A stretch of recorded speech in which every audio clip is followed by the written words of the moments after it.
Good afternoon, everyone. It is Pal Pond coming to you live here with live storm coverage this afternoon for the DFW area into East Texas, into the Arklatex, into the overnight hours. It looks like to be a really significant event, something we haven't seen in a while in this area. And in fact, they did in fact expand this moderate risk for the Dallas Fort Worth area in the afternoon update. So if you're just now kind of catching up to speed, this has basically been trending and getting to be a bigger threat. Every with every update essentially. So things are just now kind of coming together. We've been watching the timing of this system. There's already sales out kind of west of the Metroplex that are look like they're uh, getting higher in cloud tops and about to turn severe out there. But let me catch up everybody up to speed. So, and kind of give you the latest. So, you are watching live storm coverage on YouTube and Facebook. So, it's important to share this live feed to any friends and family that you have in the area. We'll be doing live stream coverage through the entire duration of the event. Unfortunately, this looks to be a high impact event with all three modes of severe weather. And this is a serious event that's about to unfold. And so you need to be weather aware of this weather situation. And when a warning's issued, you need to be in your safe zone because, yeah, we're looking at some extremely large hail possibility over a large area real estate, over a largely populated area, and then also some embedded supercell tornadic thunderstorms. And some of those could be strong tornadoes, if not some maybe even long track tornadoes. And then the damaging wind threat is there too. So we do have an expansive moderate risk, and this is something you just don't see very often. Such an expansion of this moderate risk, and all that basically means is the probability is greater. You have a greater impact of seeing severe weather within those risks, but don't get so caught up in all the colors and hey, I'm in the red, I'm in the in the orange, and I'm in the yellow. Severe weather can happen in any of those areas of risk. It's just the probability is a little bit greater, within the red and within the orange here. So let's break down all the risk. And wow, I mean, this is when this updated, my jaw almost dropped. I mean, to see something like this is the hail risk, right? So you see what they call hatch. This is kind of a dotted risk of within the black line. Within that area, that's essentially the favored area. It's a long area from Fort Smith, Arkansas to Little Rock to Shreveport, extended all the way, all in the Dallas Fort Worth area to Waco to Brownsville, Brownwood, into Tyler, into the, Dallas and McKinney, extending all the way into San Angelo. So you got all that huge area has the possibility of seeing very large hail today. Doesn't mean everybody's going to get that. It just has the possibility. And so when you start fine tuning into this risk within the red shaded area, that's about a 30% probability of seeing some larger hailstones. A very large hail is basically 2 inches or greater in diameter potential. So when the update came out in the afternoon and had this 45% chance of very large hail basically covering the entire Metroplex, that's a significant event, guys. That's extremely concerning because obviously a lot of people live in the Metroplex. There's about 6 million people of us live in the Dallas-Fort Worth Metroplex. And it's basically saying, hey, the atmosphere is prime, just saying, hey, we could see some large supercell thunderstorms, not only large hail, but some of those could be some very large hail. And then there's a 45% probability for it to happen. So this is an extremely dangerous situation as we get into, the afternoon time frame. And so let's talk about the tornado risk because that's also prevalent as well. So we do have a hatched risk for tornadoes. So there's also a possibility we could have some spin up tornadoes. There's nothing severe at the moment. So let me just let you know that. But these storms are getting ready to pop. So there's nothing severe at the moment. But yeah, we do have a hatched risk in place, meaning that's possibility of tornadoes. So some possible strong tornadoes. A strong tornado would be EF2 type caliber or greater.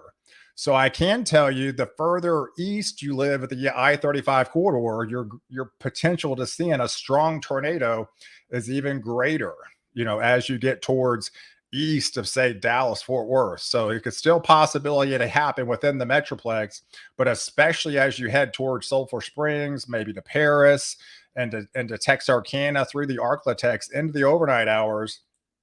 Yeah, those could be some what's referred to as maybe some long track tornadoes, unfortunately, something that's on the ground for an extended period of time. So this is a big risk. It's not just the Metroplex, it's all the way down into central Texas. It does include the San Antonio area, the Austin area, the Houston area, all the way to New Orleans. This won't be until the overnight hours. Jackson, Mississippi, that's in the wee hours of the morning, as this threat really, kind of comes together. And then the damaging wind threat is there too. So this is all three modes. And again, these areas are going to be having a nasty squall line. So right now, we're just looking at some initiation of just isolated pop-ups, like we talked about, between, say, that 12 and 4 o'clock window where we see some initiation. This one just turned severe, so we'll get on that for a little bit. But yeah, look at the purple. That's that purple. That could include, some 75 mile per hour wind gusts. The probability of seeing those higher winds within that sector are a lot greater. So you can see pretty much the entire Metroplex has a high impact event for all three modes of severe weather, and that's why we're doing, extended coverage throughout the entire duration of the event that looks to unfold. So yes, there is a severe thunderstorm. So what we had was I have the frontal boundary here. This is the warm front. So remember yesterday we had some storms that came through in the morning time frame that left an outflow boundary. Everything kind of subsided. We had a strong cap in place. We had some showers and thunderstorms, this morning south of the I-20 corridor. But as we went into the early morning time frame, this front was starting to be on the move. So now it's kind of draped across the heart of the Metroplex, and it's still lifting northbound. So as this lifts north, the dew points shoot up. That means it also increases the moisture in the atmosphere, and we've got a powerful low-level jet that's sneaking in. And so as that comes together, that's caused the perfect combination. We're starting to see the initiation of the cap slowly starting to erode, and this is the first severe thunderstorm warning of the time frame here that has now turned severe. So these cloud tops are getting a little bit higher. That's an indication that the cap is now eroded in that area, and we're going to be starting to see probably more little isolated pop-ups. And this is what our concern was. These isolated pop-ups can grow 65,000 feet and cloud tops here. It already has 1.5 inch hail potential. So this particular warning is for Wise County in north central Texas, northern Parker County. At 2:05, there was a severe thunderstorm that was near the city of Poolville. That's basically west of the Metroplex, northwest of the Metroplex, 13 miles southwest of the Bridgeport area. That's moving about 45 miles an hour. So that will be what we're looking at with these storms. As they form, they will be racing across 40, 45, 50 miles an hour, moving northeast. So this one has the capability of producing some ping pong size hail and some wind gusts of up to 60 miles an hour. So the areas of concern right now are in and around the Decatur area, the Bridgeport area, the Springtown area, the Albert area, getting into New Fairview, back into Poolville area. Those areas will be susceptible as this cloud top gets a little bit higher in the atmosphere. And you can see just northwest of the Denton area, this may be closer to the Crum. This is the city of Crum, into Plainview area, out towards just north, just maybe west of Sanger. This area, purple, that's also an indication where some of the larger hail starting to form and some very heavy rain within that sector. So we're definitely starting to see the initiation of these storms starting to come together as the cap starts to erode. It looks like to be this event, as we talked about, was possibly going to be west. There's the Abilene area. We talked about Abilene, the initiation of the Abilene area where this storm starts. And the trend with this has been shifting it further west. So that's why we're seeing initiation to start so far west. But these things get going. This will help break the cap, as this moves through. And the main time frame is still that 5 to 9 o'clock time frame. So between now and 5 o'clock, we're just going to be looking at some isolated, discrete supercells popping up. So, and as they get, higher up in cloud tops, there's that, look at that hail core right here trying to form within this sector already. So that's an indication of some larger hail falling from that cloud top, and it's growing as we speak. So that's the concern for all these storms. And these are going to be moving northeast about 45, 50 miles an hour. So the areas in its path from this storm would probably include the city of Paradise, heading towards maybe the Decatur area. And that will extend and going towards the city, potentially say near the city of Crum. So that with that particular hailstorm right here moving, northeast bound. So, hey, Shannon, how are you doing? I appreciate your support. Thanks for the donation. Hey, Stormy, thanks for coming on live here with the live stream. Yeah, so what we're looking at is just the first initiation of these storms starting to come to development here within the heart of the Metroplex. We do have a severe thunderstorm watch included for these areas northwest of the Metroplex. Let me put that on. Let me take the front off. All right, so right now we have a severe thunderstorm watch for areas that have some initial development, right? So this is areas kind of northwest of the Metroplex, does include Bridgeport, where that severe thunderstorm is currently right now, Gainesville, all these areas in red towards Graham, basically where all the action is out there by Sweetwater. Storms will probably start filling in towards the Brownwood area. We'll probably start filling in down here, down to the southwest, and all this that fills in down southwest will be lifting northeast and go over the heart of the Metroplex. So, I mean, just because nothing's going on right now doesn't mean we dodged a bullet. We're not going to be dodging this one, folks. This is the real deal. You need to take this very seriously. The sun was out today. There's a lot of instability in place. It looks like an extremely large hail threat over the Dallas-Fort Worth area, over the entire Metroplex. I'd be more concerned about very large hail over the Metroplex, and then maybe a lesser threat on the tornado front, and then you have that damaging wind. But it's just a significant amount of real estate that has the capability of producing some significant hail. I mean, these cloud tops, no joke, could actually produce maybe some softball size hail today. That's definitely not out of the question. You got to realize that's why we had a helmet on.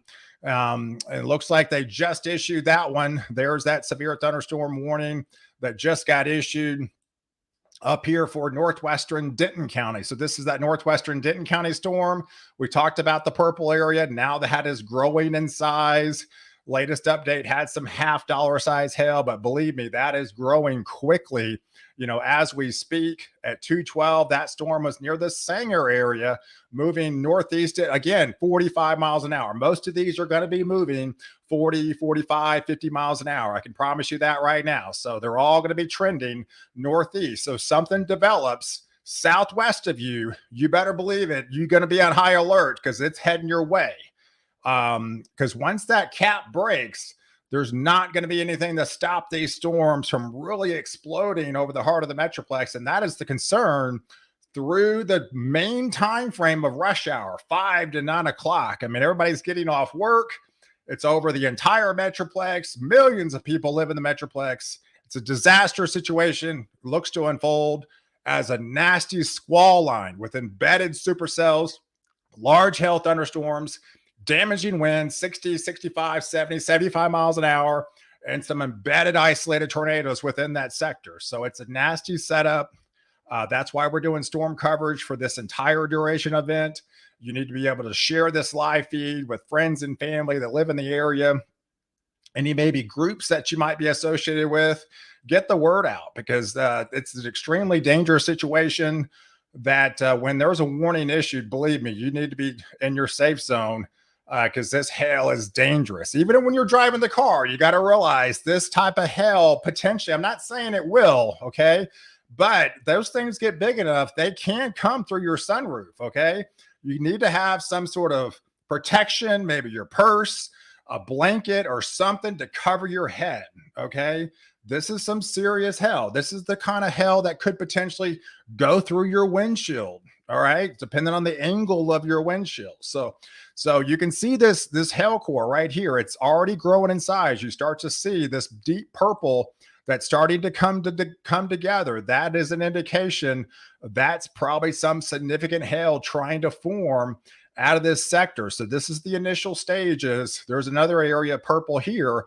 This is the area that we're concerned about, and we're probably going to be seeing numerous areas like this. So it doesn't mean all these areas are going to get the large hail. I can't promise you if your city is going to get hit with a tornado or large hail. It just basically has the potential.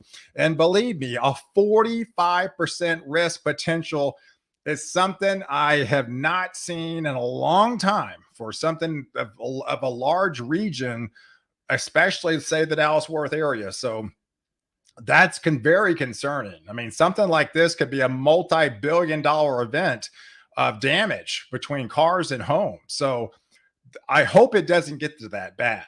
But, it's definitely concerning. It's 216, and we're already seeing storms, trying to break that cap. Because once they do, there's not going to be anything to stop these things from really rapidly exploding. And this is just the first initiation of these storms. We got until 9 o'clock this evening. We got another 7 hours of this stuff. So, and the worst of it is between 5 and 9 o'clock. So if we see this stuff early, that means it's going to be bad later. So that's definitely, the sooner this cap can break, the worse it's going to be for the Metroplex. And we're watching this unfold down towards Grand. There's a new activity that looks to kind of pop up out of this warm sector within this area. So, and this is starting to fill in. You see the lightning strikes. You see all the lightning strikes that's coming out of this system. So all this is really starting to fill in, right? So we're watching the cap slowly erode. Basically, what I'm talking about is there's always like this warm air aloft. We essentially always have some sort of cap, right? But the lifting mechanism is going to help erode this cap. So basically, as storms start to rise, the last two storm setups, there was a capping inversion. So as that storm rose to that 4,000 or 5,000 foot range, it hit that boundary layer and it wasn't able to penetrate it. It just squashed it like a pancake and it flattened it out. So then you basically got left with nothing. Sometimes there can be some elevated storms that form on top of the boundary layer. Those typically can have some hail, but they're not really severe, right? It's the ones that are surface based that are able to penetrate through that cap. And there's a lot of clearance up there for these things to rise, especially with that updrafts that are coming. And those things could easily rise 60, 70,000 feet up in the atmosphere. So that's the concern. I mean, basically it's like a dryer, right? So as the hailstone starts to fall, the updrafts is going to win the battle. So it lifts it back up in the atmosphere, and then it tries to fall again. And it's cold up there, right? We do have a fairly good cold front coming on the backside. There's cold air aloft. So the further it gets up in the atmosphere, the more it's going to grow and get, kind of get bigger. And then the faster it falls. A storm like, baseball size hail can travel 100 miles an hour. So that's why it's very dangerous to be out in that type of environment. And just because hail might hit your house and you want to get a picture of it, do not go out in the yard and try to pick one up, because you never know if stuff's going to be thrown from miles away and land. It's a dangerous situation. That's why I have a helmet. I'd solely advise to get a helmet and have it at arm's reach. If something happens, you can go in your safe place. And I also put a helmet on too to protect your head. But Do not go on out in the yard just because it starts hailing and you want to go pick up hailstones, right? That could be dangerous and it could be deadly. That stuff's going to be falling 100 miles out of the atmosphere, sometimes 110, even 120, depending on how big that hailstone is. So it is a nasty situation. I advise if you have any cars, that you might have a garage, if you might have a carport, if you got something to protect your car, that's one thing less that you have to worry about, right? Because you can't guarantee it's going to hail at your house, but that's a pretty big possibility today. This is the biggest risk I've seen in a long time for some of these, some of these areas. So that this is one of my concerns, with this particular, system. So they see big storms all the time, and places in the southeast, like James Spans always talks about, hey, where's your helmet? They're they're used to this kind of stuff. I mean, Dallas gets it every once in a while, but I'm serious. I mean, it can come through your roof. I mean, you got to be serious about this situation. It can come through the windows too. We saw it last night. I don't know if you've seen the post down there in San Antonio, just south of San Antonio. There were some 3-4 inch hailstones down there, right? And that was just last night, right? And so the atmosphere is definitely prime if all the ingredients come together, and definitely concerned with, as this cap starts to break, and we're watching it unfold as we speak. You see this connection with Paradise and Bridgeport and Decatur. Down here in Gainesville, we're starting to see more deeps, purples and reds, and all this start to fill in. So that's basically saying, hey, the atmosphere, these storms are kind of taking over the atmosphere, and they're really starting to fill in. And as all this will start to come together. So I'm really thinking, storms start to back build down here, down towards Abilene, down into the San Angelo area, maybe get into the Brownwood area. And then all this lives kind of northeast, as we get deeper into, get deeper into the afternoon time frame. So, but yeah, that's the severe, thunderstorm. And so, yeah, these watches and warnings will be popping up as, as they come on live here.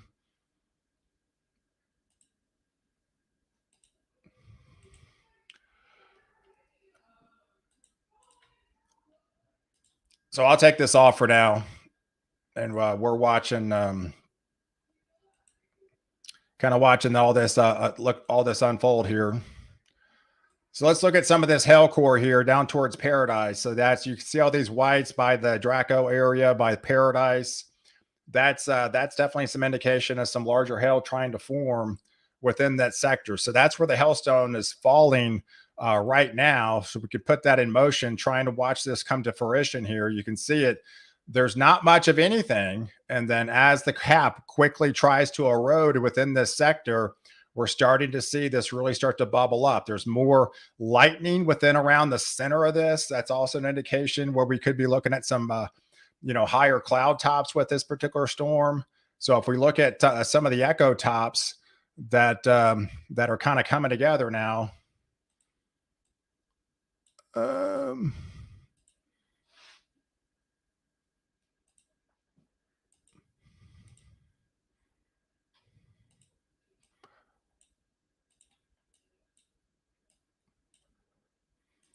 Yeah, they changed.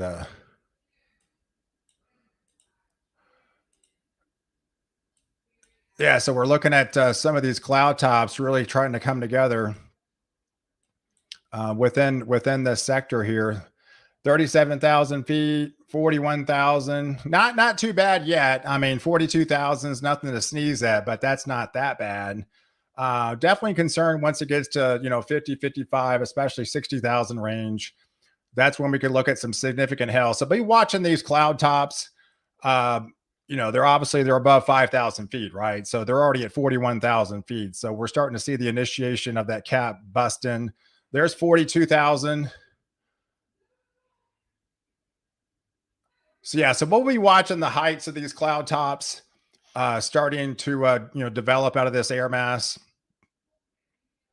as we get later on in this afternoon here.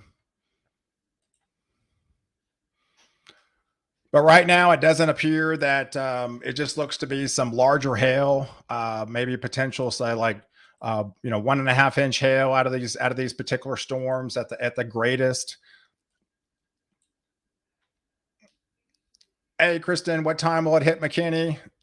Well, I mean, any of these type storms, I mean, you always have to look out for, even though this doesn't look like much of anything, it still shows some showers and storms. So that's where you always have to look for anything, out ahead of the warm sector. Right now, we're just looking for, initiation of isolated cells. This is the initial part was going to be a conditional risk. Conditional meaning, 30 to 40% coverage, not a widespread coverage, isolated activity. When it is isolated, meaning discrete, that's when you have to be really more concerned about separation with very large hail potential from these storms. Obviously, once they get higher up in the atmosphere, once they break the cap, which we're already starting to see. But then the squall line will come through, which is still, this is the beginning stages of the squall line, well out west. This is northwest of the Metroplex. That's by Sweetwater, west of Abilene. All this will start filling in through to about 5 o'clock. So from 5 to 9 is the main event over the heart of the Metroplex, from Fort Worth through Dallas, through McKinney, into East Texas, probably towards, say, the 9 o'clock time frame, maybe 9, 10 o'clock time frame. And then there's a cold front on the backside. So just because maybe the storm process is maybe done, maybe 10 o'clock in, say, the Metroplex, you're still going to get wind. There's a wind advisor in the backside. So you're still going to get some fairly significant winds, maybe gusting up to almost 50 miles an hour on the backside. And there's a chilly rain coming in on the backside of this system, really all the way to about 5 o'clock in the morning, as it really starts to get nasty headed into East Texas, into the Arklatex. It becomes a nocturnal threat. You're probably talking towards the Tyler area, maybe 10, 11 o'clock this evening. As we exit into, say, the Shreveport area, it might be 1 o'clock in the morning. It probably might be 1 o'clock in the morning for that squall line, gets into the Arklatex and heading towards the Little Rock area. So it definitely becomes, just a wee hour in the morning, overnight, serious threat. And that's when it gets really dangerous, because we could be looking at some maybe even long track tornadoes. I think the tornado risk even becomes more prevalent as we move further in outside of the Metroplex, especially in the Northeast Texas, getting into the Arklatex, heading into the Little Rock area. These are the areas that could see some nocturnal strong tornadoes, long track tornadoes, in the wee hours of the morning, 12, 1, 2, 3, 4 o'clock in the morning. That's when it gets serious, because obviously everybody's probably asleep. They don't know what's coming. It's moving 50 miles an hour. They hear the warning and they got to get to shelter quick. So it's one of those things that you got to sleep with one eye open, or like have a weather radio handy. So when a warning's activated, you can be in your safe zone. Maybe you need to sleep on the couch or something. If you got a 2-story house or something like that, sleep next to the safe room. If it's just one of those things, it's better to be safe and, be aware of what's happening, because it does look to be, a dangerous overnight threat, as we get into the wee hours of the morning.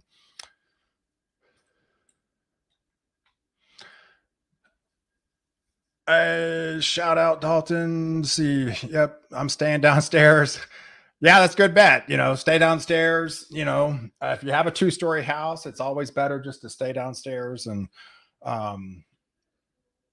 it's just just eliminate any potential, hazards, any particular mishaps or something like that. If something comes, quickly in the overnight hours, that you need to be, um, watching this particular stuff. All right, so let's zoom in here, because let's zoom into the velocities, because we're starting to maybe possibly, as this cloud top gets a little bit larger, higher up in the sky, that we might have some rotation at the surface. And you always want to look at the southwest side of these storms. That's typically where you might have a tornado. There's not much. You got perfect inflow on the south side, so there's not much to inhibit this particular storm to maybe develop. So you got the hail core, and we're starting to see possibly, some circulation maybe trying to form just there on the southern side of that storm.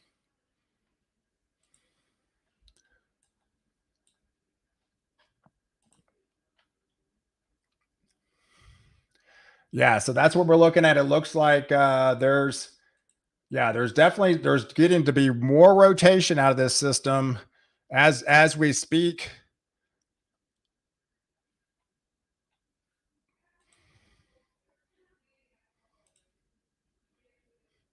Yeah, so right now here the city of paradise. That's what you typically see, some sort of debris or some sort of, spin on the atmosphere. This is the city of paradise.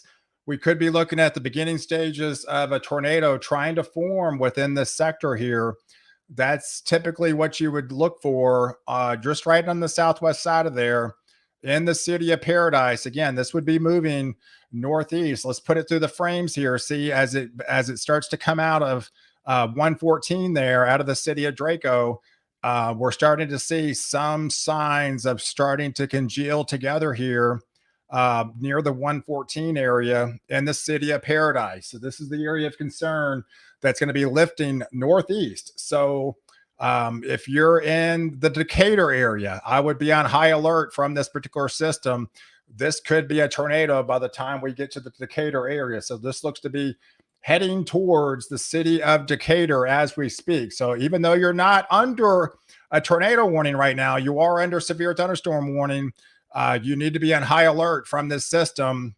I would possibly go ahead and get in your safe zone right now just to be on the safe side in the city of Decatur, because this already could be a developing tornado as we speak. We just don't have confirmation of it just quite yet, but definitely has some ping pong size hail. We are seeing a lot of rotation within this sector. It's probably getting near, maybe has a particular funnel right happening right now, but there's definitely indications that we could be looking at, a potential tornado developing out of that sector in the Paradise area. And all this action is heading to the northeast.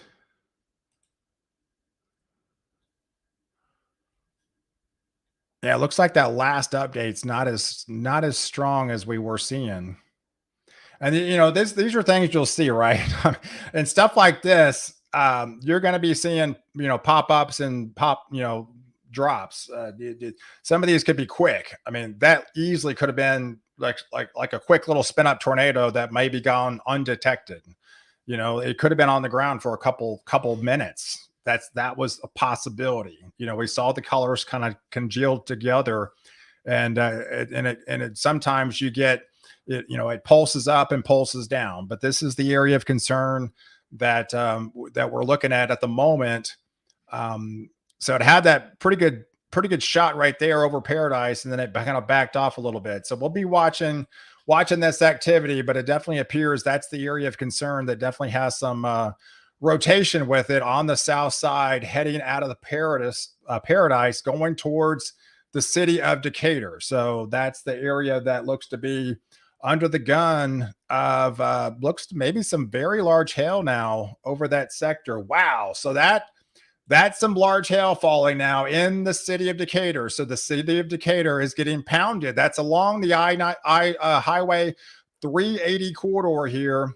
That's essentially west of Denton. So west of Denton, we're probably seeing the biggest hail of the day now. Easily 1.5. This maybe could be approaching 2 inches now. It's yet to be determined how much is actually hitting the surface, but yeah, that's a pretty big purple. We got some deep purples right over the city of Decatur. Downtown Decatur is probably getting hit hard. If anybody's living in Decatur right now, let me know in the comments if you're seeing some hail fall out of the sky. Won't be the first Paradise destroyed by natural. Yeah, that was in California, another city called Paradise. But yeah, so if we kind of zoom out, there's just 2 areas of concern that has the severe thunderstorm warning associated with it. There's also another area south of Gainesville. This is right of the city of Valley View that also has some indication, some pretty intense rain associated with it, but also some maybe some larger hailstones that also has the potential to maybe be at a one, you know, 1.5 inches in size. But if we zoom out, those are the two storms. So again, we're looking at isolated embedded supercells. This is within the forecast from that 12 to 4 o'clock time frame. That's why we went on live about 2 o'clock. We felt like this is this, you know, the storm initiation.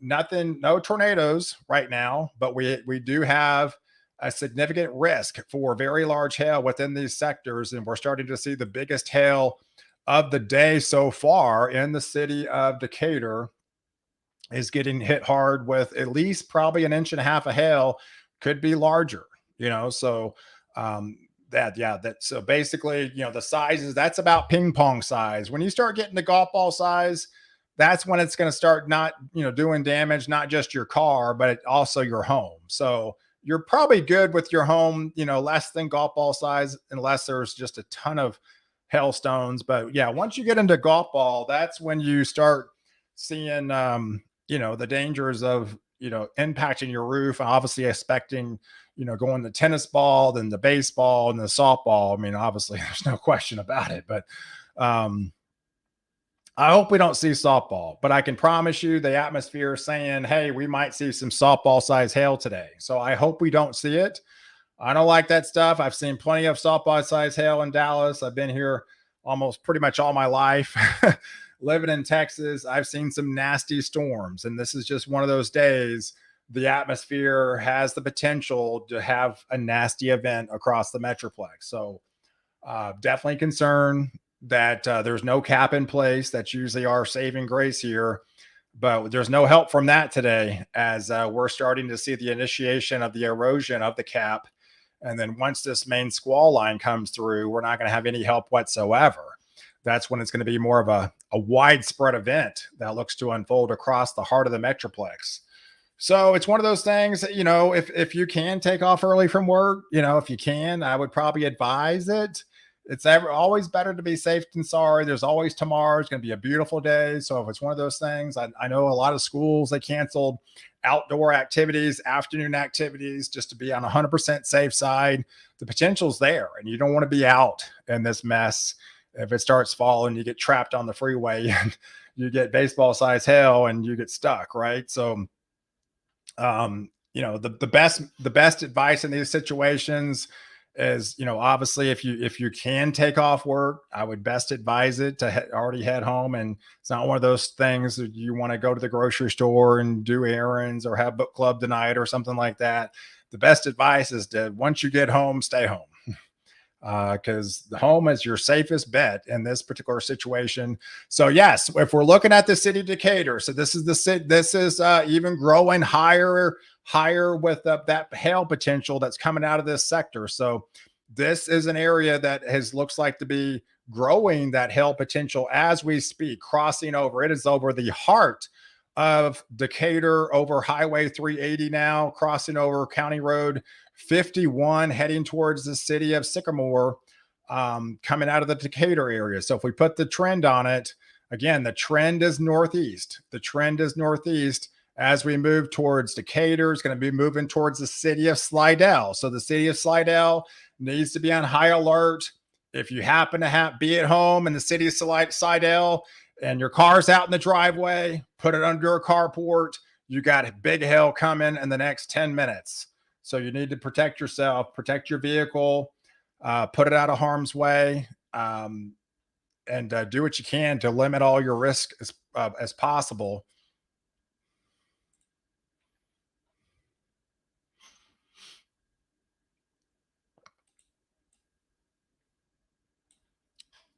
All right, so let's see if it grew any larger. Yeah, it's hanging tough about 42,000 feet. So we're not seeing like baseball potential right now, but still significant. We'll be watching this storm unfold as we go through Decatur. There's also a storm down here by Sweetwater. So there's also another storm by Sweetwater, and this one looks to be maybe even higher. So that one looks to be okay. So that's 46,000 feet. So that one's growing higher in the cloud top here. So that's another area. See all the lightning strikes associated with that one. So that's another area that could be looking at some larger hail trying to form out of that sector over the next you know 5-10 minutes. Yeah, there you go. That might have been well, that was a nasty scan that last round. So yes, we're also watching this, and again, this is the area that's basically southwest of the Metroplex. This is still west of Abilene. So this is actually the storm initiation was actually even west of the Abilene area, and that's where really the marginal threat ended. So basically the trend is even shifting it further west. So the storms were supposed to initiate maybe Abilene at the furthest west point, but they initiated well west, west of Abilene, another 50 to 100, 100 miles. So the trend, even in the afternoon, we're still watching it shift a little bit further west. So that basically means the expansion is still intensifying over that area because it basically puts you in that warm sector. So by the time those storms come from Abilene and Graham and all those areas across the Metroplex, there's not going to be a cap in place. So the sooner they can bust the cap ahead of the storms and the further the way they are, the more room they have to work with and the more expansive the larger, significant severe weather threat is. So the trends aren't really looking good. It's not in our favor right now that these things are still growing in size and it's still expanding, as we speak. Even though you don't really see much technically on the radar right now, this is a nasty scenario that looks to unfold as we have that new severe thunderstorm warning now issued because these are traveling northeast. So this is within that severe thunderstorm watch currently. So now we're talking areas into Grayson County are going to be impacted from some of that larger hail. So right now they initiated $half size hail on the initial endpoint of the Grayson County area, but sometimes they could grow into possibly 1.5 inches. So that storm was near the city of Whitesboro, but also, obviously moving at 45 miles an hour. So and you see these hail cores coming together. So that once this hail forms, it's probably going to be a solid line. So that's a good bet. If you see something form just to your southwest of you, these are going to be moving northeast. So you can kind of do the math of where these things are traveling. So if you see big hail form just on the southwest of you, those things are going to be moving northeast. So if you put a line and if it's going to be tracking over your house, that means you're probably going to get hit. I mean, the hail is one of those things. Once it falls and once it breaks the cap, it's probably going to be holding together for a long time. So you're going to be seeing tracks and tracks of large hail with these particular cells. And that's the same type setup. If a tornado also lowers and hits the ground, that's where you start getting those long track tornado possibilities as well. So that's the concern as we get deeper and closer to that 5 to 9 o'clock time frame of maybe some of those not only tornadoes happening, but maybe some of those long track tornadoes that form into a kind of a train track that again are going to be moving northeast at 45 miles an hour. So yes, all this activity right here is not heading towards the Metroplex. This is all going to be moving northeast, heading towards Denison. Eventually, this will be heading out of the Denison area, heading towards the city of Durant and Decato, heading into Oklahoma. So this is the area that will be lifting northeast in this line all the way through. So it's just looking at more activity trying to form on the south side of there. And then obviously all this activity back behind it towards Abilene is something that we got to be concerned about as we get deeper, closer to that 10 o'clock time frame.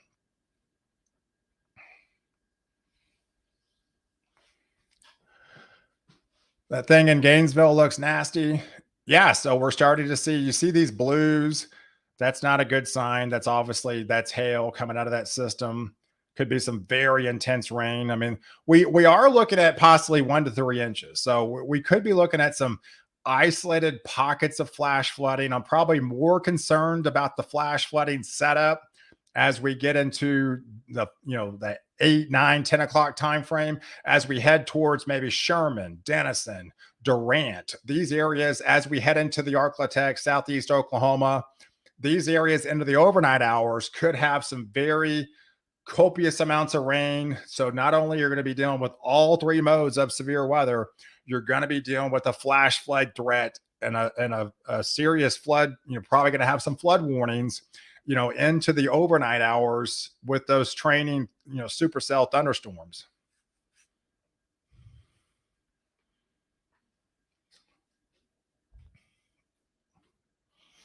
Hey, Julia. Hey, you're just jumping in. So yeah, so we're just kind of watching the cap trying to erode. You're in the McKinney area. Not too concerned about the McKinney area right now at the moment. We're watching if anything forms on the south side. There's little stuff down here towards Venice. I mean, anything that forms down here is going to be lifted northeast. So the only action right now is northwest of the Metroplex. It's 246. So this was the isolated activity that could form. We are always concerned about any pop-up that might form within this sector. So just because something is not showing up on radar right now, this is one of those situations where you could go from nothing to, tennis ball size hail in 20 minutes. Once this cap erodes and there's nothing to stop these things, I've seen numerous setups literally go from nothing on radar to tennis ball size hail within a matter of 20 minutes.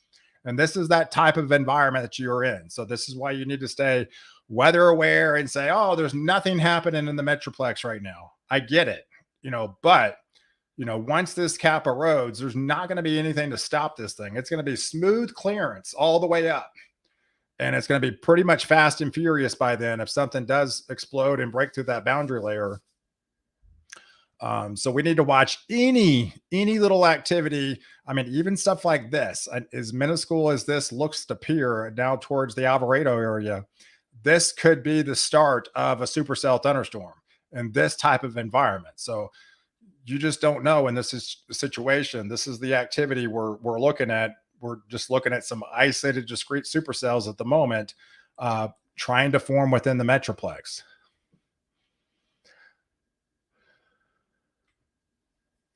Hey, Susan. How's that approaching snow blizzard heading towards Chicago tomorrow? Yeah, it's crazy. The NAM and the HRRR were just, with these systems, where that upper level low travels, the NAM had a pretty good blizzard happening in Chicago, but the HRRR had it just south.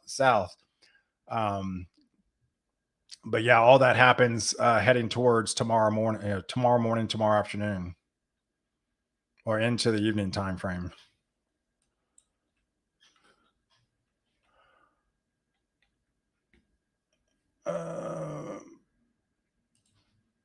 Yeah, I know a lot of storm chasers are on this event in Dallas. I think Reed Timber is on here. He was in Idabel. I think he was on that. I think he was on that system in Poolville earlier, Wichita Falls area. He'll probably be heading southbound, as we speak. He just wanted to get that initiation of those storms. He's probably heading towards the Dallas-Fort Worth area as we speak. But yeah, a lot of chasers are on this particular event. We'll have a lot of ground confirmation. The more ground confirmation we can get, the better, right? So that's just those relay back to the National Weather Service. More of your help. I mean, your help too, right? I mean, if you see something, a funnel cloud or, something maybe by your city, please let me know. You're helping at everybody. I'm a one-man show here, so I'll try to do the best I can as things get, really active, towards the evening. I mean, we could be looking at, 7 or 8 tornado warnings at the same time, 20 or so severe thunderstorm warnings at the same time. It could be extremely active as we get into the evening time frame. So, anything you see outside your window, if you're getting some large hail at your location, please let me know. leave it in the comments. Let me know. Every ground truth helps, even if it's something down here towards Waco or anything within this whole area. Yeah, please let me know, because that kind of tells me what's happening at that, not only at that location, what may be happening at other locations with these things moving in, northeast at 45 miles an hour. Hey, thanks for tuning in from Mineral Wells. So yeah, appreciate you guys watching live storm coverage. I'm doing live coverage on YouTube and Facebook. If you follow me on Facebook, I'm also on YouTube as well, so you can subscribe to my YouTube channel. And it's definitely important to hit the like button on both networks. It's just tells the platform you value this coverage, and they'll share it with others. So we need to get the storm coverage out in as many hands as possible to let them know we have a significant event unfolding, and we'll be here through the entire duration of the event as this thing kind of gets going. But right now, it appears to be kind of just a more of a hail threat on this initiation of these storms. So we're watching this hail threat unfold. It looks like we tried to have a little spin up tornado. We looked like we got pretty close. We didn't have confirmation, but nevertheless, we had definitely some circulation. It looked like a debris ball up there for a second, or at least some sort of rotation. There could have been very easily a brief touchdown for a minute or two that that went undetected. It's definitely going to happen in these situations. It's just one of those things. We try to give you as much warning as possible and as much ground confirmation. I'm not going to call a tornado unless we get confirmation. I could say there's a possible tornado. We look like there's circulation, looks like maybe a possible debris ball, but until we get confirmation, again, we could very well have some tornadoes that might just go undetected. And after the National Weather Service does their surveys, they might find out more than what we looked at, right? Hey, Sylvia. Hey, thanks so much. Appreciate the donation. Yeah, because this looks like to be a high impact event. It's a severe weather outbreak. Could be a tornado outbreak, especially for east of the I-35 corridor. Into the overnight hours, and it doesn't stop there. It goes into southeast into the Carolinas tomorrow. So this is you had some storms last night in and around the Tennessee area, the Arkansas area.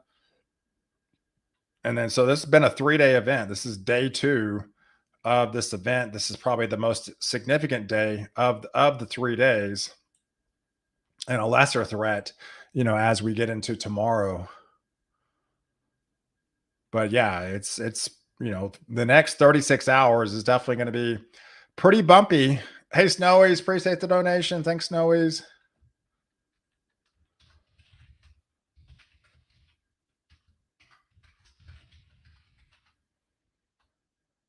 Yeah, so this is March 2nd. This is spring storm season. It's starting off with a vengeance, right?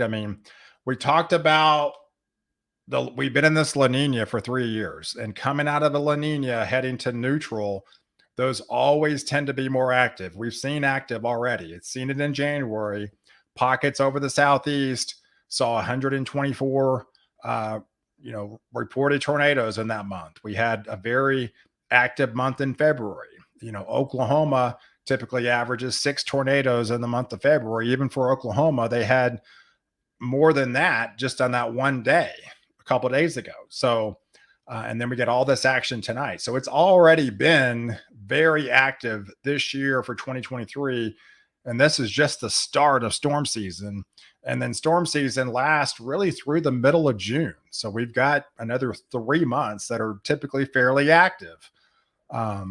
The good thing is next week we do have a fairly decent cold front. It might not get here until the end of the week, but much of the southeast ridge tries to build back in by Tuesday or Wednesday.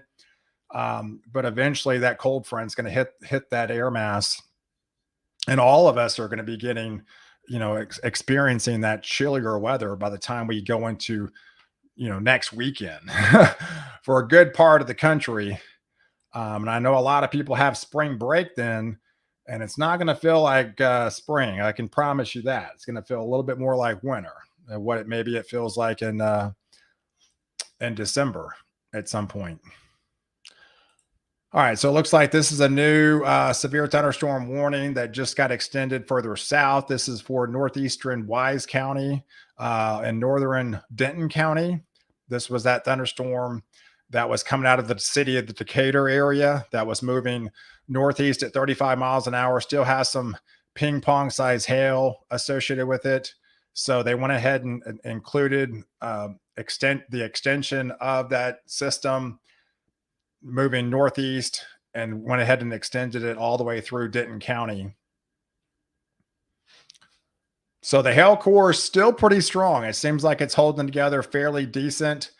We talked about Slidell, right? Slidell. It's over the Slidell area now. So yeah, that was about 10, 15 minutes ago. It was going to be over Slidell. Here it is. So the Slidell is getting that, ping pong size hail potential, come out of this cloud top now. So there's the hail core between Plainview and Slidell. And there's that other hail core coming out of Gainesville over the city of Whitesboro. So that's Whitesboro, Oak Ridge, off Highway 82 in this region heading towards Sadler here. And this will be all heading towards, heading towards Oklahoma. Durant's probably going to get hit with some hail with this system.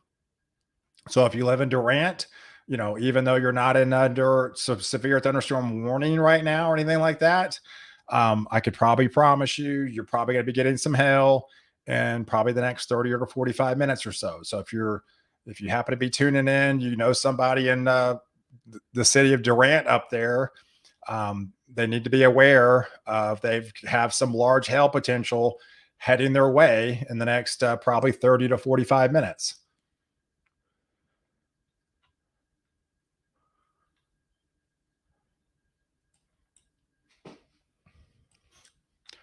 All right, so it looks like this storm down here by Abilene has now turned severe. So this has some quarter-size hail potential.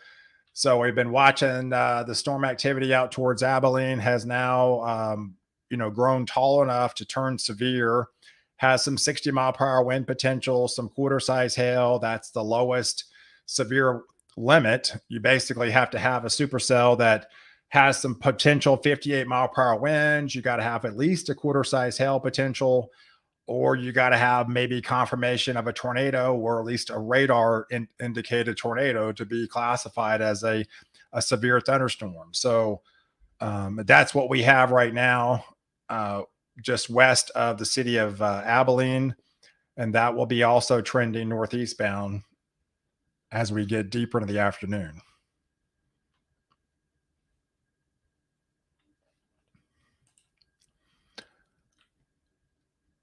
So it looks like they went ahead and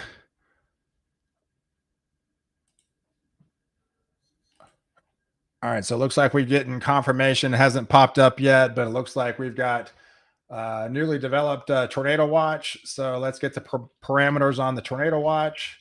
That literally probably looks like they just issued it. Yes. So they did, in fact, include the. Hey, Ghost, how's it going, buddy? Thanks so much for watching live coverage.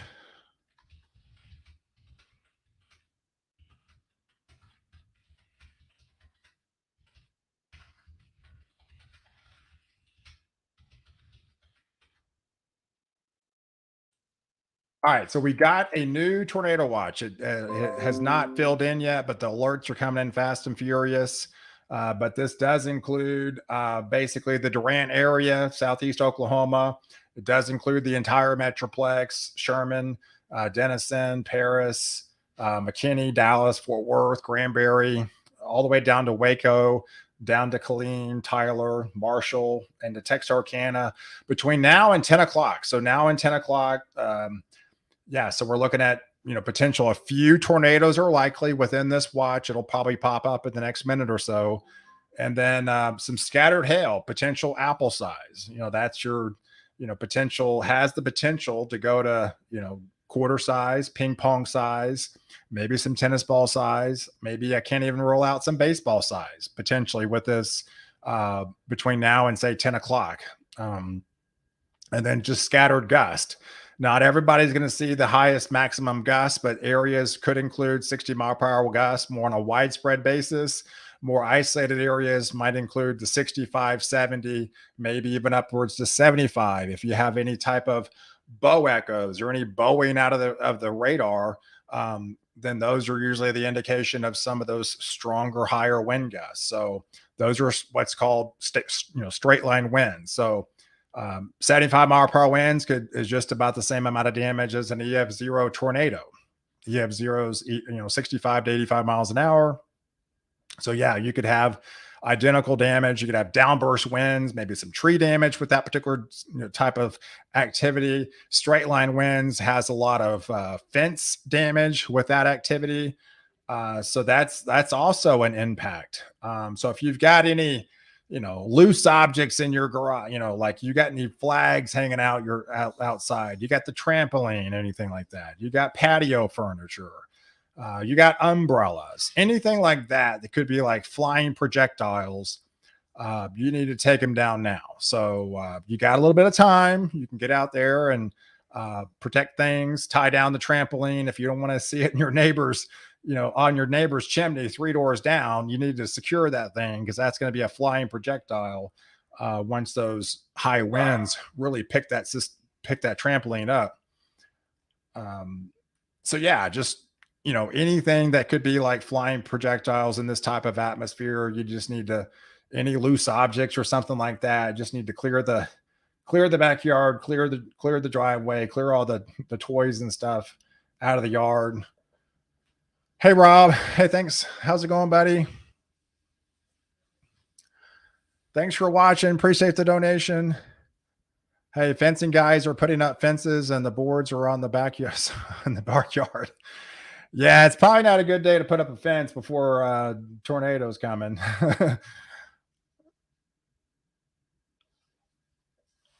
Yeah, so I mean, this storm has been well advertised. We've been talking about this storm for a while. It's one of those things. We had a day 5, day 6 risk out. There was a slight to enhanced risk even 6 days ago, right? And then it all depended on the speed of the system. So with the speed of the system, it slowed down. So when it slowed down, that was a significant event. So the slower system is able to tap into a little bit more of Gulf waters. There it is. There's the tornado watch. So this is the area that has a tornado watch. Let me put these areas of concern for the tornado watch.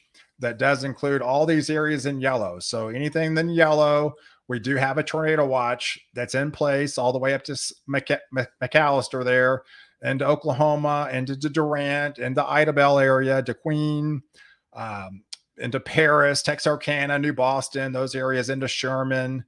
Those areas that are getting, some larger hail right now are also included under that tornado watch. Does include pretty much all of the heart of the Metroplex, the Tyler area, the Waco area, down to Killeen.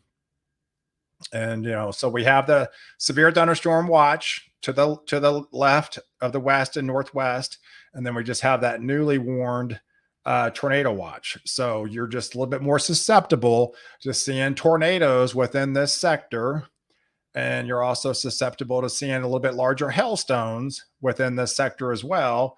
And you could get some of those 65, 70, 75 mile per hour winds. So, and this watch goes until about 10 o'clock. So the severe thunderstorm watch, I think, goes until, I don't know, 7. Yeah, 7. So yeah, so these things are going to be moving, originating northwest, heading northwest, heading northeast, or basically southwest, heading northeast, and this whole line will be moving across. So here's the back edge of the line, and then you have isolated stuff, out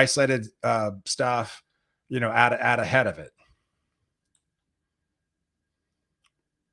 So if you're just now kind of tuning on board, We are under severe thunderstorm watch for northwest of the Metroplex, and we got a newly warned tornado watch for the heart of the Metroplex. Does include some of central Texas into the Waco area, into the Tyler area. I would imagine this is probably going to be getting, maybe at least a severe thunderstorm watch extended into the overnight time frame, and this tornado watch will definitely be extended going into Little Rock, Monroe, Alexandria. Those areas will definitely be extended into the overnight hours, heading up into you know Southwest Missouri area.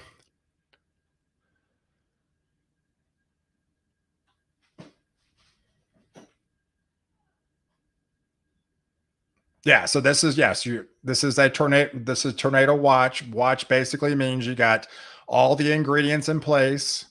The warnings are two warnings right now. These are severe thunderstorm warnings. This is why they're getting the larger hail, quarter inch, maybe some ping pong size hail. That hail course really still kind of holding together. Those blues and purples are really starting to hold together. We're starting to see a little bit of activity form just maybe north of the McKinney area. Again, we always have to be concerned. Something just popular, even though it looks very minuscule. These are always concerning. Anything that pops up in the warm sector could easily turn severe quickly. So we got to be on the lookout for anything trying to form. There's something down there towards Midlothian. That's also something we have to watch out for. More activities out down towards East Texas into the Tyler area, down towards Van. So we got a storm chaser on these particular storms down here.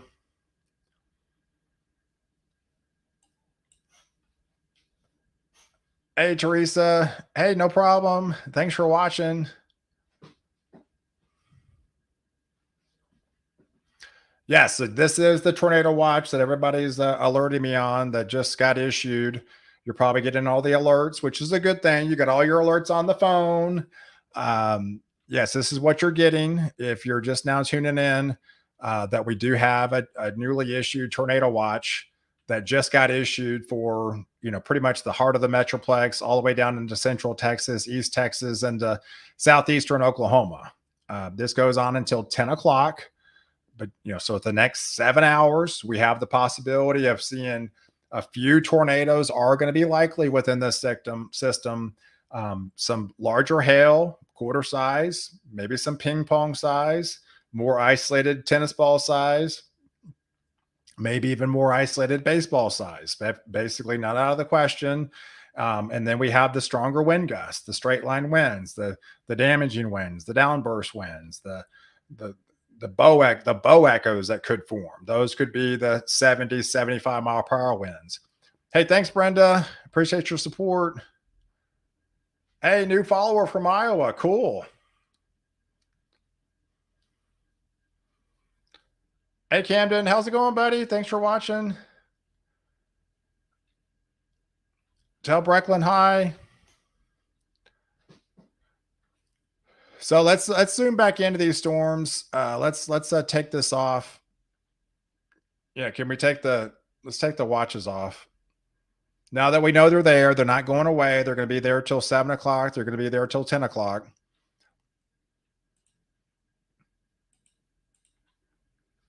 All right, so let's look at these storms at a closer glance here. Uh-oh. So let's trying to form a little hook on the south side there. That's not a good sign. All right, so let's look at this. Let's look at the coalition here.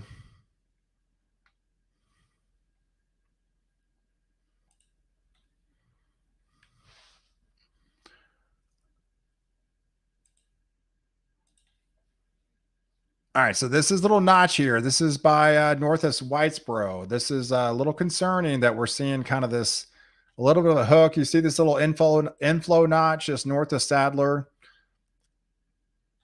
You always have to be concerned about that activity heading out of a Highway 82 there.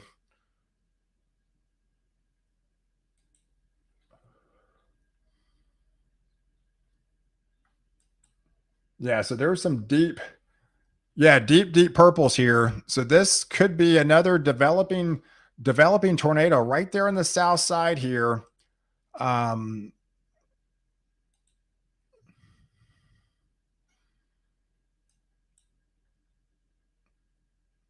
yeah, it looks like north of Sadler. North of Sadler is the area of concern from this little spin up.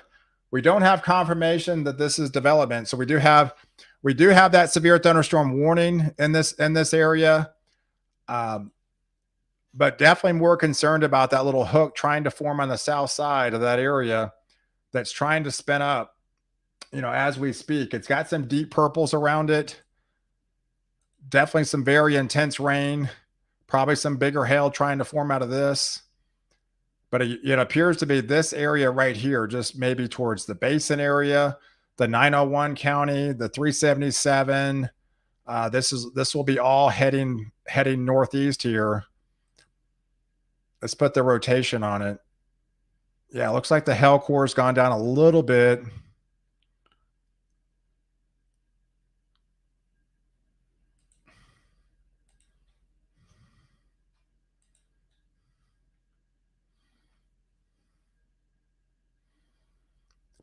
Yeah, definitely concerned about that area by Sandusky.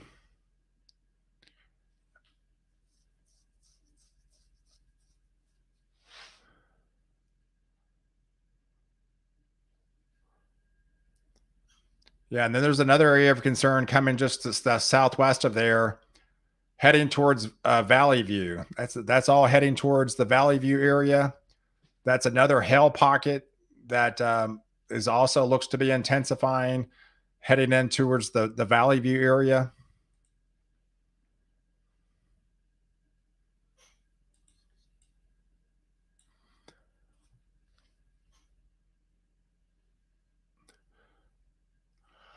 All right, so let's look at some of these cloud tops and see if we 43,000, 44,000.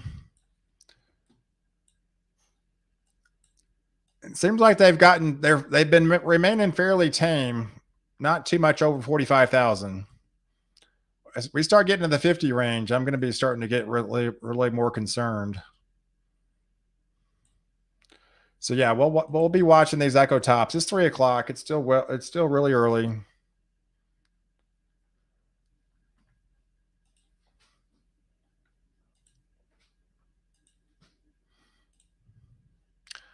Hey pal, what does it mean when the sun is out and it's light rain?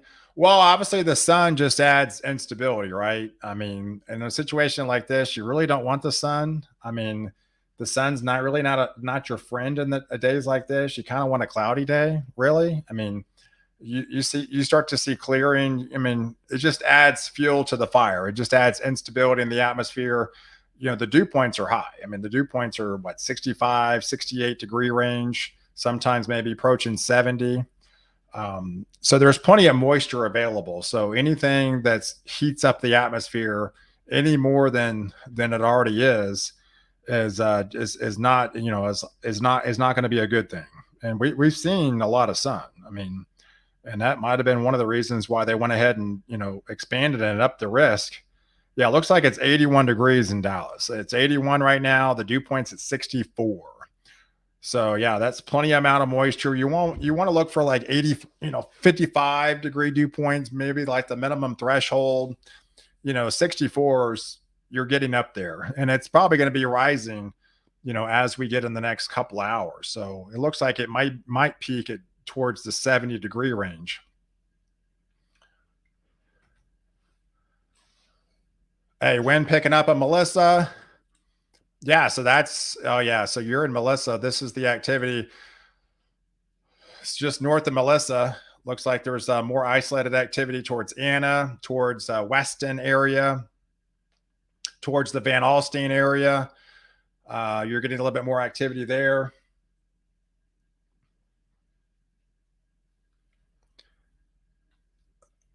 I think I might actually be hearing some thunder.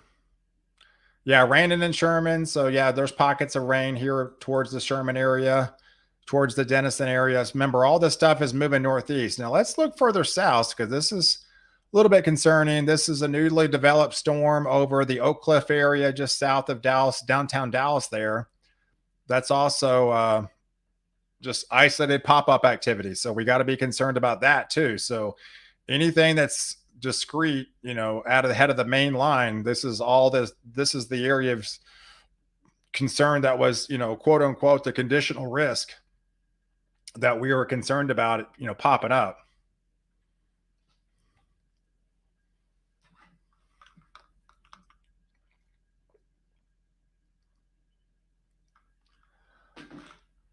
Got to make sure I drink plenty of water during these live streams. You tend to, talk a lot and your mouth gets really dry quick.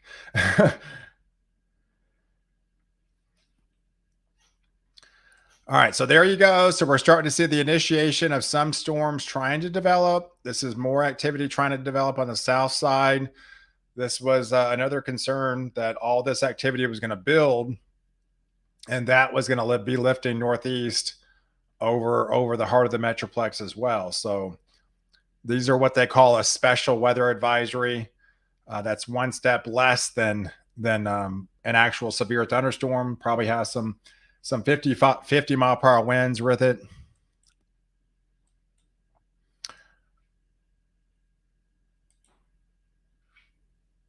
All right, so let's go back to the Denton one. This is a brand new storm.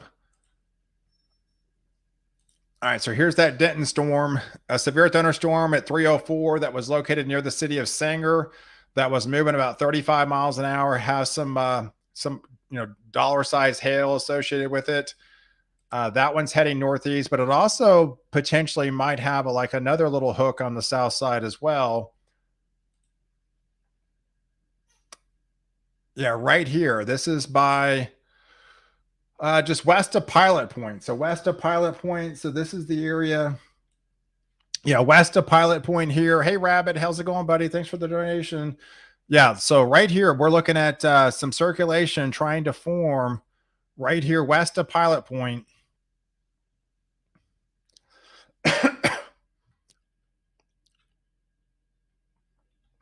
Maybe south of the Hemming area, south of Hemming. This is south of the Valley View area. Where's Valley View? That Valley View, south of Valley View. So right in this sector right here, we've got to be concerned about maybe another lowering possibility of some rotation within that storm coming out of that sector down towards Union Hill.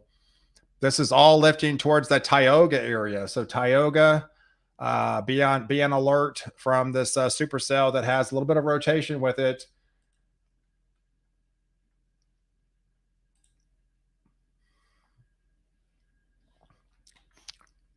Yeah, so this is the area of concern that's showing rotation between maybe Slidell and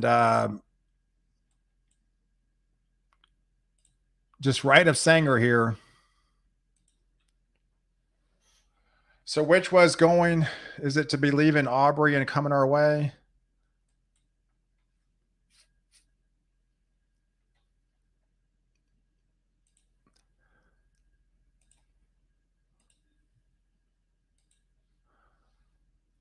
All right, so let's put the motion on here and watch this storm develop.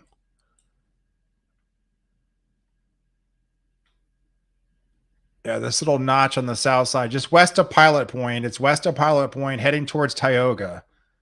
That is the area of concern at the moment for a little bit of rotation trying to develop on that southwest side.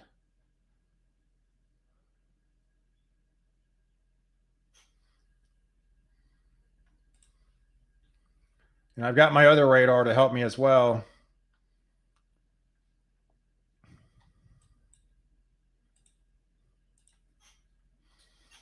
But either way, it's got some pretty good size hail with it. A little bit of a quarter size now. Pal, I need a sponsorship with the coldest water bottle. That would be cool. I like cold water.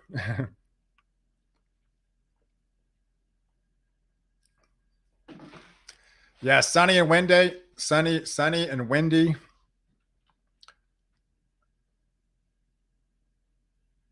What state's POW in? I live in Texas.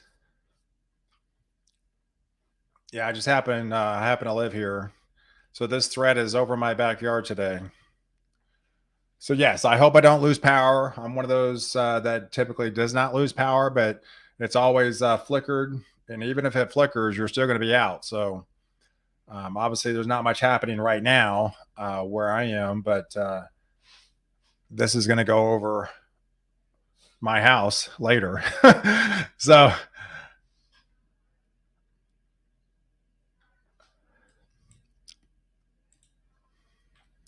all right, so let's put the rules in motion here. So, yeah, so we're even starting to see this development down south of the Metroplex starting to get, a little bit more active. So, we're starting to see a little bit more isolation with these storms. Those hail cores are really holding together there.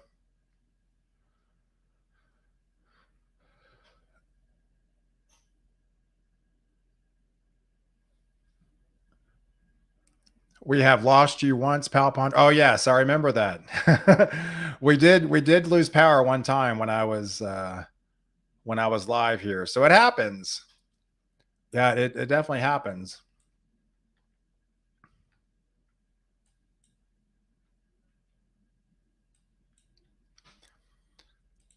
All right, so we're still watching that big hail coming out of the Valley View, Sanger. That's a pretty good size hail with this particular storm. Let's switch.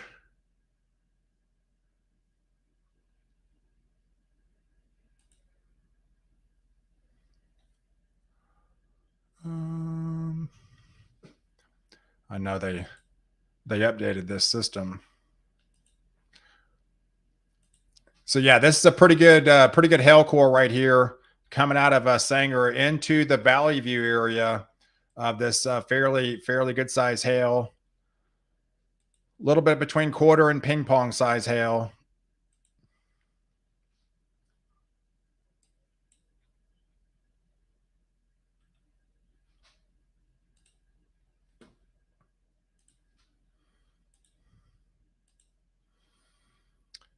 Yeah, let me switch.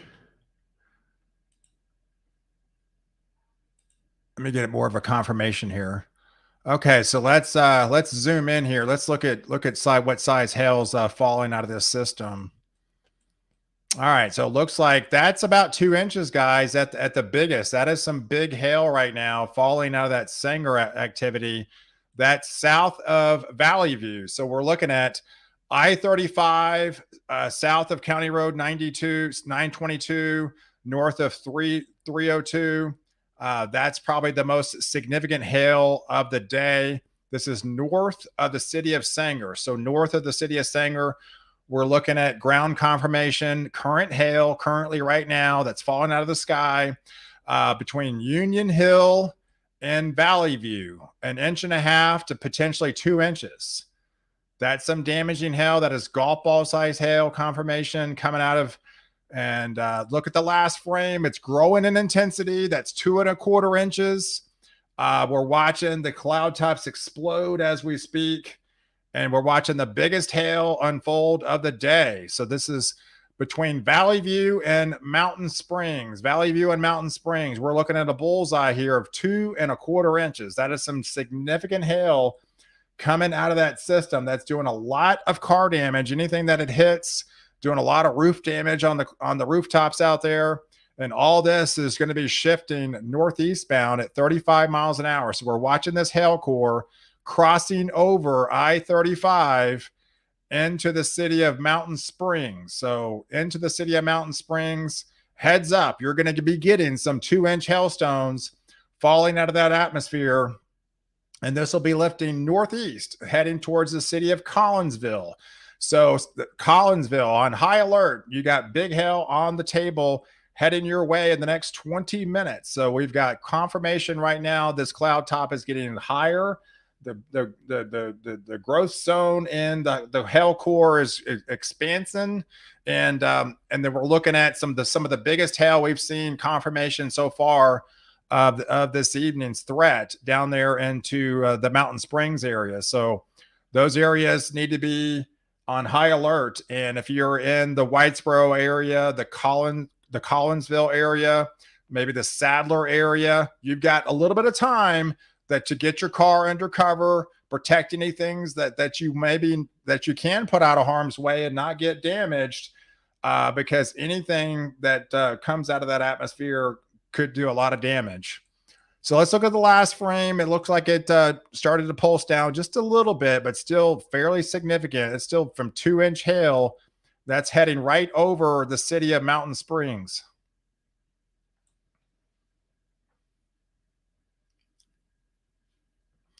And this is lifting northeast. So this is lifting northeast.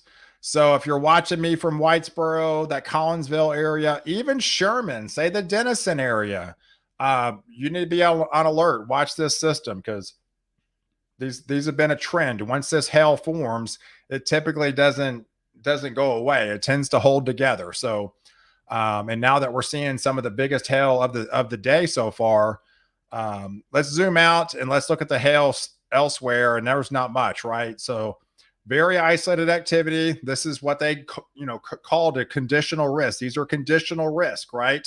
Conditional risk is isolated activity, possibly 30% coverage.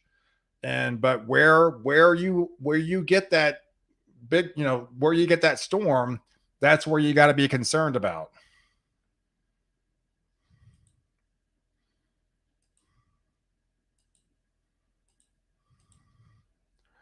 All right, so we're also concerned about this little hook right here. So this is definitely concerning to see something like this on radar now. That heading over this Lake Ray Roberts there into Tioga. So this is that same area that is trying to form a little bit of a hook on that south side, just north of Pilot Point there, near maybe the city of Bloomfield. So the city of Bloomfield, it definitely appears there's some circulation here that we need to be paying attention to.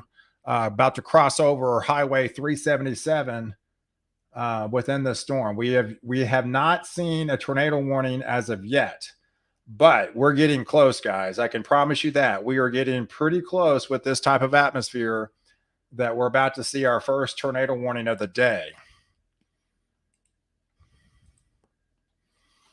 Because that is not a pretty sight here. These little inflow notches, that's not a pretty sight to see something like this. You got a pretty significant hail core. Just hear the winds whipping up.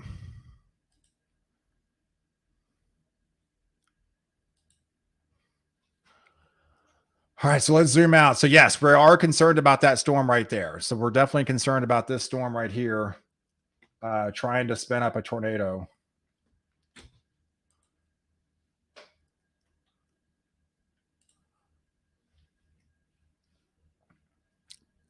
Yeah, I'm looking at some of the circulation values down here. It's probably the most significant circulation of the day. So we are seeing the most significant circulation of the day down here, just north of northwest of Tioga. So this is the area of concern, north of Bloomfield. On the southwest side, the tornado. On the northwest side, the hail core from this particular system as it's moving northeast. Yeah, so there it is. There's the area of concern that we've got to be paying attention to, north of Pilot Point, basically right here within the Tioga area between Tioga and Bloomfield. Definitely appears to have some rotation within this sector.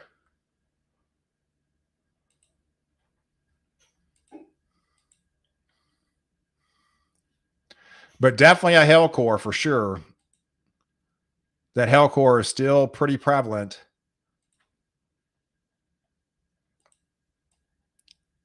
And there you go. There's 47,000. So that's why we're getting the bigger hail, right? So now we're seeing cloud tops of 47,000 feet. This just gives you an example of how this works. The higher cloud tops, the bigger hail it could be. The more room they have at the surface to have some low level spin ups. So yes, the higher these cloud tops get, the more room the atmosphere is going to be able to work with to increase the potentials for severe weather. So we're seeing the highest cloud tops of the day now as they slowly start to rise, and as they get higher and higher up in the atmosphere, then that's when those hailstones can get bigger, and we're starting to see confirmation of that.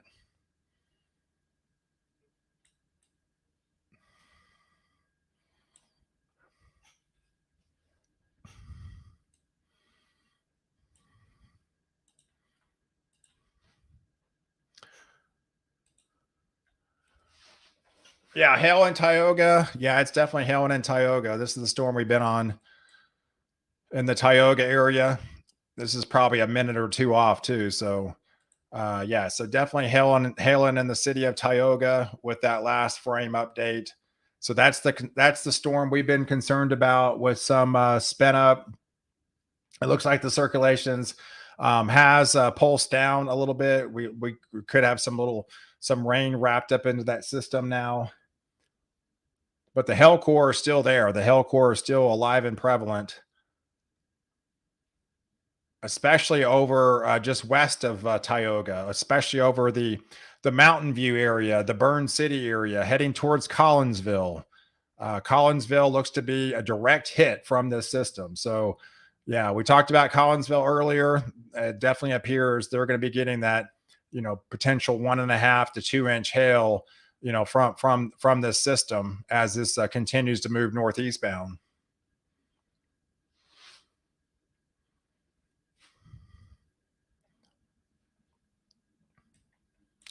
Let's move further south and see if these are getting out of hand a little bit. There's Ferris.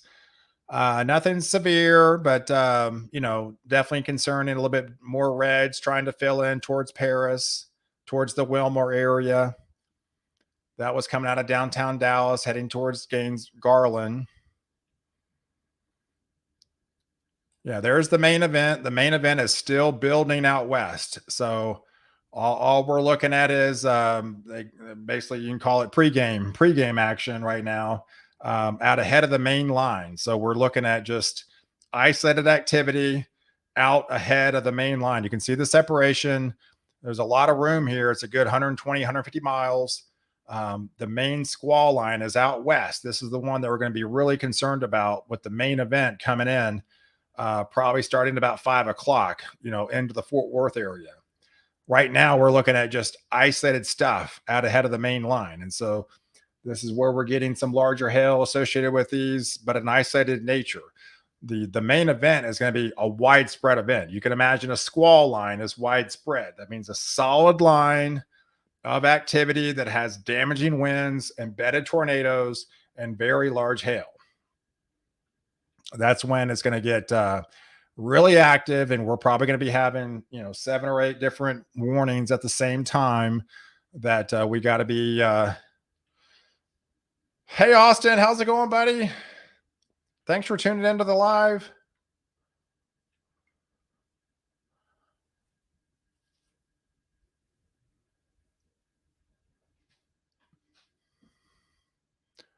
More Oklahoma. Yeah, I can switch radars. Let me switch radars to the Oklahoma radar. Nothing severe at the moment. We are getting a little bit of severe action towards the McAllister area. That's another severe threat, just barely severe, just went severe, 50-mile-per-hour winds, quarter-size hail in the McAllister area. Yeah, it looks like so far things are fairly tame as you head into Oklahoma.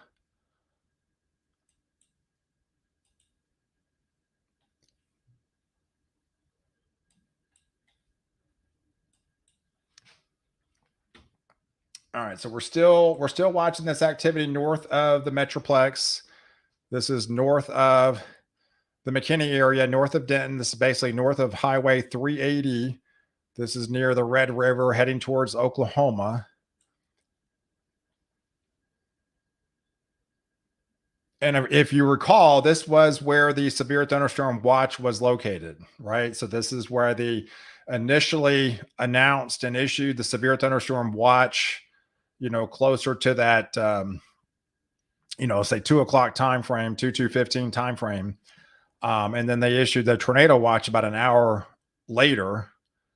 And that's again, it's just a watch. Watch means you just have all the ingredients in place.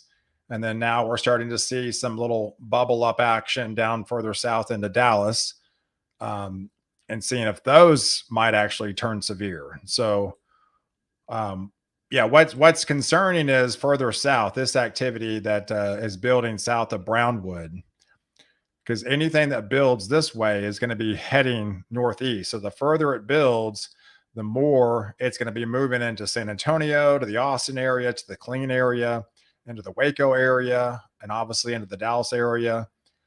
So all this activity is going to be back building further south, and then lifting northeast.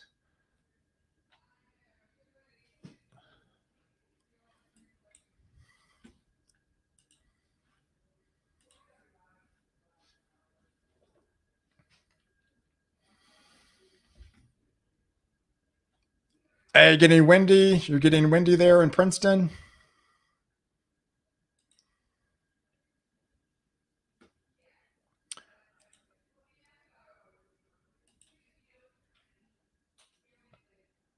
Yeah, here in Hazel and Weatherford too. Yeah, getting pretty windy in Hazel and Weatherford. Yeah, there's Weatherford, and there's the Hazel area just west of there. Just got a lightning alert for my area. Yeah, so you're probably getting some of that activity by Gunner. Seems like it's trying to build a little bit further south, actually.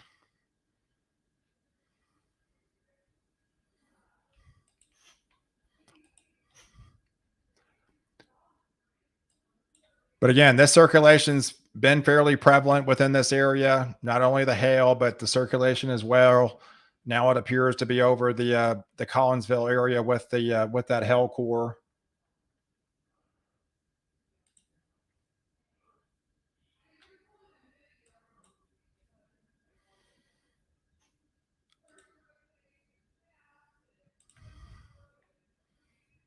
Yeah, there's the hail core over the city of Collinsville now, and Tioga. So Tioga, we had the confirmation they're getting some big hail in Tioga. So this is an expansion of that big hail, including South Mod. This is going to be entering possibly the South Mod area shortly. Probably going to be clipping Sherman there.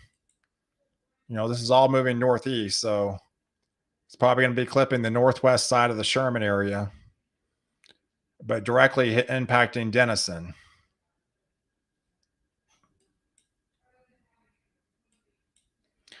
Yeah, hail was probably, I would say, the primary risk in the Dallas Fort Worth area, and then and then the damaging winds, and then the tornado threat. The tornado threat intensifies the further east you live, especially east of the I-35 corridor. So the concerning aspect is the larger hail that comes out of these systems, especially within the Metroplex.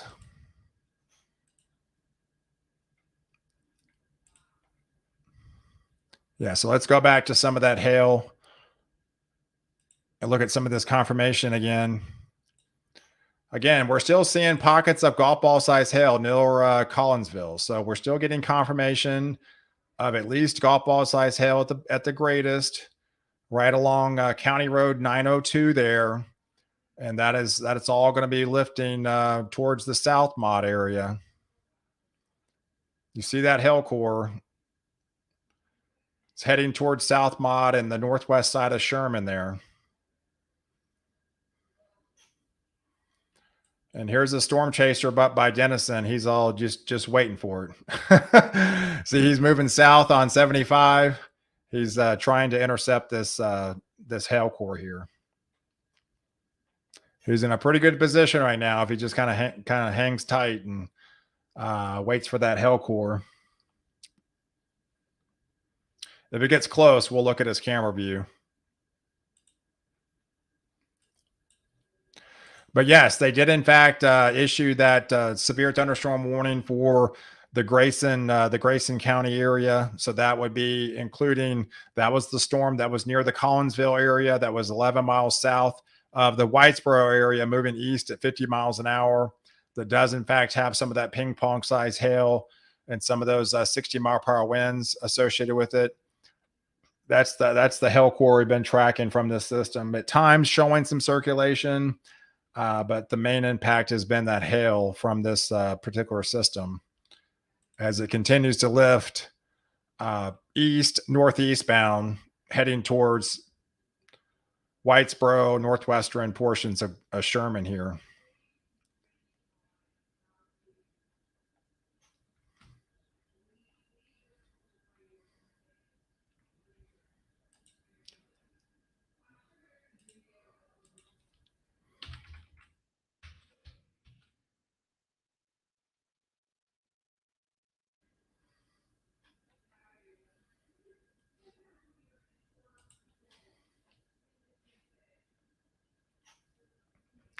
Hey, buckets of rain in northeast Sherman.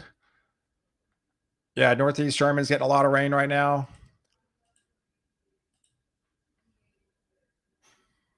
Yeah, so we're still seeing some pretty deep blues pop up in this sector. That's been really prevalent as that hail core really continues to hold together.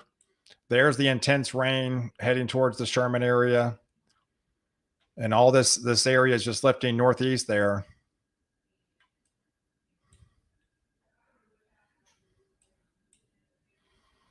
Yeah, so we're starting to get more indication of this holding together pretty strong. This is the bow signature. These are that squall line that we talked about. This is always an indication of some pretty intense winds. These are probably some 60, 65-mile-per-hour winds coming out of this system. 70-mile-per-hour winds. So this is your biggest winds of the evening. This is that solid squall line that we're talking about. This is west of the Metroplex. Get your bearings. This is essentially coming out of the Abilene area, heading towards the city of Breckenridge. So the city of Breckenridge, this is your straight line winds. This is your damaging winds from the squall line. You see the deep purples. This is an elongation of this squall line that's really going to be growing in intensity as we head towards the Metroplex. But this is the main line and the beginning stages of what's to come. So what you're going to be seeing here is these significant winds. These are upwards to 70 miles an hour heading eastbound. What is this moving at? 45 miles an hour. So this one's moving at 45 miles an hour. So this is what you're going to get. Pretty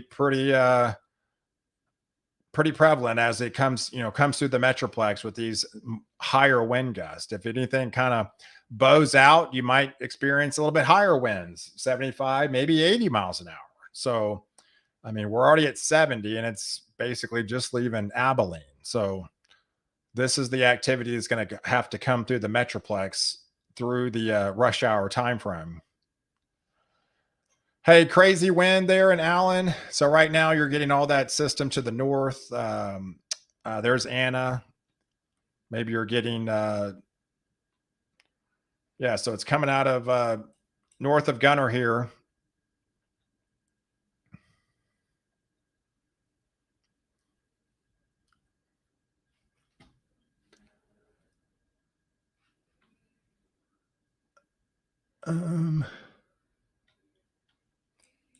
Yeah, so there's activity down towards Seagoville. That's the Seagoville action. That's getting a little bit stronger as we speak, down towards south of Balk Springs area. So yes, right over the city of Seagoville. You see all the deep reds. That storm is trying to get more intensified as we speak. Again, all that's heading northeast. It's heading towards the Forney area. All that is heading towards the Forney area. That will be basically heading northeast bound.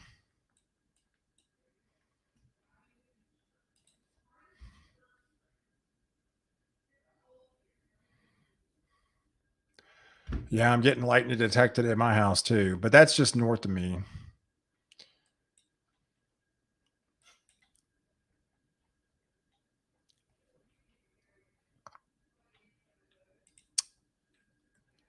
Yeah, so we're still seeing Yeah, it's still showing rotation. I mean, it's definitely still showing rotation. Nothing confirmed out of that system, but still showing rotation by that Collinsville South mod system.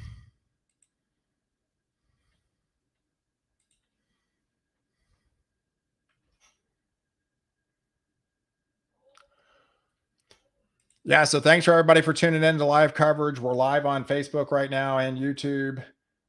So if you're just joining us, feel free to like the video and share it with friends and family, any groups that you might be associated with it. Get the word out that we're doing live coverage on this channel for the entire duration of the event. We started about 2 o'clock. We're just kind of getting going. We haven't had any tornado warnings yet, but we've had numerous severe thunderstorm warnings. We've had a lot of confirmation of some large hail already.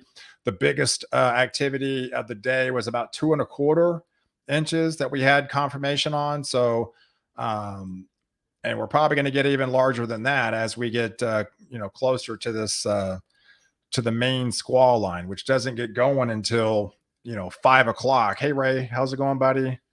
5 to 9. It's still looking at that. We're still about at least an hour and a half away from really the main action, if you will. The at least the start of it from this squall line. Wow, I have 12 messages. Yeah, obviously this is a busy time. Everybody trying to message me and yeah, so this activity is heading towards out of the Sherman area.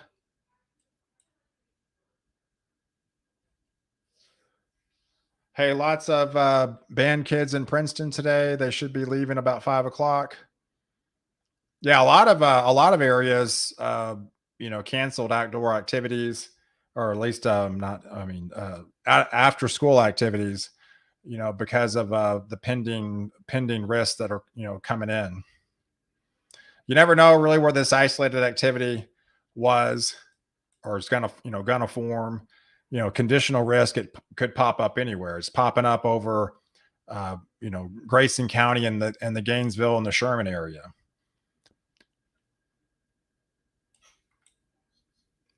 Yeah, so we're watching this hail core unfold. Pretty good, significant hail core still heading towards the Sherman area. So this is going to be literally kind of just northwest of Sherman, basically between South Mod's going to take a direct hit from this into this hail core.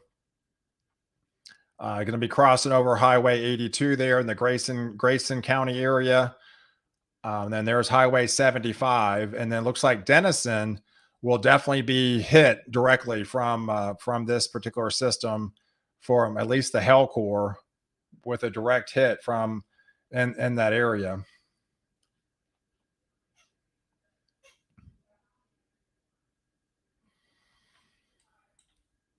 But yeah, so far further south, holding fairly tame. I mean, it's we're almost 4 o'clock, so we're almost 4 o'clock. So the good thing is these storms have remained on the tamer side. That's always good. That's always a good thing. Um, so I mean, it could be goods and bads in this situation. A lot of times, some of this activity could like possibly work the atmosphere over. Then that second wave maybe not as bad, but when you don't have the first wave, the second wave could be even worse than what we were looking at. So it's always concerning that just because you miss, possibly get scathed out of the first wave, doesn't mean the second wave is going to be less of a threat. It could be even meaning more of a threat, since the atmosphere, hadn't really been worked over from a storm and kind of turned itself over. We're not seeing that. We're just seeing clear skies, right? I mean, it's pretty open there in the Dallas Fort Worth area, pretty open ahead of this main line. So that could definitely be concerning, because this atmosphere is basically untapped, and you see what's coming. I mean, this is definitely what's coming, is all this activity is really starting to build and kind of fill in, and that will be heading towards Fort Worth. So they just went ahead and extended the severe thunderstorm warning. Again, 70-mile-per-hour winds. You're probably going to be seeing that just to get it extended further and further east every 30 to 45 minutes. This is all moving east about 50 miles an hour. So this is going to be a massive wind event, a squall line event. You're going to have embedded possible tornadoes within this sector, but obviously some very significant winds.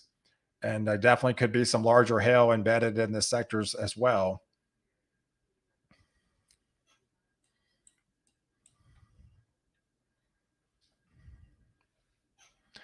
Windy but sunny. Hey, Lucky.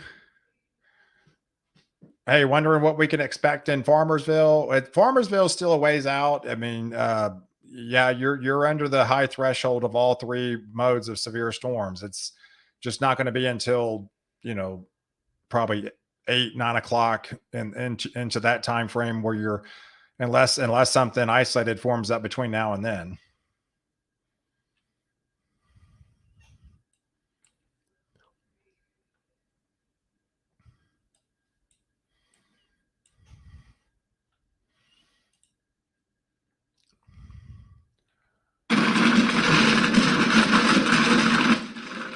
All right, so what we're looking at here, this is the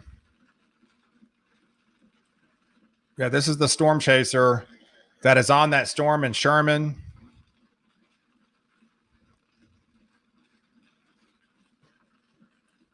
So he's getting a lot of rain, probably getting some pea-sized hail right now. So yeah, he looks like he's between Bonham and Sherman there. I mean, Gainesville.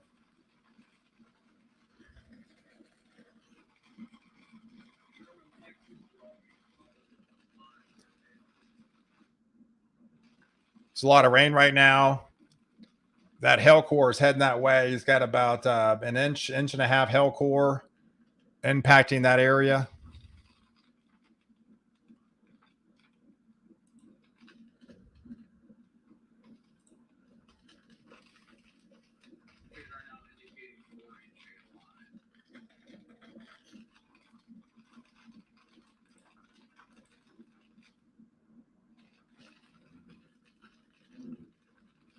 So he's trying to intercept that storm there in Sherman.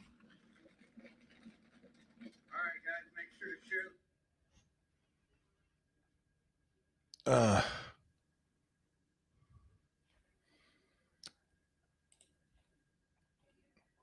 Sorry, it looks like I accidentally X'd out.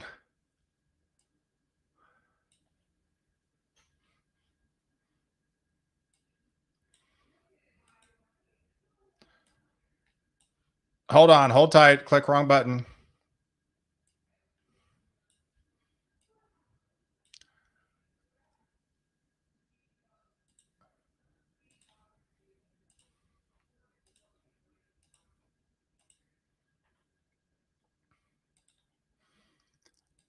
Sorry, I got button happy. So we're watching this hail core really unfold here. This pretty significant hail core coming out of this system.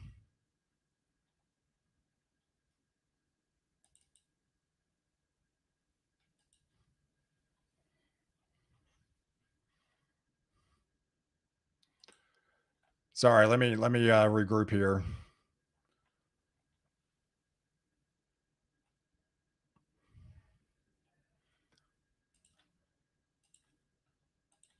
That's what I get for pressing the buttons too fast. Okay, so we're watching the biggest hail of the night. Wow, this is looking really significant, guys. This looks to be some really significant hail now unfolding across the Sherman area. It's growing in intensity. Almost 2 inches there.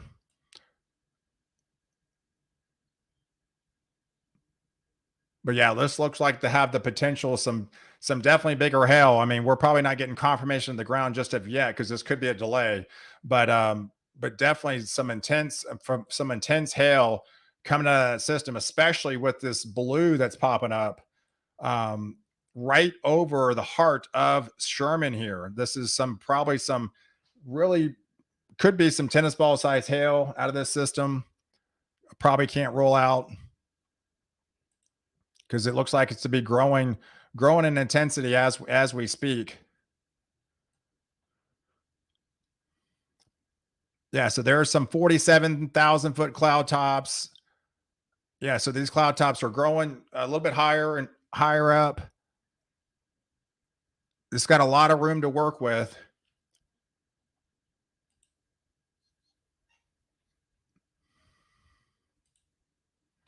Yeah, so easily golf ball out of this system, but it could be even higher than that. So definitely concerned about some of the biggest hail so far of the evening. With this system so far as it's heading right over the city of Sherman. Is getting nailed with big hail right now.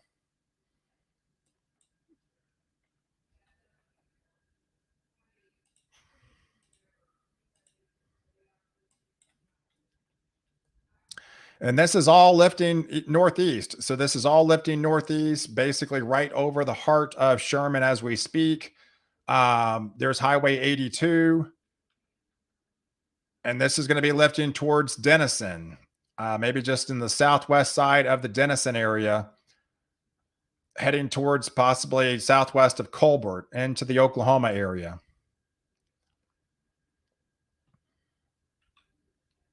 But yeah, there's nothing on the south side of this, so there's not much to really stop this from, gaining intensity.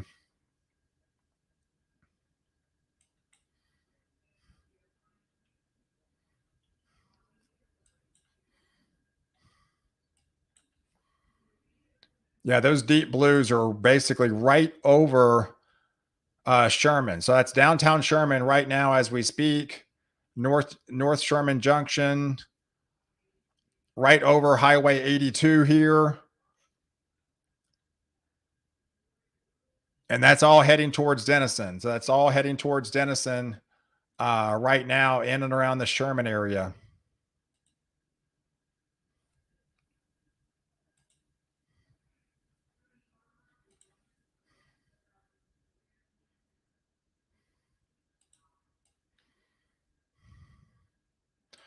Yep. Here we go. So that's definitely getting confirmation as this is getting more ground truth. 2.36 now. So that's definitely the biggest hail so far. And it's probably even bigger than that because obviously this is probably a little bit of a delay.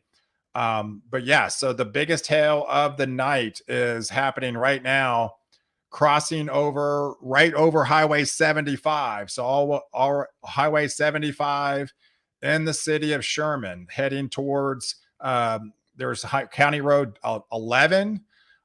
There's Junction, North Junction, Sherman Junction. This is all lifting northeast as we speak, but definitely gaining in intensity and getting larger and larger with every little update. This usually updates every 2 to 3 minutes here.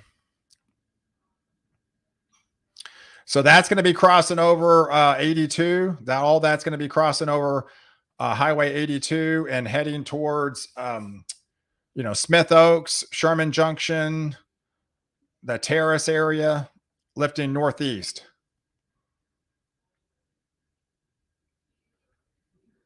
Yeah, it looks like it might be just southwest of Denison here.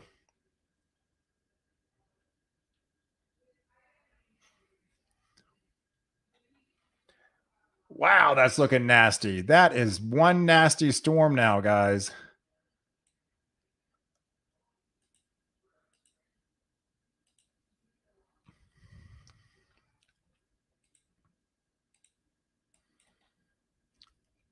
Yeah, that is a nasty hell core right here. That's a pretty big size hell core right over Highway 82 here. We're at the 4 o'clock time frame. We've got deep purples. This hell core is really expanding in coverage, and this is all lifting. This is all lifting northeast. So it looks like Ambrose is in line from this event. The Ambrose area about 405. Ambrose area about 405.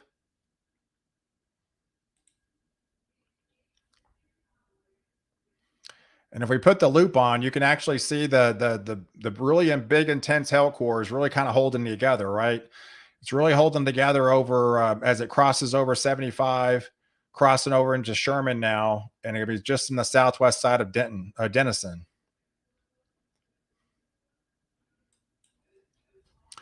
So if we zoom back out, yeah, it still appears the stuff in Dallas is still holding fairly tame.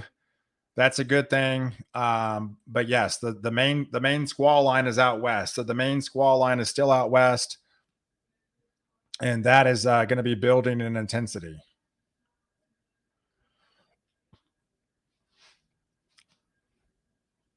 Yeah, everyone is going to get hit with something from this system. Yep, absolutely. Someone's going to get hit. Everyone with the squall line, that's going to be more of a widespread coverage. So just because you're not getting anything right now doesn't mean you're not going to get anything. So I mean, it just hasn't hit your area yet.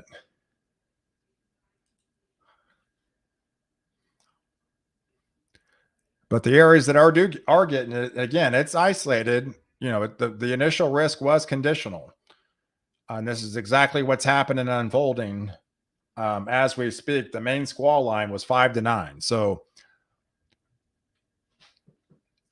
we got to hope these cells stay tame down there in Dallas. So far the system has been essentially coming out of Decatur. So when we first came on board, it was coming out of Bridgeport into Decatur, had some hail. We can probably go back and look at the path of this storm.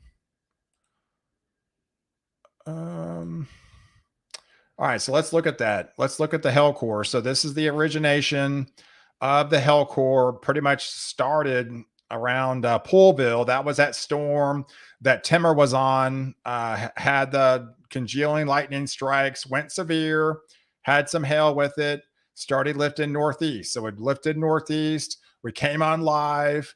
It went over Paradise. We talked about it going over Paradise. It came over Decatur.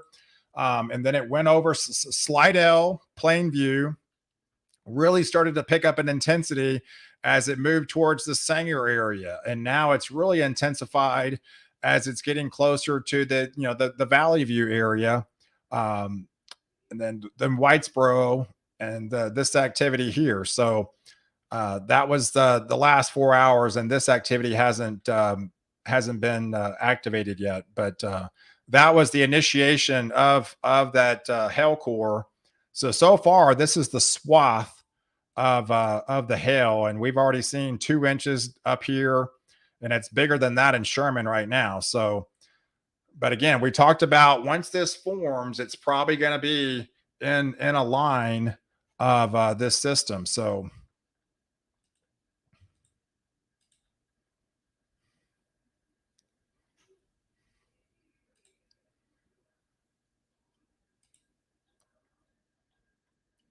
All right, so it looks like we've got our first tornado warning of the day, folks. We got our first tornado warning of the day. So let's zoom in here. This is for Breckenridge. This is that squall line. This is the main squall line that we've been talking about. Does in fact have a tornado warning associated with it now. Not only the 70-mile-per-hour winds, but we have in eastern Stevens County a developing potential tornado activated on radar, not confirmation, but on radar at 4 o'clock. There was an extensive line of that straight line winds moving northeast at 60 miles an hour, has some of those 70-mile-per-hour wind gusts, capable of both producing tornadoes and extensive straight line wind damage with this particular event near the Lake Daniel area and Breckenridge. So Breckenridge and the Lake Daniel area could be impacted from this particular cell as this nasty squall line moves in. So again, we're probably going to be looking at that, damaging winds, straight line winds, 70, 75 miles an hour. And then you have isolated potential EF0 tornadoes, kind of the same deal, right? 65, 85-mile-per-hour winds, EF0 tornado, straight line wind damage, 75-mile-per-hour winds does about the same amount of damage. So they went ahead and on that squall line, just within that leading edge, they could have some embedded, isolated tornadoes spin up. So they went ahead and included that tornado warning associated with this activity that's coming out of Breckenridge. lifting northeast at 60 miles an hour. This is main line, so it's moving a little faster. We're talking 60-mile-per-hour winds, 60-mile-per-hour movement to the northeast. So areas in the path are going to be the Caddo area. This is all going to be going towards the Grayford area, probably north portions of Mineral Wells. But this is all going to be eventually heading towards, I don't know, Bridgeport, those areas down towards Springtown. Are going to have to look out for this tornadic, straight line wind damage threat getting closer. Yeah, so this is the activity we're probably going to be seeing. These along the squall line here are these embedded tornadoes within this sector. So we've got ahead of the main line, we've got isolated pop-up supercell thunderstorms that have large hail potential. And then we have the main squall line that we're starting to see the initiation of straight line wind damage and isolated tornado sped ups along the leading edge. And so this is what we're going to have probably start to light up across as we zoom out here, as we get deeper towards the 5 o'clock, 6, 7 o'clock time frame. This is all going to be starting to fill in here, and we're all going to be seeing a massive straight line wind event, embedded tornadoes, isolated larger hail within this sector as the main event gets going here.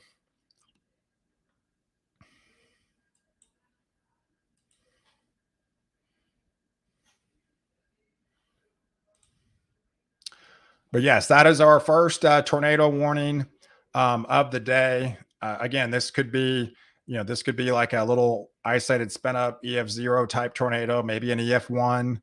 But yeah, always concerned about these leading edges of there's no inflow notch. It doesn't look like some massive tornado or anything like that, but it's probably more like the EF0, EF1 if there's something that does form. But either way, we've got some easily 70 mile per hour winds associated with this activity as this continues to move east northeast.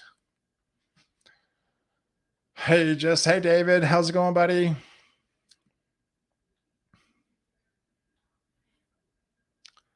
Hey, projection arrival time in McKinney. Well, I mean, the main squall line probably closer to 7, 8 o'clock, I would say.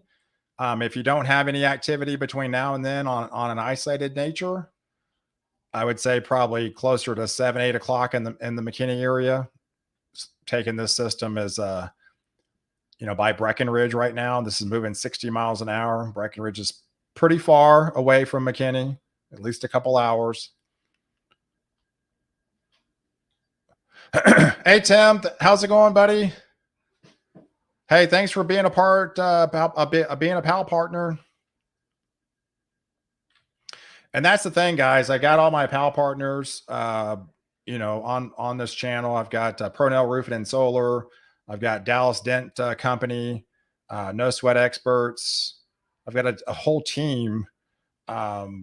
If things turn bad right now, we've got a whole team to put you back together whole again. So if you got hail damage to your car, you can certainly reach out to the Dallas Dent Company. They got a whole fleet of cars on deck to give you a loaner car. If you do so, you do need one. It's a high impact event, so let's hope it doesn't get to that.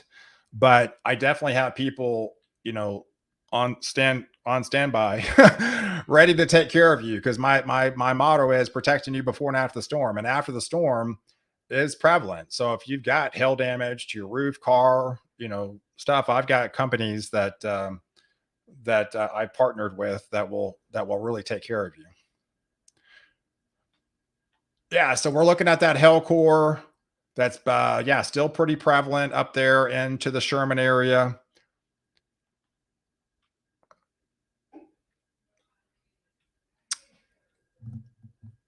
Maybe not as intense as it was. We're not seeing the blues. That's a good sign. Maybe the hail has somewhat peaked in that area, but still a pretty good, significant core right over Highway 82 there.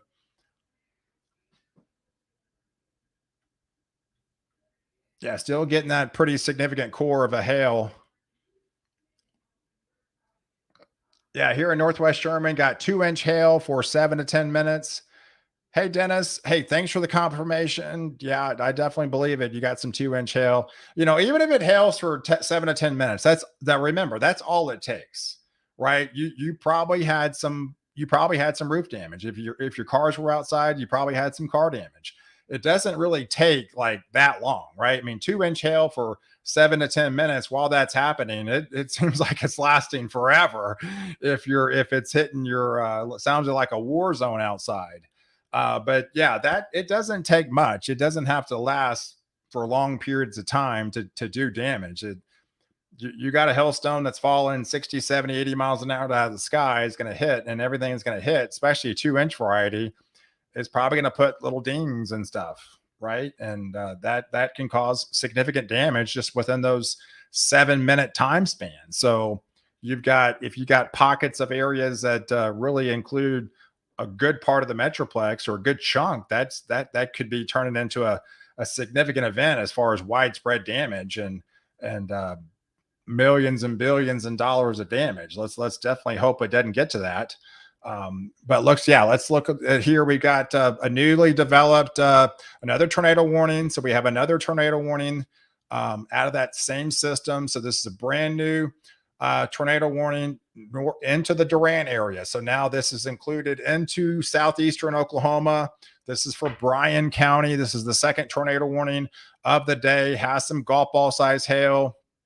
This was a thunderstorm that was capable of producing a tornado near the city of Armstrong up there in southeastern Oklahoma that's moving northeastbound at 35 miles an hour. So areas in the path are going to be your Durant area, up in the Caddo area, basically Armstrong, as well as Blue. So yeah, this is the area that has the tornado warning associated with it coming out of Durant. So I might have to change radars here.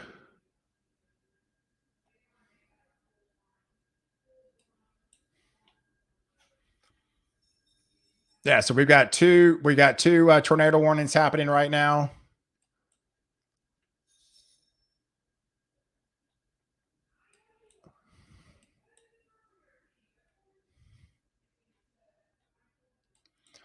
All right, so this is the main squall line that we're working with down here in West Texas.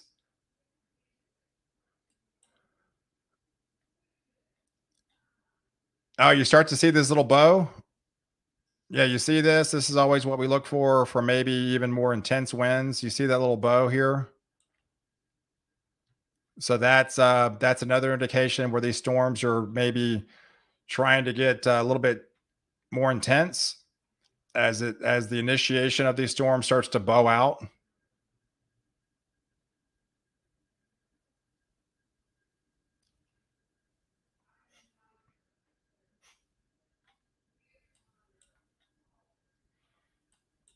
Aubrey area, yeah, pretty clear in Aubrey right now. We're just waiting for this main event to come through in the next couple hours.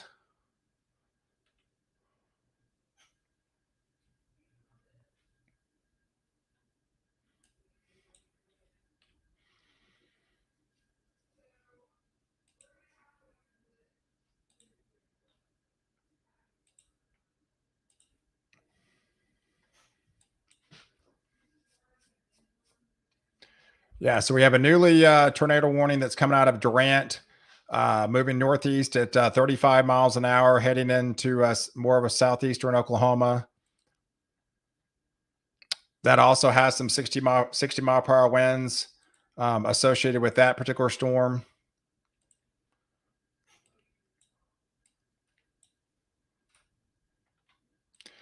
Yeah, so it looks like that stuff fizzled in Dallas.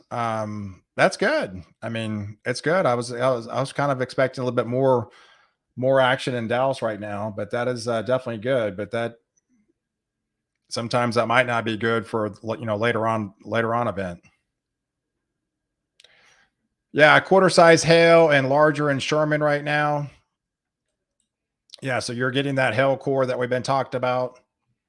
as it's moving out of Sherman here. Heading into looks like Ravenna, just north of Ravenna. Maybe not as prevalent as it was. Yeah, if you're getting quarter size, it was definitely bigger than that earlier. But nonetheless, still significant, definitely still severe. That's coming out of the Sherman area.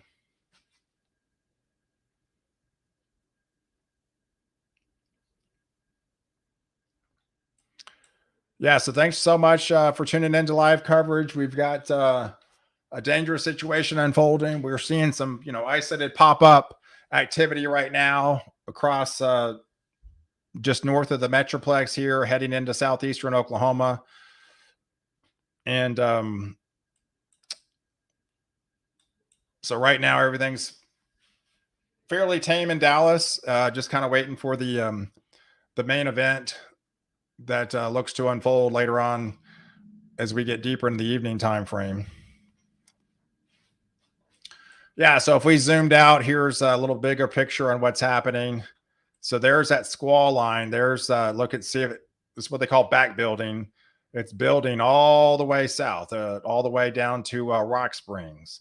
So the further south it builds, all this is going to be lifting east northeast.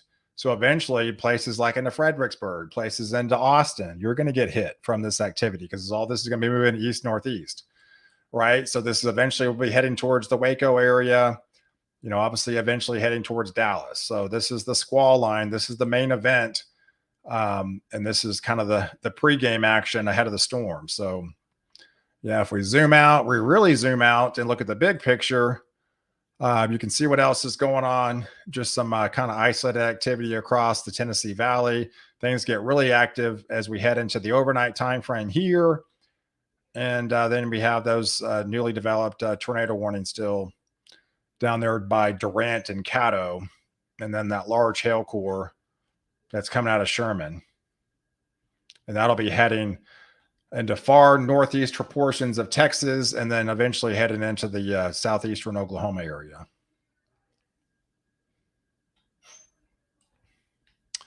Yeah, so what time for Dallas? Well, Dallas, unless they get activity building, it's going to be a couple hours still. This is the activity that's going to be moving across into Dallas later on this evening. The main squall lines between 5 and 9 o'clock. We guesstimated it's going to be closer to Fort Worth by 5. It's by Breckenridge right now, so it'll probably be near Weatherford by 5 o'clock. Hey, Craig, how's it going, buddy? Been watching your content for a few years now. Thanks for the great information and keeping us all safe. You're welcome, Craig. Appreciate the donation. Greatly appreciate it. Definitely helps out a lot. Hey, Deborah, thanks so much. Appreciate the donation. Yeah, I like doing live coverage. We're going to be doing more of these, going forward, especially now that spring storm season's here. It's just one of those things, and it's one of those seasons. Unfortunately, it looks to be fairly active. We're coming out of a La Nina. We're heading into an Enso neutral. The good thing is the La Nina is going away. That's a good thing. I know a lot of you weren't liking the La Nina. We've been in it for 3 years. So things are changing. We're watching the initiation of things changing and an overall pattern that we haven't seen in the last 3 years. So, and eventually we're going to be heading towards an El Nino. I'm pretty confident of that. It's probably going to be starting later in the summer, definitely by fall. But yeah, the more or less things are changing in the whole atmosphere. So we're finally seeing some movement there. Warmer waters in the equatorial Pacific, that changes the game and the placement of the rain. You saw California really getting a lot of rain. You're probably going to have the southern flank of those storms getting a lot more rain. Unfortunately, it looks to be a higher impact storm season with the transition from La Nina to Enso neutral. So we're just kind of getting going on that. It could be active for another couple of months. We might take a respite next week with some cold air filtering in. Looks to be fairly on the colder side week 2 and week 3. maybe a little bit more longer range out. Week 4, we might have a recovery and start to rebounds, but we definitely have some winter type weather coming back for week 2 and week 3 of March.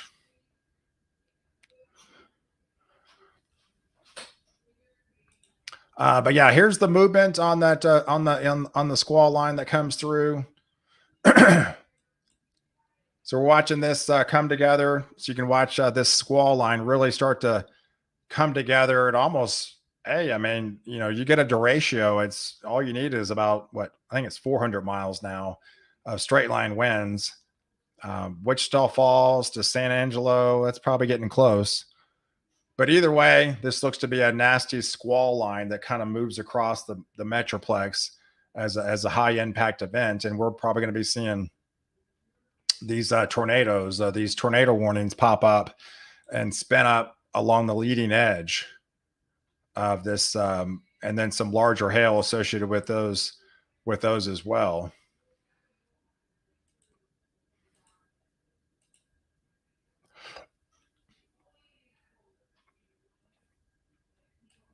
But yeah, kind of definitely surprised there's not much more action in Dallas. I felt like there was going to be a little bit more by then. By now, it's 4:20, but anything that tried to form has been shut down. So that's an indication where you do have that capping inversion, at least on the southern side, has able to hold the storms at bay and not further north.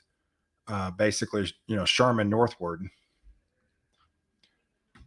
But yeah, no question. Once the squall line gets near, there's not going to be a cap in place. That's pretty much certain.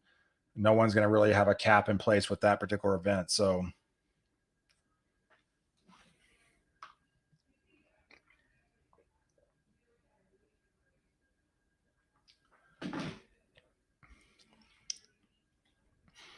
and with El Nino coming back, it's probably one of those years that we're probably going to have a lower end hurricane season.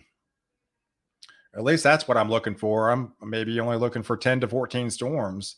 We averaged 14. We barely made 14 last year. But yeah, if I had to guess right now, first glance would be, a lesser system, a storm year.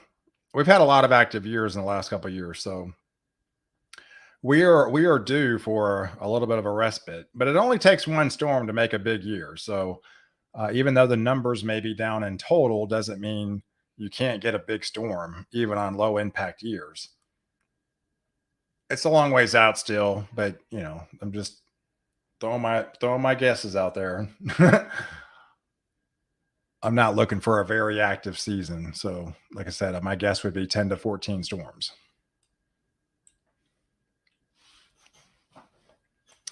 All right. So again, the main action still north. That's that storm that's coming out of Sherman that impacted them is now heading into the northeast. North of Ravenna. A lot of blues on the map, still indicating some pretty large hail from that system. And then we have that tornado warning up here. The hail is growing a little bit larger. That tornado warning has some ping pong size hail with it as well, and that's all moving northeast. Not getting a confirmation of a tornado, but still rotation with this sector to warn of the potential dangers from that particular system.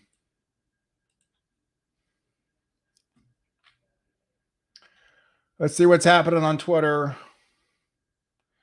Oh, Brandon, yeah, looks like that storm chaser in Sherman. He just posted. He's like, "Hey, I need a new windshield." He took that brunt of that 2 to 3 inch hail, maybe even larger there in Sherman. So, yeah, he was he was right over it there for a time. So, yeah, he said he needed a new windshield. So that he definitely got hit with that system.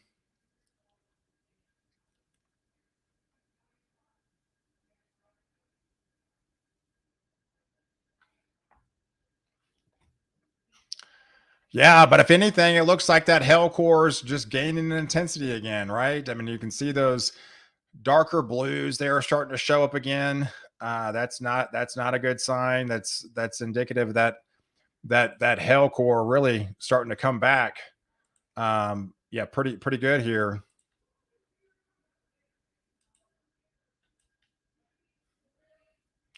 Yep, starting to get some 2-inch hail again. So we're back to the 2-inch threshold now. Over Ravenna and Mulberry, heading towards Souls Bluff. That's the area that is getting the hell core. But again, that's it. I mean, it's really isolated right now. It's everything's northwest. But again, it doesn't take much. That hell swath is fairly pretty significant. Let me put the 24-hour loop so you can get the whole big picture here now, and it definitely includes the Sherman area. So let's zoom back into Sherman and look at this. Zooming in what Brandon went through. All right, so there you go, 2.5 inches. That's basically close to tennis ball size hail, getting near tennis ball, near the Sherman area. 2.44. That's definitely the biggest hail. So yeah, if we zoom out and look at the hail threat and what we're looking at here, there it is. So right, I mean, it forms to the southwest, lifts northeast, and it's a pretty big, significant hail core. And it looks like it's just gaining in intensity as it rolls around. So that's significant damage coming out of Decatur. This is all 1 inch or greater. So north of Denton here, 2 inches. Anything along its path did probably some damage, not only to cars or in homes too. So you probably have a lot of roof damage up there in Sanger, Valley View, the Tioga area, the Collinsville area, the Southmont area, all the way into Sherman. We're just kind of getting going with this particular event. That's the first wave that's coming through, and so here's some backside situations right now that's unfolding down towards Breckenridge, maybe some 1/2 inch, maybe almost an inch at times.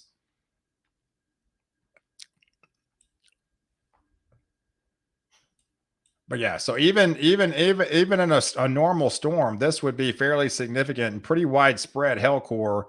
That's covering a lot of real estate, having at least an inch, over an inch, 1 to 2 inches, and maxing out at 2.5 inches in diameter here.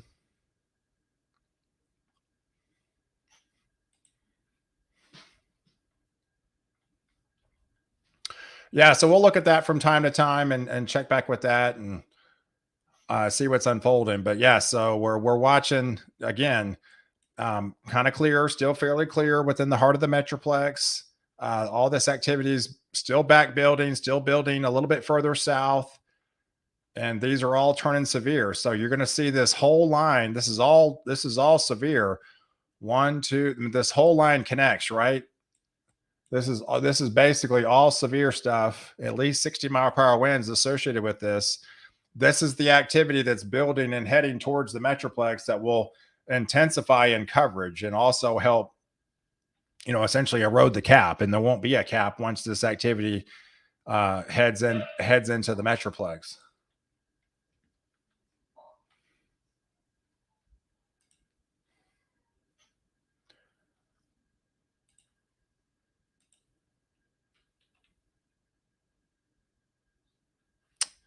Yeah. So I mean, yeah. So this activity is still showing that fairly good size hail.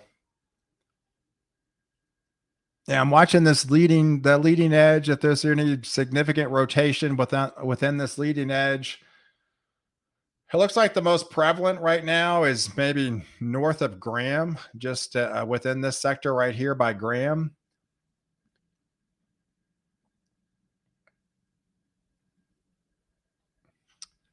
We can see that one tornado warning was allowed to expire, so that has now expired. Yeah. So what's the timeline for the Metroplex? Again, it's 5 to 9 o'clock. Yeah. So timeline has not changed for the heart of the Metroplex. We're getting the isolated pre pop ups and it's been essentially northwest, a little bit in our northwestern zones of the metroplex.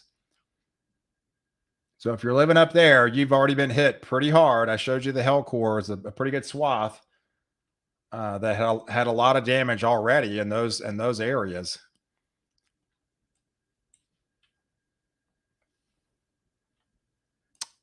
All right, so it looks like we've got another tornado warning that looks like this just got issued as well. That's a brand new tornado warning up here. Again, southeastern Oklahoma has the ping pong size hail. It's the same type of circulation along that leading edge near the Caddo area, moving east at 30 miles an hour. So there's several tornado warnings happening right now. Two of them kind of back to back, like overlapping each other in Bryan County there. Same type of circulation. It's just within this sector of Caddo, there's enough circulation to warrant a tornado here.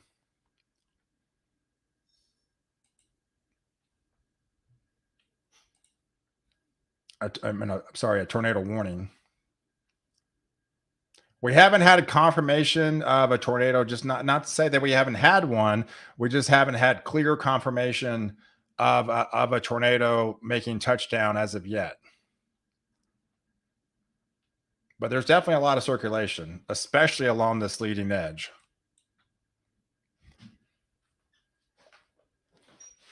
Hey, Ross, 70-mile-per-hour wind gusts with the severe thunderstorm warning in Texas. Yeah, so yeah, you're probably talking about this one right here. This is the leading edge of this. Yeah, the leading edge. This was in Kingdom State Park. So Kingdom State Park near the Graham area has some 65-mile-per-hour wind gusts and moving at 45 miles an hour. Hey, Christopher, thanks for becoming a member. Greatly appreciate it. Thanks for being a part of the channel.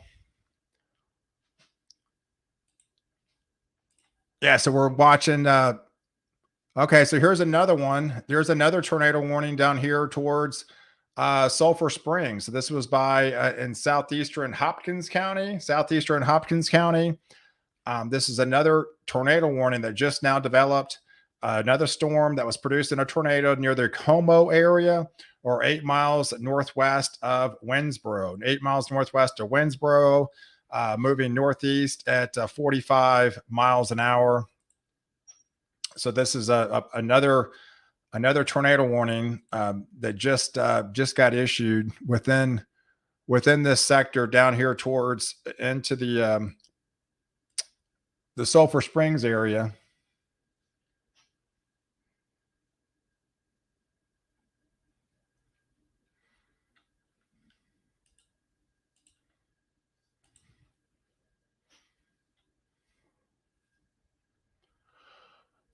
Come on, what happened?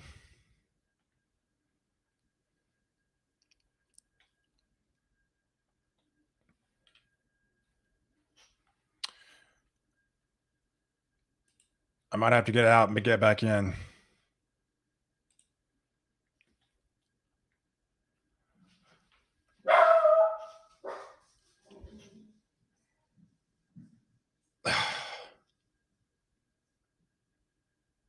Sorry, guys, I'm getting a blank here.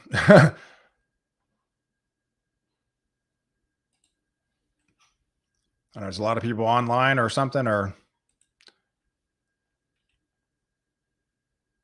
all right, it looks like it's coming back.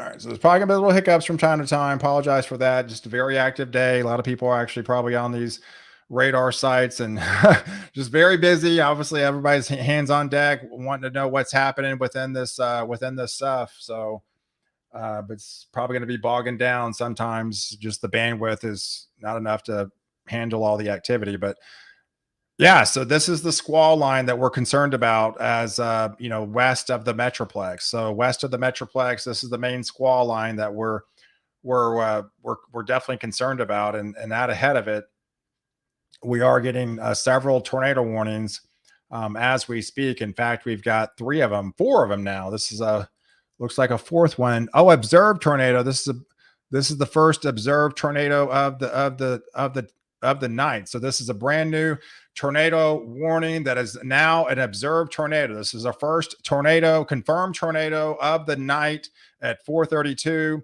A confirmed tornado was located near the Purley area. Purley, 10 miles north of the Winnsboro area, moving northeast at 35 miles an hour. So this is a damaging tornado. It's got movement of 35 miles an hour. So this is a confirmation for northwestern Titus County and southwestern Red River County, essentially east of the Metroplex here. So east of the Metroplex, we're watching our first observed tornado of the evening. Looks like it's a small compact tornado, but nonetheless, we do have a confirmed tornado within this sector here, and that storm chaser is pretty much on it. So let's see.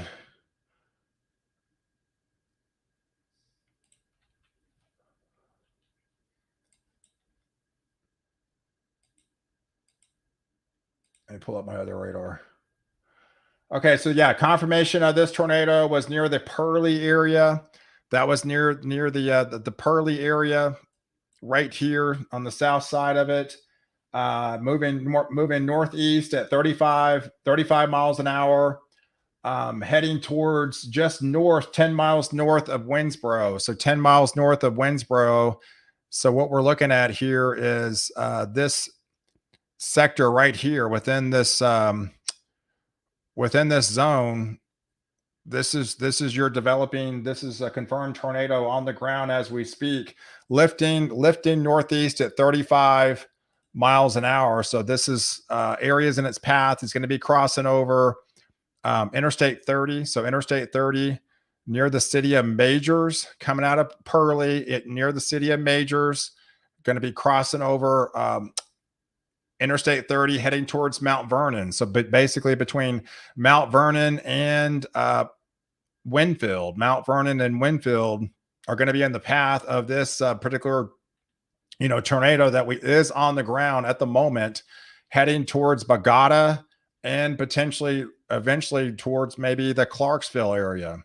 So heading towards the Clarksville area with this particular storm.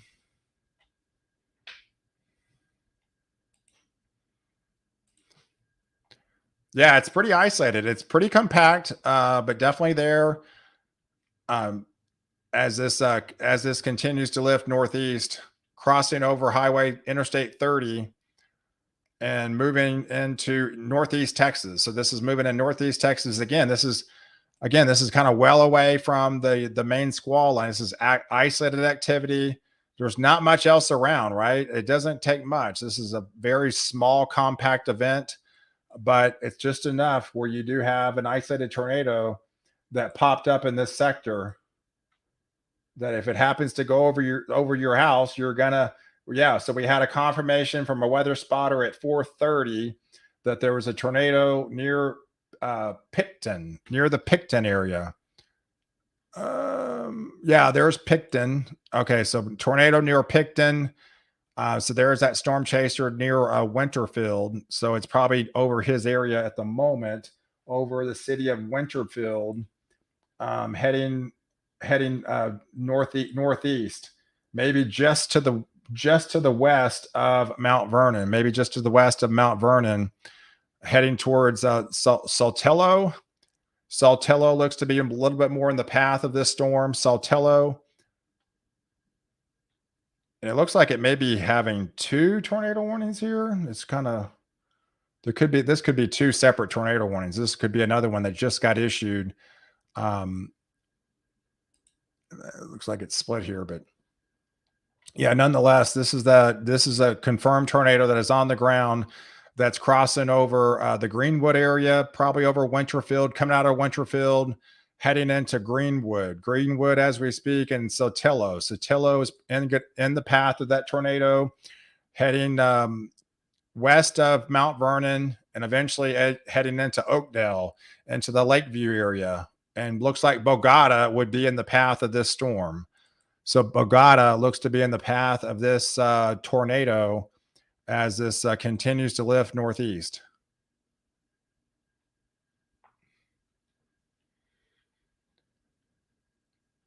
Hey, Pal Coffee hit you with the punch. Yeah. So Papa Rob's Coffee. I don't know if you saw my live earlier. Yeah, so Papa Rob's Coffee.com. I have a breakfast blend, and it's going to be in smooth and bold. You can actually go to their website, paparobscoffee.com, and check it out. But it's all fresh. Yeah, cool thing, it's all fresh, and it's nationwide. So it's not just local, it's nationwide. You can order anywhere in the country. Order today, made tomorrow, shipped out tomorrow, and be at your doorstep within 3 days, no matter where you live in the US. That's pretty cool. Yeah, so we're watching this tornado crossing over Interstate 30 now. Yeah, so we're crossing over Interstate 30 with this tornado coming out of Greenwood. Looks like it's still kind of holding together here. Moving fairly quickly. Sotillo is going to be in the path of this storm. Heading towards Oakdale, heading towards the Bogota area.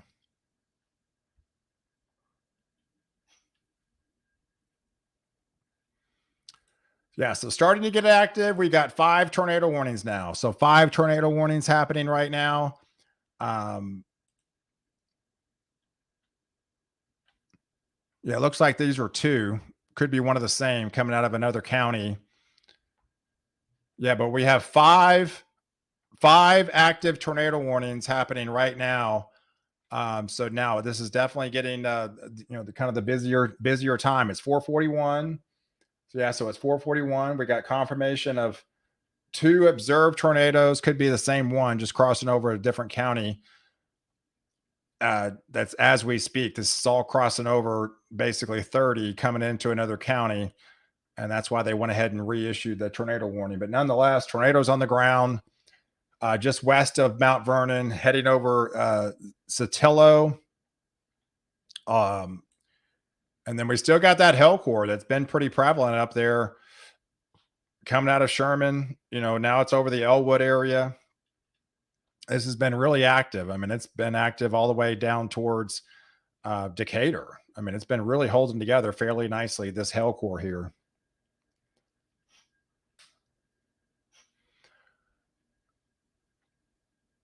Hey, Tune Guy. Thanks for watching, buddy. Thanks for watching the live coverage. It's just kind of getting going here. We've got 2 confirmed tornadoes on the ground out there in East Texas, just east of the Sulphur Springs area. Confirmation of Picton. There was a touchdown in the city of Picton right here off 269, and that is lifted north. So it went over Winterfield. It went over Greenwood. Now it looks to be over the Saltillo area.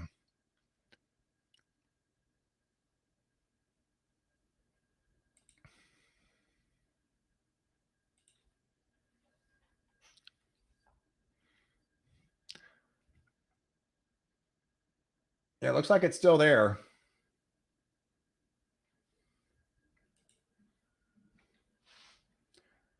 Let me expand my...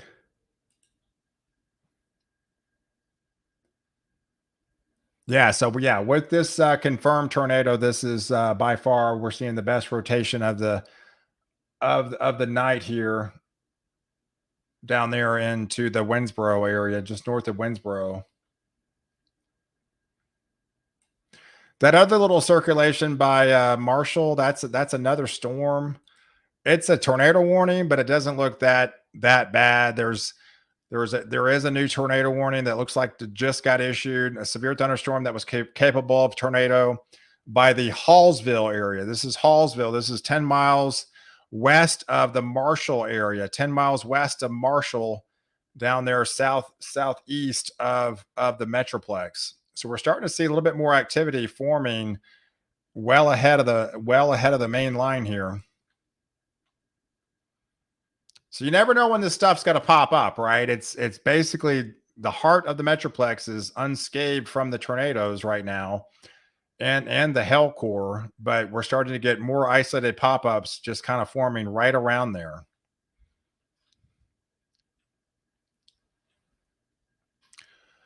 But the main event still looks to unfold in Dallas later on as we get deeper towards the 5-6 o'clock time frame. So we talked about 5 o'clock. It was going to be in Weatherford. It's going to be pretty close, maybe a little bit later.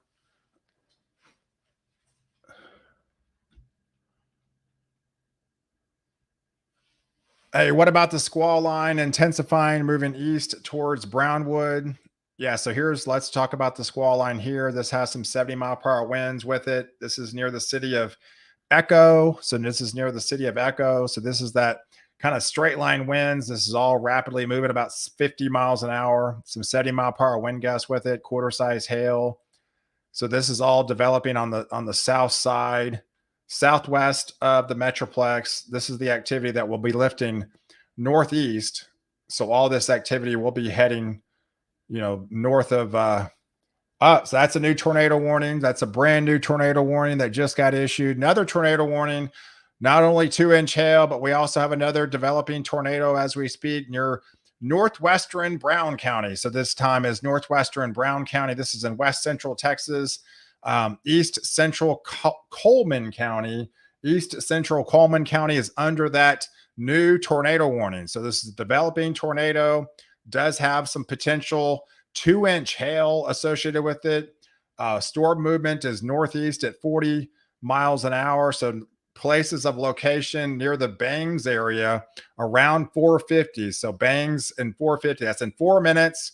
Lake Brownwood near the Thrifty area by 5 o'clock, and Brownwood State Park around 5:10. So this is a brand new tornado warning that just got issued along the leading edge here of the main sector. This is again southwest of the Metroplex. So again, another area of concern with a pocket of hail just coming into that tornado warning. Some bigger hail near the Santa Ana area, near the Liberty area, and that's all moving towards Bangs. So this was the concern near the Bangs area down here. That's where the circulation was of that developing tornado potential down there southwest of the Metroplex.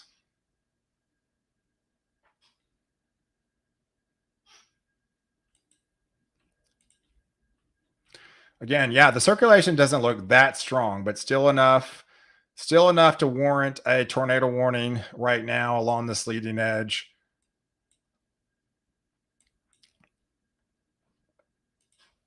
But either way, it's got some damaging winds. We're talking 70-mile-per-hour winds. We're talking some 2-inch hail within that core here, right along the Santa Ana area.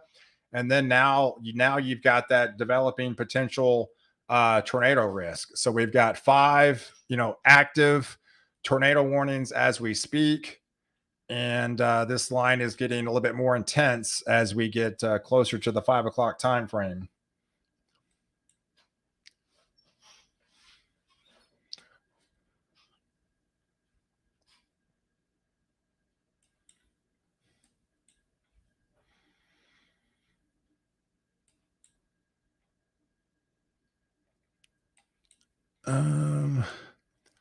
Okay, so here's that storm in near Bogota. So right now the storm action is over Saltillo.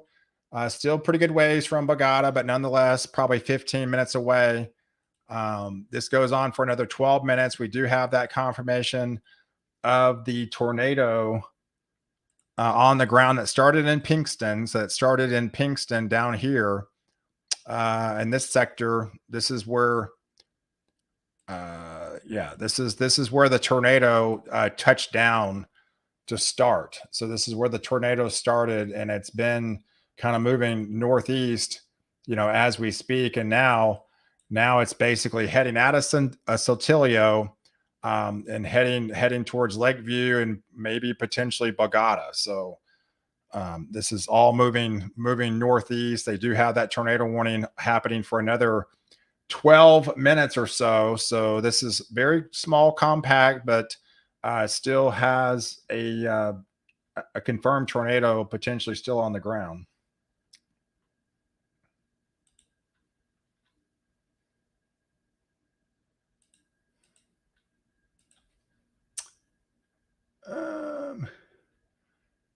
Yeah, still the latest update is still at 4:32 that spotter had that confirmed tornado.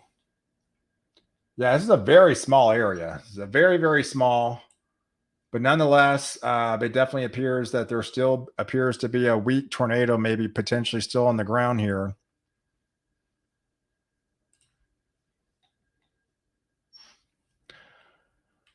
South of it looks like maybe it's north of Mount Vernon now. So between Mount Vernon and Lakeview. So between Mount Vernon and Lakeview here, east of the Metroplex, east of Sulphur Springs, with that tornado on the ground. So it looks like we have maybe another development by the Santo area. By the Santo area, let's zoom into that region. Santo, north of Stevensville.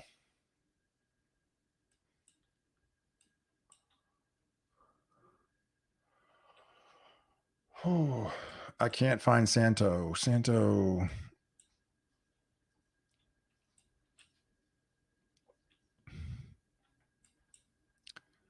I too far north? Okay, let me zoom out. Okay, Brownwood. Okay, there's Stephenville.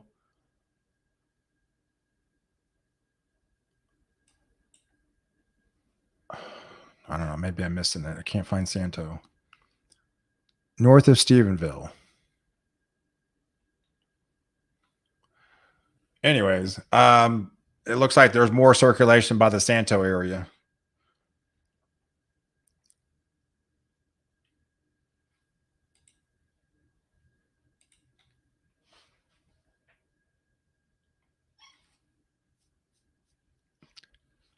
Yeah, it's near this area right here. This is the thunderstorm warning that has some 70 mile per hour winds near the Santa Ana area. That's moving east at 50 miles an hour. There's just some rotation within this sector that's warning a potential developing tornado here.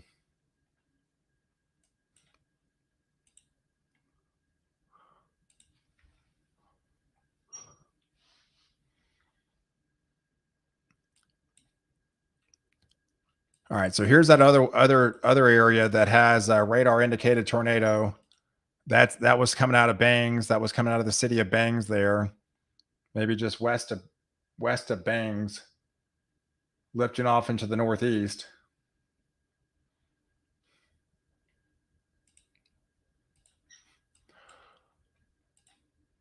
Yeah, it looks like we're trying to get this fill in here. At least the northern branch of this squall line is trying to catch up with this activity here. So this it could, if it's fast enough, and kind of inhibit this development here that's been so prevalent with this hell core.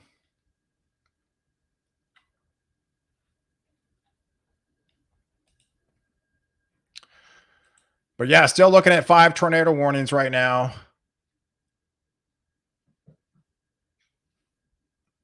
Yeah, so five current tornado warnings happening right now as we speak. And if we zoom out, still not much happening within the heart of the Metroplex. It's still been fairly quiet for the time being.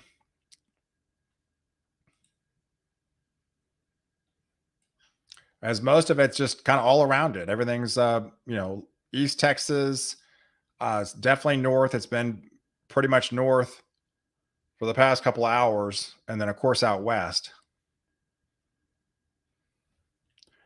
So we're almost approaching the 5 o'clock time frame now.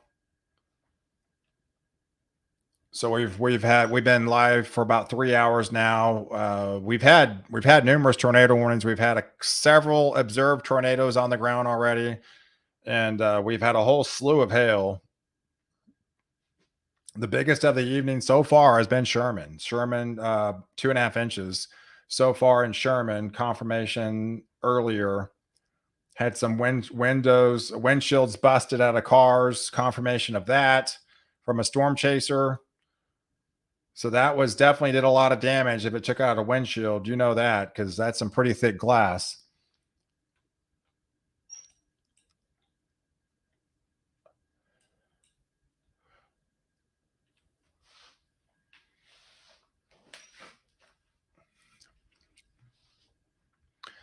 Hey Tina, you're in Brownwood, so you're with that storm that has the 70-mile-per-hour winds. Are you feeling it? You feeling the windows kind of buckle in your region?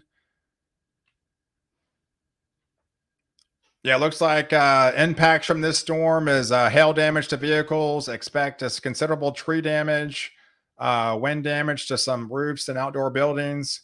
Some of those 70-mile-per-hour winds.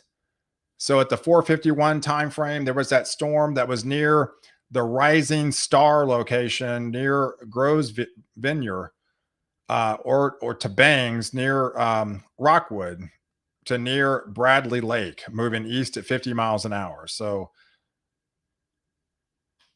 locations in this path could be the Thrifty area where where it is now. Say Camp Bowie about 5:05, the early area at 5:10, Blanket, Texas at 5:15, Sloan at 5:30, San Saba at 5:45. So that kind of gives you some guesstimates on where and when the 70 mile per hour winds are going to be impacting your area. So we still have that tornado warning going on for another about 19 minutes or so for that circulation near the Bangs area. That's moving east about 50 miles an hour.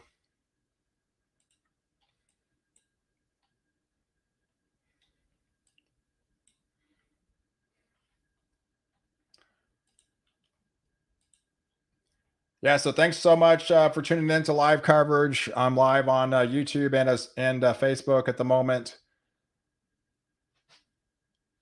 So if you hadn't subscribed to my YouTube channel, check that out. You can subscribe. I do nationwide updates on there, basically on a daily basis, kind of give you a full breakdown of what's happening, what's coming.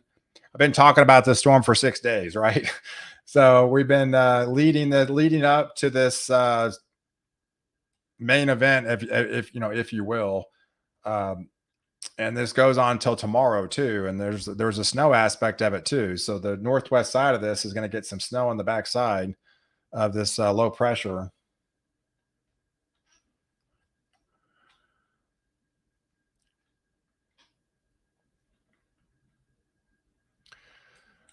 Yeah, so we zoom in. You can see the leading squall line approaching the Decatur area, approaching Runaway Bay. That's just west of Decatur. This is where that storm started, at least the isolated nature. So this is where we started coming on live. We had some activity near the Poolville area. This is where it all started. We're basically back where we started, guys. This was the Poolville area. This was the first initial severe thunderstorm warning of the day about 3 hours ago now in the Poolville area.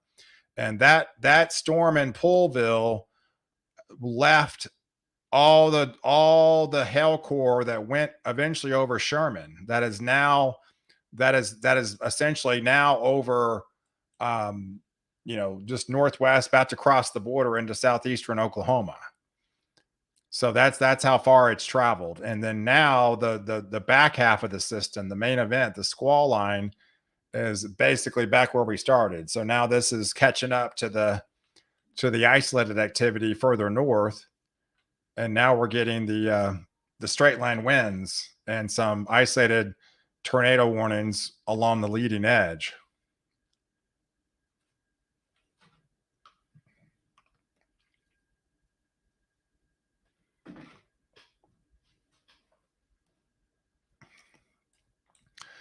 Thunder in McKinney. So you're probably getting some action from Sherman. Gunner. Yeah, looks like there's some activity starting to bubble up in Gunner, Tioga, Howell.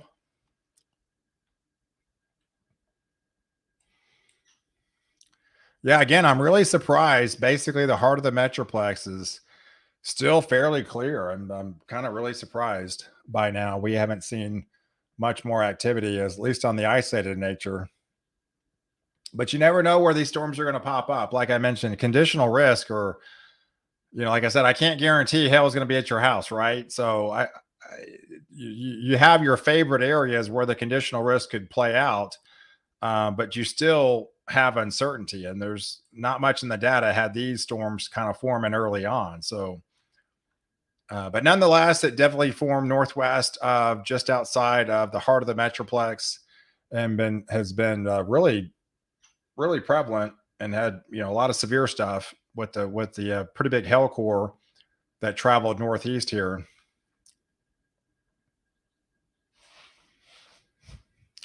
Hearing some loud pow in the sky in Salina. Hey Barb, glad I found your site. You got the Weather Channel beat. Appreciate it. Hey, we're all in this together today. I mean, I know every weather source out there is frantically trying to get you all the latest, watches and warnings and heed. I mean, to help the public, right? So we're all doing our best to get the warnings out, to put you out of harm's way. We all know this is a significant event. There's no question. So all right, so we have a new tornado warning that just got issued. Yeah, a new tornado warning at 4:58. A severe thunderstorm capable of producing a tornado with it's just west of the city of Brownwood, moving rapidly at 50 to 55 miles an hour. So this is in central Brown County. This is in the Brownwood area. Has some ping pong size hail with it. So locations in this path of the newly warned tornado warning is near Safar at 510. So by 510, it's going to be in near Safar at 510 as this continues to move eastbound, rapidly moving 50 to 50 miles an hour. So this is the low level jet type stuff. This is the stuff that's probably going to move in a little bit faster than the isolated stuff. I mean, 50, 60, maybe even 70 miles an hour at times. So this is what makes this so dangerous. It's already moving that fast. And then you're going to have winds at 70 miles an hour. And then you're going to have a potential spin up tornado moving at 70 miles an hour. So this is where it gets pretty dangerous, and you don't have much warning this coming in. So you can see the squall line. You're going to get hit. I mean, this is not going to go away. This squall line is really starting to come together. This is not going away. So it's going to be raining at your house. It just hasn't impacted your area yet. This is a widespread event.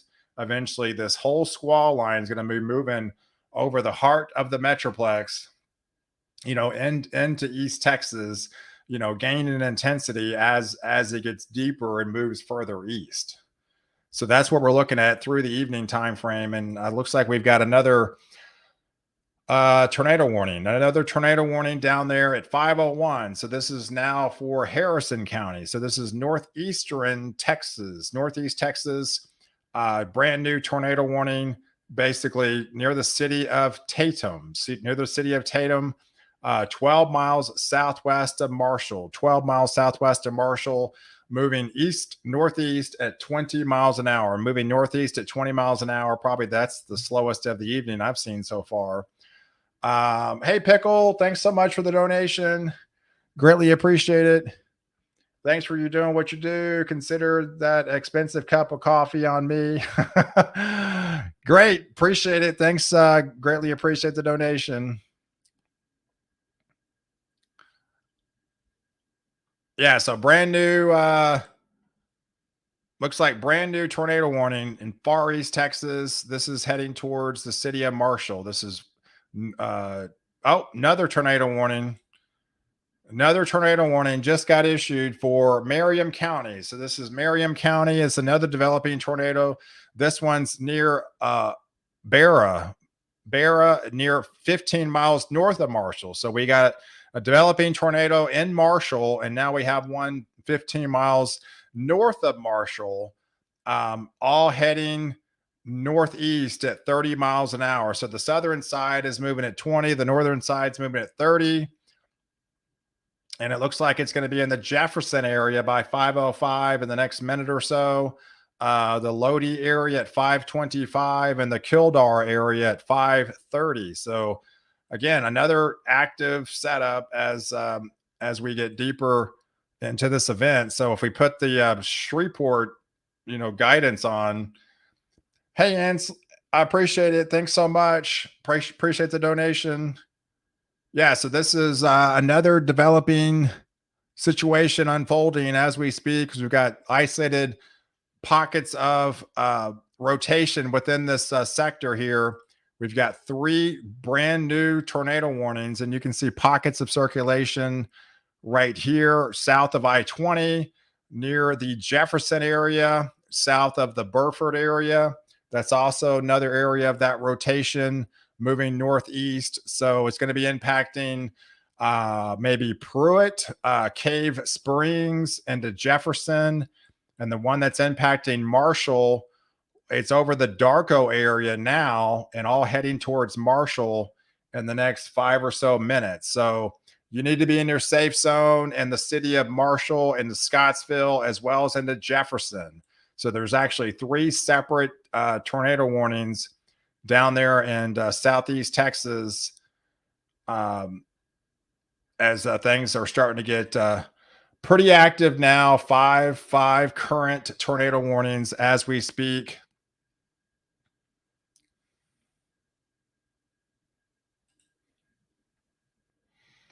I'm going to be switching back and forth radars because it looks like there's stuff in Sherman. It's going to be in Oklahoma. There's going to be in Dallas. So when it's outside the radar loop, I'm going to have to switch radars. But nonetheless, things are going to be starting to get really active as we get deeper towards the evening time frame. Hey, thanks for becoming a member. Thanks for the joining the channel.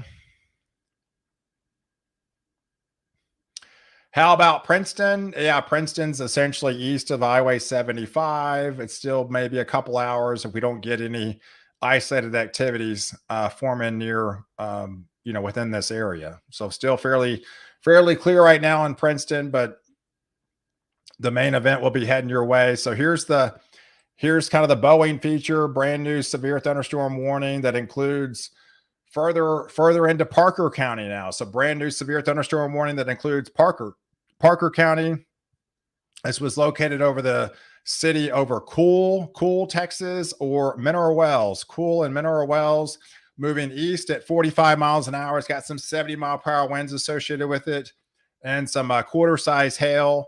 So this is for Parker County, newly developed severe thunderstorm warning, 70-mile-per-hour straight line winds, moving eastbound at 45 miles an hour. And you can see it's taking a beeline towards Weatherford, right? We talked about Weatherford, 5 o'clock being in Weatherford. It's not that far off, right? It's 5:07 and we're about 5-10 minutes off. So, so coming out of Mineral Wells, heading towards the city of Weatherford. And you can bet this is all going to be extended into Tarrant County after it comes out of Weatherford. Hey, Bama. Yeah, no problem. Enjoy being here. I like doing these storm coverages. I don't like it when it's high impact event like this. No one likes damage. This is it is a major event, and we're doing live coverage because we've got extensive tornadoes potentially, and potential wind damage and very large hail damage. And we've seen most everything.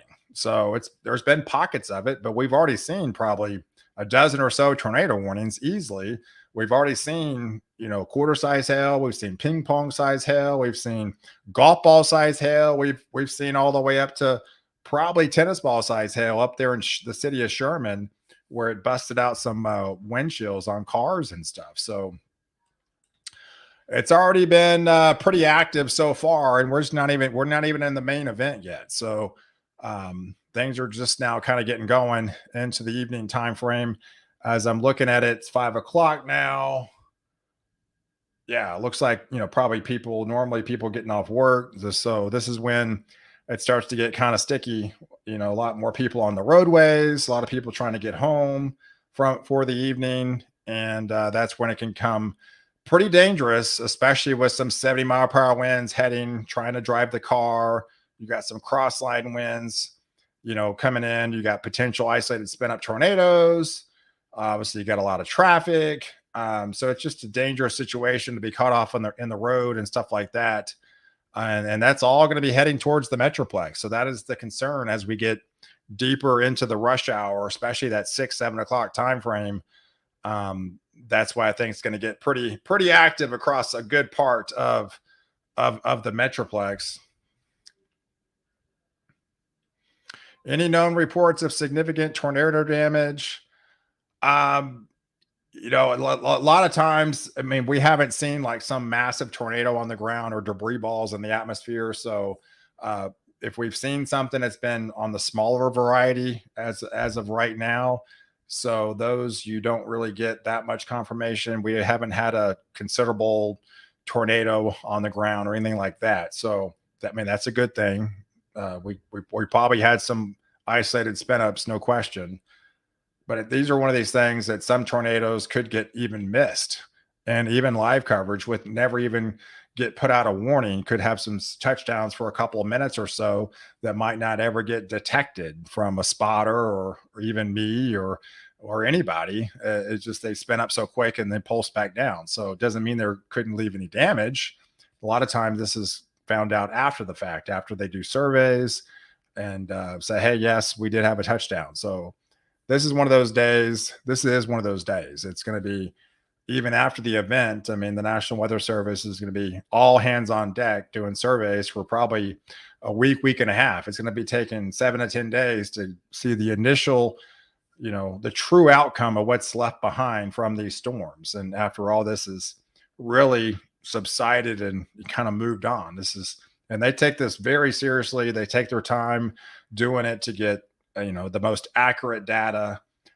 So it sometimes around a storm for hours, just trying to figure out one storm. It could be days trying to figure out exactly where it initiated, where it stopped, the exact length, the width, the time to and from. Everything is so detailed and meticulous. And so yeah, so they really try to take their time to get the most accurate reports possible, after the fact.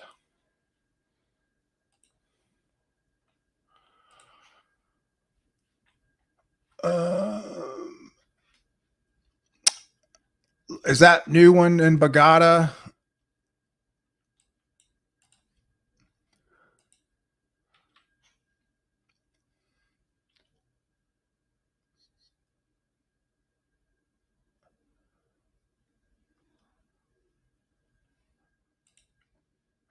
Yeah, there might be an extension here, so we might. Looks like there was a new tornado warning coming out of the Bagada area. That the extension of this warning.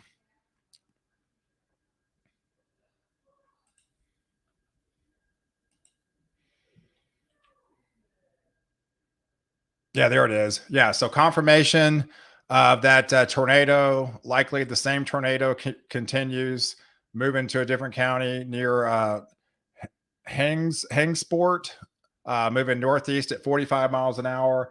And it does include the city of Clarksville, Detroit, Bagwell, those areas into Bagada. So we've been talking about Bagada. There is Bagada. It's right on your doorstep now. So Bagada needs to be in their safe zone with this tornado that looks to be still on the ground, heading over Bagada in the next couple of minutes here, heading towards Clarksville and the city of Detroit eventually. So this has all been holding together fairly nicely. Looks like this tornado is, if true, has maybe been on the ground for a good 10-15 minutes now, potentially. It's been small but mighty. It's been holding together fairly decent. Um, and that was the storm that started in Picton.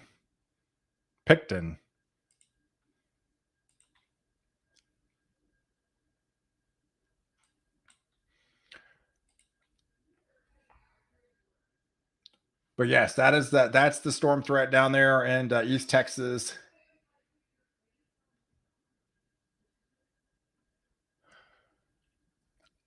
Hey, Andrea, any update in Allen? So, yes, Allen is still fairly in the clear at the moment. We're watching some southern side starting to fill in. Here's the main action down here west. So, all this is kind of coming together. If you weren't going to get any isolated activity out ahead of the main squall line, the squall line was going to be between 5 and 9, 5 from the west, 9 to the east. And so basically 7, 8 o'clock was going to be your McKinney, Allen time frame.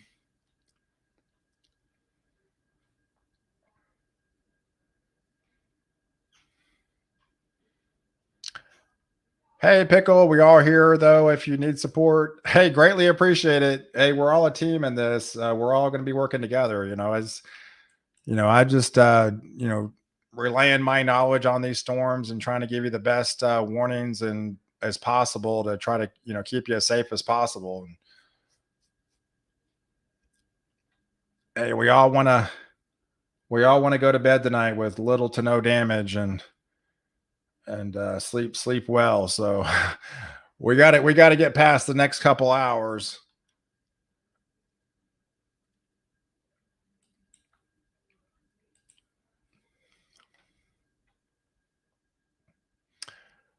Yeah, so if I put the radar in motion here, we're starting to see a little bit more activity starting to bubble up south of Gunner.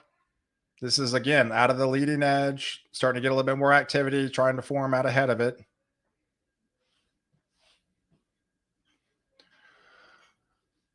The squall line is holding together fairly nicely. It extends all the way down to. Can just switch radars here and. Yeah, so this extends all the way down into Kerrville, basically essentially into San Antonio. This is all moving east northeast. So that's your main line, and that would be your, essentially your, that's essentially your cold front basically here. And all this is going to be the backside action by Lubbock, which is building right now. That's going to be a chilly rain once the cold front moves through. So yeah, so just because things might be over with, say in the heart of the Metroplex at 9 o'clock, remember we have a wind advisory that starts at 8, and it's just going to be very windy behind the front. So very windy behind the front. So yes, the severe stuff will probably be over moving into East Texas by say 10 o'clock, but the winds start really whipping on the backside in much of the Metroplex. With a wind advisory that extends all the way into 10 o'clock in the morning on Friday. So, and then you're going to get a chilly rain forming. So temps drop into the 40s, and then it rains most of the night. So we got a chilly rain coming for most of the night for the Metroplex, at least through 5 o'clock, as things really start to get active in the warm sector into East Texas, into the Arklatex, and becomes a nasty nocturnal overnight strong tornado event heading into Arkansas, heading into the Little Rock areas, into portions of Louisiana. Becomes a big event into the wee hours of the morning, midnight, 1, 2, 3, 4 o'clock in the morning. It's probably in Jackson by say 4 o'clock in the morning. That's kind of gives you an idea of what we're looking at. Memphis probably around the 2, 3, 4 o'clock in the morning time frame.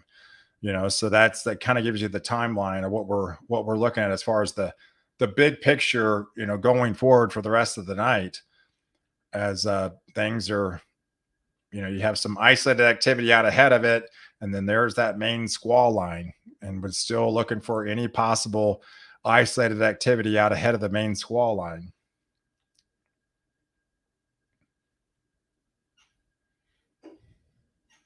It just got real quiet in Brownwood. Oh, on the backside depends on where you're at, where you're at in Brownwood. That's what I mean. You're almost actually done. I mean, technically, if you're in Brownwood, you're almost pretty much done. You're on the far west side of the system anyway. So, you're probably going to be experiencing, if you feel the cool air, if you feel the coolness of the cold front, that's when you know you're done. You can throw in the towel and say, "Hey, I'm done for the evening. I can rest assured I've escaped the worst of it." Right. So you were basically kind of like on the edge of it, anyways. You were going to get just like the leading edge of the squall line, as this comes across. But yeah, the cold front's probably not that far away from you. And most of the time, the kind of the cooler air, the more chilly air trails several hours behind the front. So even though the initial stages of it cooling down, or like the wind event comes in, it'll start get cooler, through the nighttime. I think the low's like 42 or something. That's why we can't roll out some like very, very wet snowflakes in like far northwest parts of, like, Wichita Falls could say some very, very wet snowflakes for a time or two, maybe 3, 4 o'clock in the morning. No one ever see it because it's just going to melt on contact in like 39, 40-degree temperatures. But yeah, you can't roll out some like very wet snowflakes, up here in this region, especially probably parts of Oklahoma. I mean, nothing to be concerned about. It's just if you happen to be outside in the wee hours of the morning, you could see some wet snowflakes fall out of the sky and melt on contact. I mean, all right, so let's go back to yeah, let's look at the hell swath for a little bit. We haven't. All right, so let's look at the big picture. This was the last 24 hours. So let's start off last night. So this was the stuff last night that fell essentially by the Dilley area. This is the stuff that came through, um, that basically came through people's roofs, right? This 4-inch stuff, right? This was some nasty stuff. Like, this is 4 1/4. That's softball size hail, folks. That's the stuff that was coming through some people's roofs down there by south of San Antonio by the Dilley. This happened about 10:30 last night. So that was really significant with that particular hailstorm. Another pocket of some larger hail fell just east of San Antonio. Again, another 2.5 inches down there. That was good tennis ball size hail. So that was some big hail. That we're looking at some hail stuff after the last 24 hours. So then you had another pocket just north of there, north of New Braunfels, north of San Marcos area, that also had some fairly decent hail, up to some golf ball size hail at times. And then you had another little swath. See, they're all swaths, right? Once hail forms, they all kind of form in a line. This one's not terribly too concerned. This is like more of the less severe nickel size, dime size type stuff. And then now you had pockets near Brady. This is all the stuff that happened today. There's the Brownwood stuff, 1/2 inch. But the main event so far has been, where that storm formed in Poolville, and that formed a nasty, pretty significant squall line of hail core, basically from Bridgeport. And this whole line was at least an inch, if not greater, 2 inches between Gainesville and Denton. And that's the stuff that went right over Sherman and got nailed. This is when windshields were busted out. Some 2-inch, 2.5 inch hail. That's going to bust out windows, right? And then, some more 2-inch hail north of Bells. So that same swath is just continuing now, and just continuing to lift northeast, right? It's all been holding together. Now it's over Hugo. So now all that hail's over this area, right? It just haven't, filled in yet. So we've seen a lot of hail. We've certainly seen a lot of hail. So that's just the last 24 hours. So it just kind of gives you an idea of what's transpired, over the last 24 hours from this system.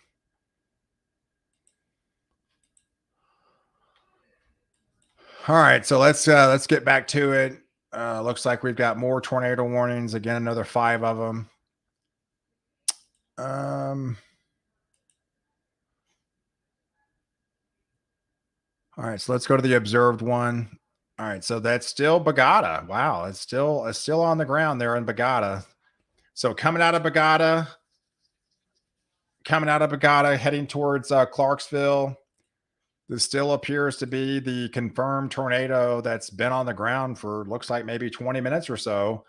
Um, that is heading towards Bagada, getting the lightning confirmation 22 miles from my house. And that's all heading towards Clarksville and eventually the city of Detroit up there, and far northeast Texas, heading towards there is the state line. So that's basically your state line from Texas to Oklahoma, and eventually that's going to be crossing the state line and heading into Idabel. I don't know if you recall, Idabel is the city that get hit hard earlier on a couple of months ago. They had a devastating tornado that hit that region that came out of East Texas, moved over Clarksville actually, and headed over Idabel. High impact tornado, EF3 type tornado.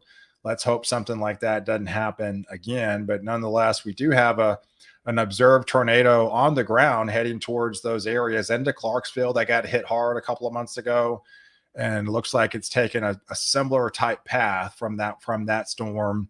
We'll be heading over those areas again. Yeah, it leveled a church there in Idabel. That's a spot me and my wife has vacationed for many years up there near Broken Bow. So yeah, definitely concerning. It takes months and months to rebuild after a storm like that.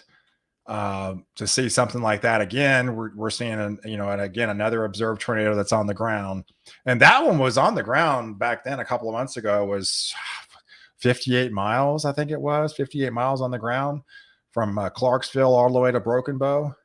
There's the Broken Bow area. So moved through Idabel, headed and went to Broken Bow, and it's you can see it's taking a similar path, right? I mean, these all move from southwest to northeast, so it's taking kind of a similar path.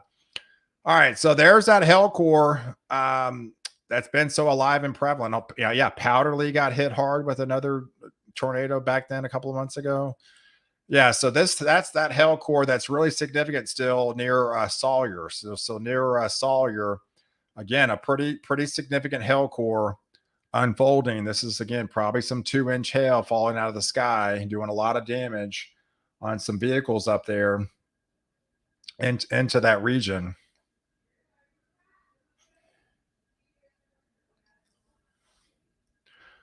Yeah, so all this action that was northwest of the Metroplex is more or less moving basically into Oklahoma, kind of as we speak.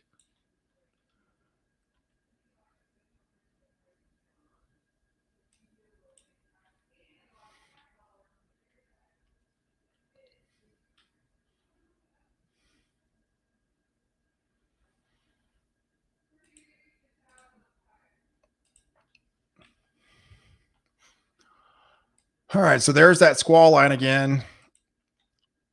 We're just waiting for the main event here. Yeah, there's another one. Is that another tornado warning? That's another tornado warning, guys. That's another tornado warning. That's basically the extension of the last tornado warning. So this is eastern eastern Marion County, southeastern Coss County, and also Harrison County of another developing tornado potentially coming out of the city of Marshall. And that one's also moving at 35 miles an hour. So locations in the path of this one are going to be the Nesbitt area as well as in the Pruitt area. So this is kind of the same tornadic supercell that's coming out of the city of Marshall that's heading northeast into far east Texas there, heading towards the city of Jefferson and Linden, the Linden area. So there's actually 3 separate tornado warnings down here.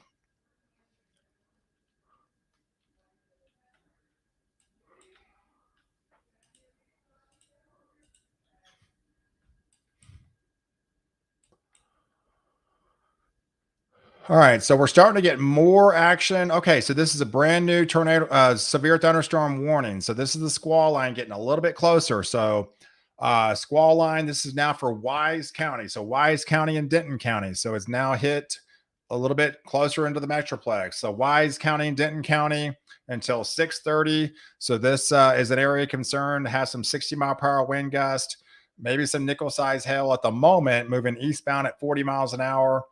Going to be all over the city. That was over Alvord and Boyd. So Alvord and Boyd at the moment.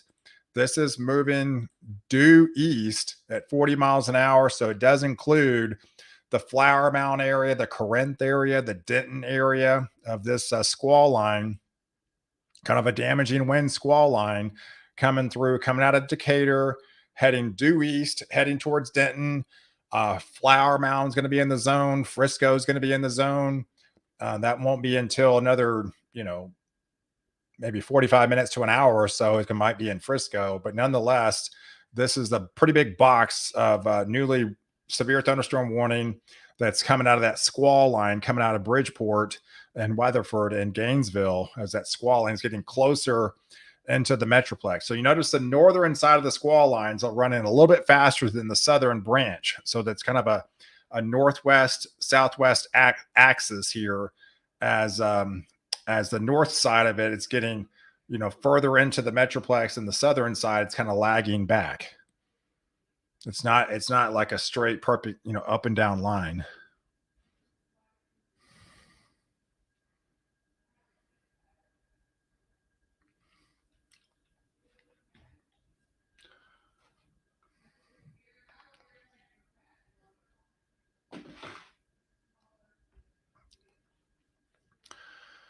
Yeah, so the main squall line's getting a little bit closer. We're at 5:30 time frame. Yeah, so 5:30 time frame in the metroplex. And same here at Decatur. So yeah, you're getting the brunt of it in Decatur. Yeah, you're getting woo. You got deep purples here in Decatur. You're probably experiencing those 60, 70-mile-per-hour winds right now. This is going to be crossing like right over Highway 380. So Crum is in the path. So Crum is going to be on your doorstep in the city of Ponder, as well as Crum here probably in the next 5 minutes or so. You're probably going to be seeing the wind really rapidly whipping up. And that's going to be a massive change in the atmosphere as the skies turn completely dark, and you just get those intense winds as this nasty squall line will be moving in. So you're starting to see the initiation of the straight line winds that are coming out of the system, right? So the straight line winds can do damage, right? I mean, those can have to be taken fairly seriously as well. This still has some 60, 70-mile-per-hour winds associated with it.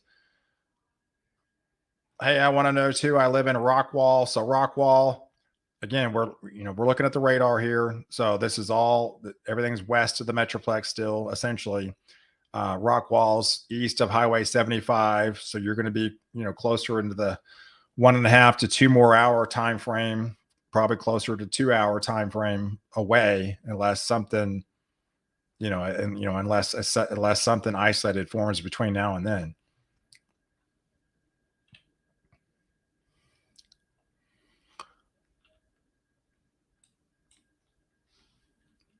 Yeah, but this whole line is kind of lit up around the metroplex. We've seen numerous pop up, isolated, spin up tornado warnings, some confirmed tornadoes within the sector. And then we've seen some isolated, spin up, tornado warnings along this leading edge. And then the straight line wind, damaging threat. How many tornadoes have produced already? I mean, it's hard to put a number. We've had several tornado warnings that we did have observed. I'm, at least 4 or 5. Sometimes it's hard to keep count on these situations. We're probably going to be having over a dozen, maybe a couple of dozen tornadoes. I mean, if you're counting all this in East Texas and into the Arklatex and everything else, this is going to be a big event. So, yeah, it's going to be too overwhelming at times to try to keep count of these. That's why we have the National Weather Service, because they tell the story of all the ground reports anyway. So we just go by what was observed on ground confirmation at the time from storm spotters. And hey, once it crosses into Denton, it's not be too far from. Yeah, so the next storm, obviously the next after Denton would be Collin County, right? I mean, yeah, so this will be extended after this one expires in basically 60 minutes. It will be extended into Collin County. More storms west of the first squall line.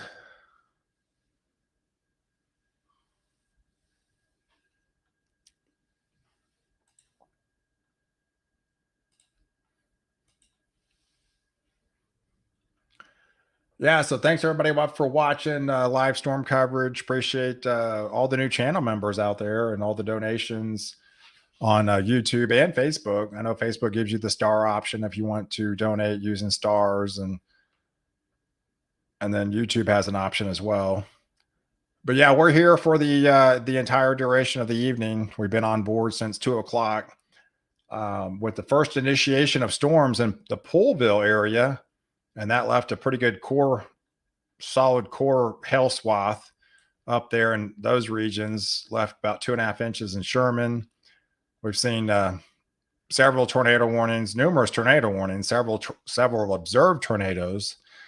And now we're watching kind of the main event, if you will, out west. And this is kind of getting going. We've had some confirmation of some 70-mile-per-hour winds coming out of this region. We've had some isolated pockets of tornado warnings down here, and some larger hail at times.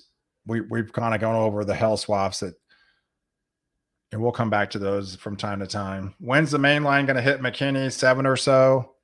Yeah, that's probably a good guess.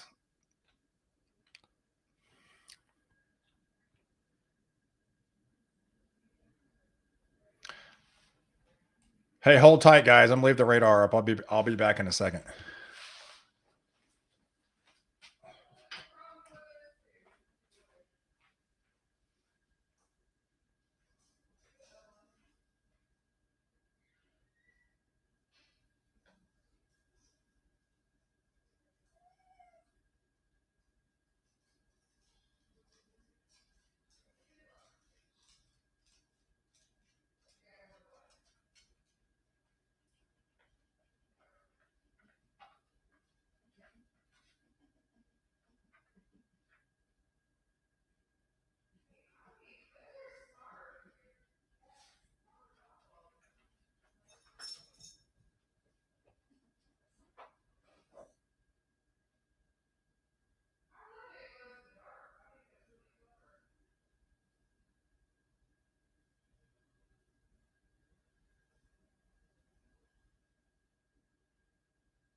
Hey, MJ, thanks for coming a member.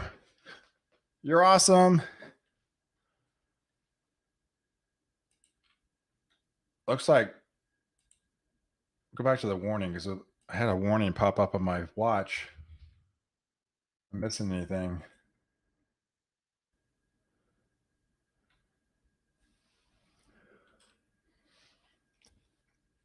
Yes, this is the one. This is the brand new. Oh, wow.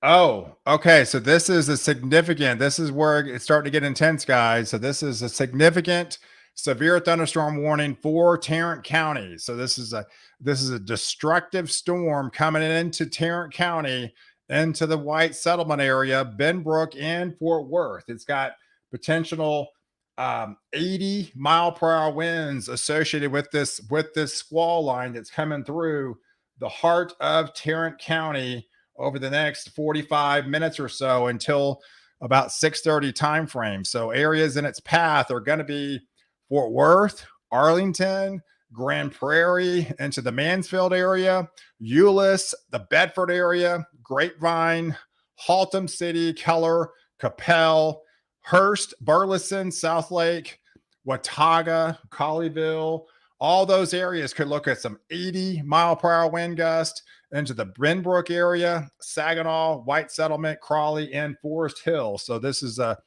brand new severe thunderstorm warning, but also elevated, could be potentially life-threatening situation. Seek shelter with potentially 80-mile-per-hour winds. That's hurricane force winds, guys, coming out of that storm and heading into Tarrant County. So be on high alert of as this is we're starting to get the true impacts from this storm of turning into the more significant threat that was definitely looked to unfold this evening. So this is the initiation of very intense winds that are coming out of the Springtown area into the Weatherford area, into the Azle area. That will be included into Tarrant County shortly. They had extended the severe thunderstorm warning, and it is a significant destructive storm with wind gusts up to 80 miles an hour. So those are the locations in its path, and that will also, of course, be extended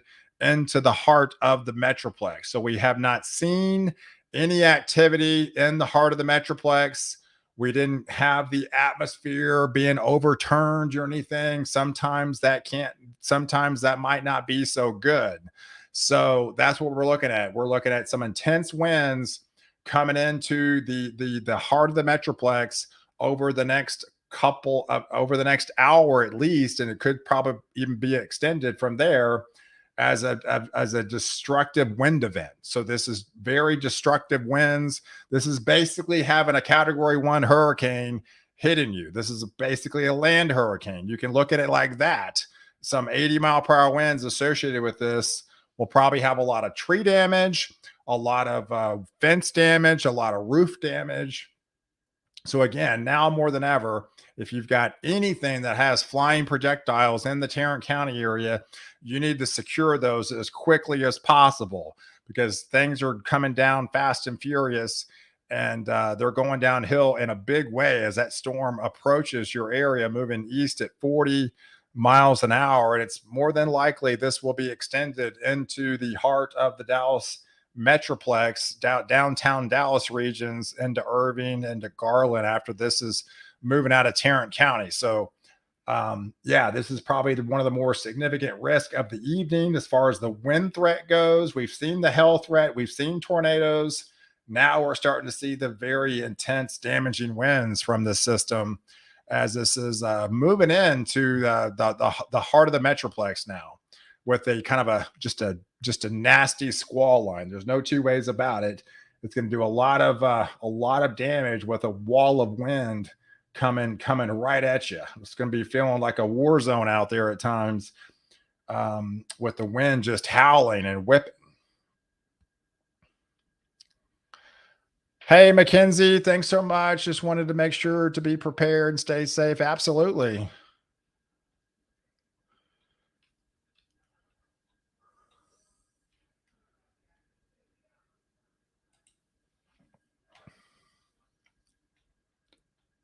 Tornado in Willow Park.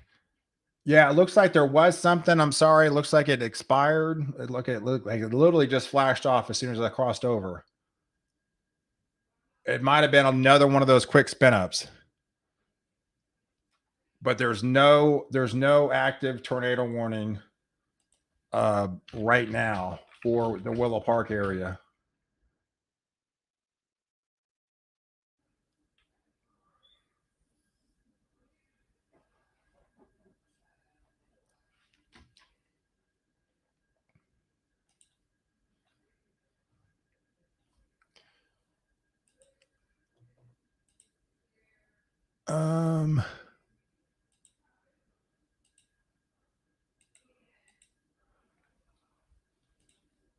Yeah, let's go over the newly issued watches, because this is pretty prevalent, because this is just expanding the risk, right? So we've got a newer severe thunderstorm watch that includes these areas down further south.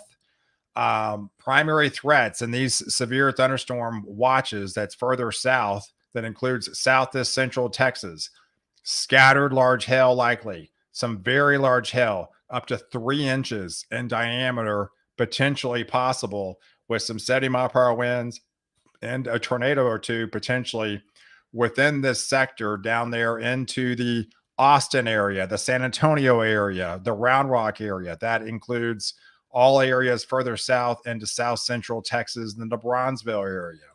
And then now we also have that extension of the tornado watch that includes further east into East Texas.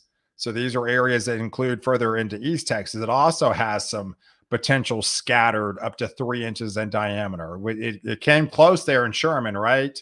So this is what the atmosphere is capable of, having the potential to go up to potentially 3 inches in diameter hailstones at its height and then fall into the surface. So that's the damage of this threat. And this just extends, that's the extension of the tornado watch that now includes parts of Arkansas, with that 75 mile per hour winds and some of those 3-inch hailstones potentially, because they had basically extended the tornado watch. So these will just get extended. I would imagine the Houston Metroplex will be extended further once we get deeper into the event as well, because I think they're going to be in the risk zone. But nonetheless, you can see this nasty squall line really filtering further south. It's back building into Fredericksburg. This is all moving east, and this will probably back build even further as we get deeper and closer to nighttime. So, hey, Karen. Hey, thanks for coming, member. You're awesome. A cold March is likely. Yes, it definitely turns colder week 2 for sure. It definitely turns colder week 2. Yeah, but right now we got severe weather and we're in the warm sector.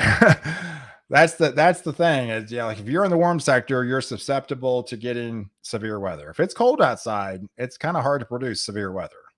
And that's why spring is so active, because typically you get big transition month, right? You get warm times, you get cold times. And where you get the warm and the cold clash, you typically have severe weather. I mean, that's why it's a little bit more prevalent and March and October, because these are transition months. This is a transition month. We're transitioning out of winter and heading into spring. So you typically get active times in that time frame with clash in temperatures. It was a little bit more prevalent in January and February because we just got so hot at times. And then we finally had a cold front and you had severe weather, right? But yes, that'll be nice. Definitely looks like a little bit more colder weather is coming on board. It's March, so yes, it's going to be modified. It's not January, but still, nonetheless, we still could be looking at 20, 25 degrees below average at times. I mean, highs in the 40s don't scream spring temperatures, right? So, all right, so let's get back to this risk. Let's get back to the what's on the table here of these events. So yes, we've got the leading edge extending into the Tarrant County area. Karen, you're awesome. Thanks so much for your support.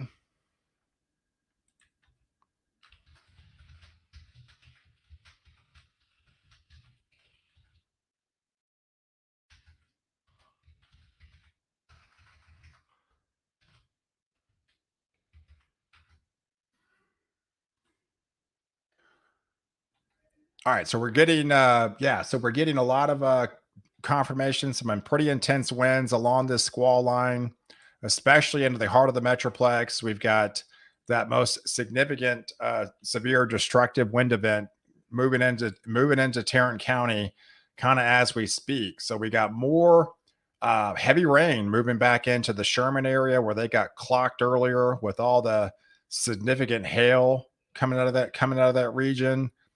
Let's see if there's any hail right now. So let's look at this. All right, so it looks like we've got some decent sized hail back towards Crum. Wow. Okay, let's look at this. Let's switch. It looks like we've got Crum is in the hail core now. It appears to be the city of Crum. So let's take a look at this. Come on, wake up.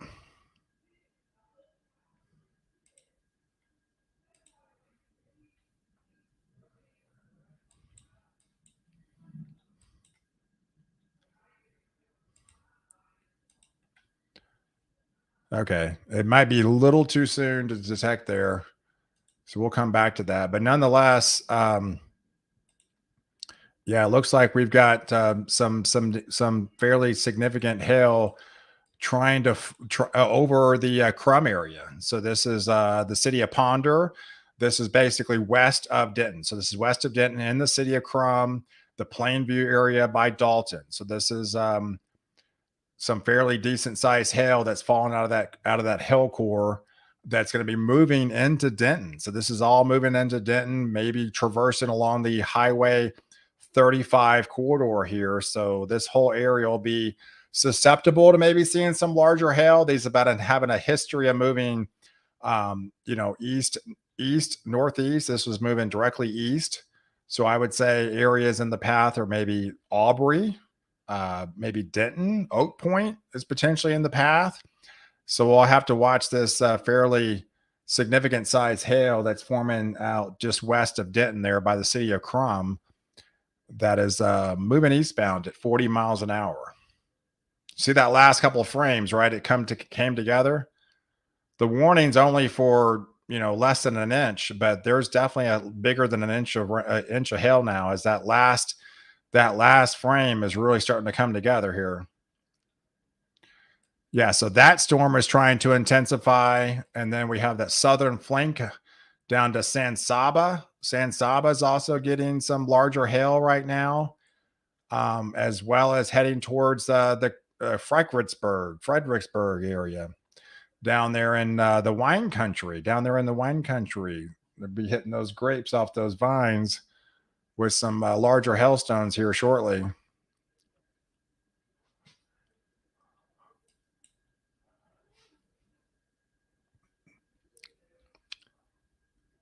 But yeah, so we're watching this storm come in. Let's look at the cloud tops on this. We haven't looked at it in a while. 40,000. Yes, we're back up to 40,000 in Sherman again.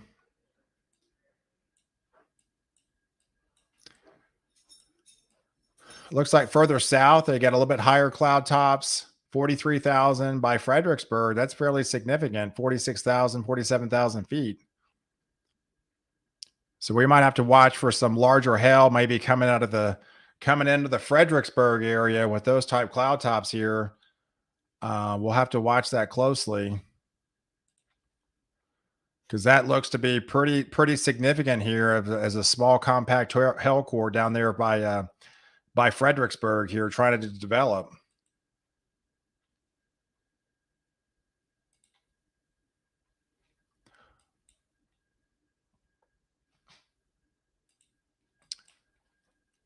All right, so the leading edge now. So the leading edge is over Sherman. Sherman is getting pounded with very heavy rain, and so is the Gainesville area. That squall line is pounding downtown Denton. So it looks like downtown Denton is getting hit hard with some pretty significant winds into that region. And further south, it's going to be heading into Justin, the Roanoke area, into the Flower Mound area here shortly. It's coming out of Azle with the pretty significant winds heading into Fort Worth. So heading into Fort Worth, really, significant winds moving into that region.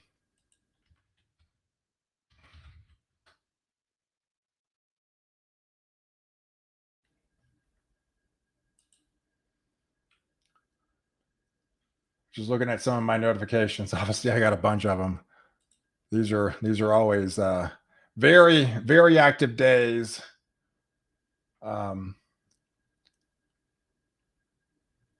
Wow. Thanks very much for all the new followers. Wow. Yeah, it's a high impact event, guys. We need all hands on deck tonight. We've got some pretty significant weather moving into the Metroplex. Got a pretty big hail core that's coming out of the Yugo area, heading into southeastern Oklahoma. That's the hail core that's coming out to.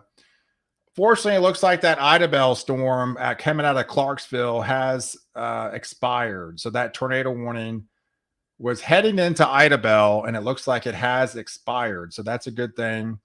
That tornado has lifted. Now it's a squall line. So the main action is the squall line in the heart of the Metroplex. This is what we're looking at. We've got numerous severe thunderstorm warnings associated with this squall line from 60, 70, if not 80-mile-per-hour winds as this is moving into the heart of the Metroplex as we speak. Hey, Choctaw, McCurtain County line, hail and high winds. Yeah, so you're probably getting that stuff from coming out of Hugo there. Yeah, McCurtain County. That's you're by that maybe that bank there. Yeah, the hell core is definitely holding together. The good well, you still have that tornado threat. There's just the one that Clarksville has subsided, but the tornado threat is still there. Yeah, this is where he's talking about coming out of Hugo, coming out of Yuko, and this hell core is pretty robust down here.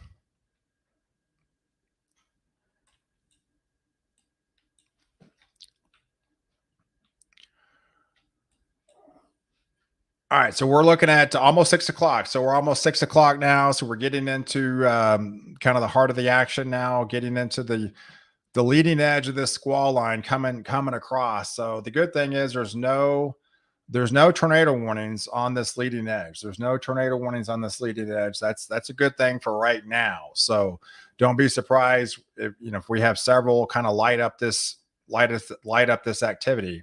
Remember, they did expand the moderate risk further west. That it did include some very intense damaging winds, but still the tornado threat was mainly going to be east of the I-35 corridor. That was the main tornado threat, though. The biggest situation for the Metroplex was going to be the hail. Fortunately, we didn't see much activity, at least in the Metroplex, that formed out ahead of the main squall line, which that was good. So that you saw what happened before that. We had numerous confirmation of 2 to 3 inch hailstones fall out of that activity in the isolated type stuff. So, so now we're looking at a damaging wind threat that's coming through the Metroplex.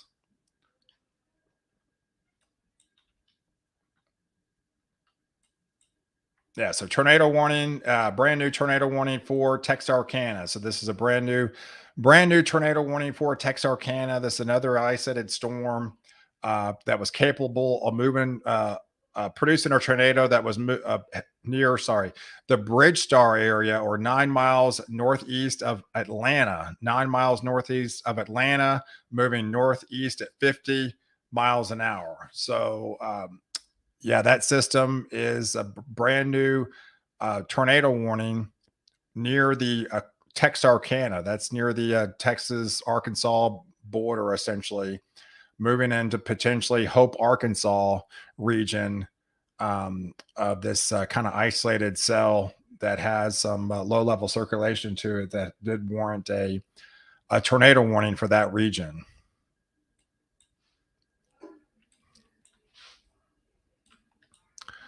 So let's look at the southern side of this.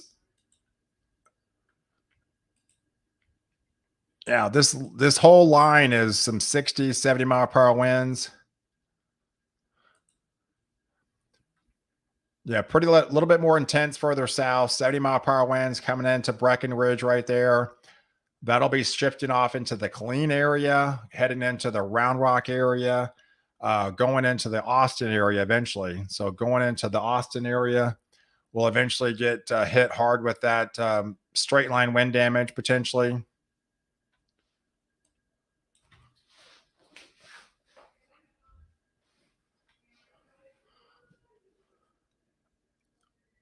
Oh no, my new 2002 truck is probably totaled by hell.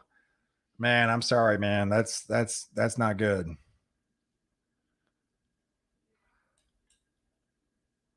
That's the thing about hell. Gosh, it doesn't take much. I mean, yeah, look at that hell core. That was that was all the blues. It came out of Hugo, came into Fort Townsend, and luckily it pulsed down here. But man, that was pretty intense hail there.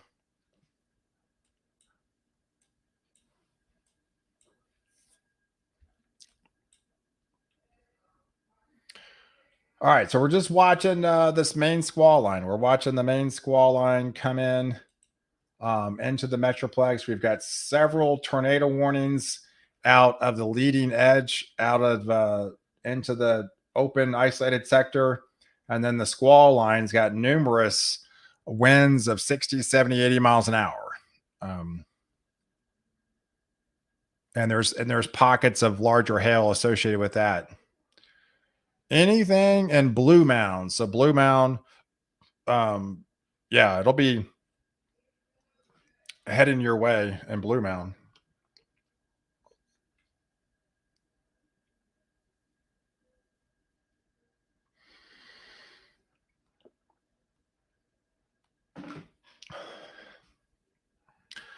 Yeah, I gotta stay hydrated. Just gotta remind myself. All right. Hey, the famous Pal Ponder's doing amazing. Jimmy, good to hear from you. Wondering if I need to take the liability only cars to the parking garage. 77-mile-per-hour wind gust reported in McKinney Airport. Really? McKinney National, 77-mile-per-hour wind gust?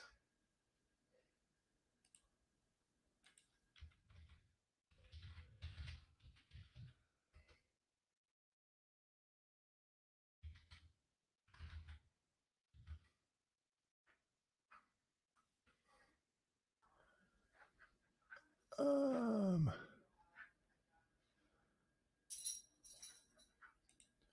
course, now I'm trying to find it.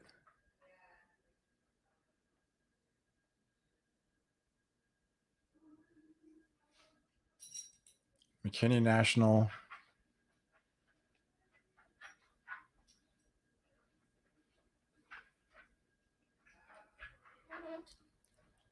If they did, they must have just had it. I'm not seeing 77 mile per hour.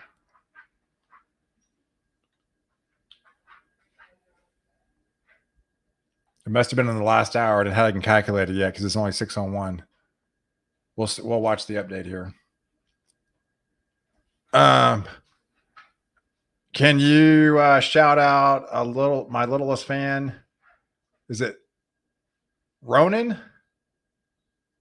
Ronan, big shout out to you, buddy. Thanks for being a pal follower. Thanks for being a big fan.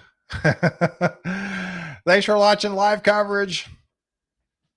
Okay, sorry. Tornado warning in Salina. Yeah,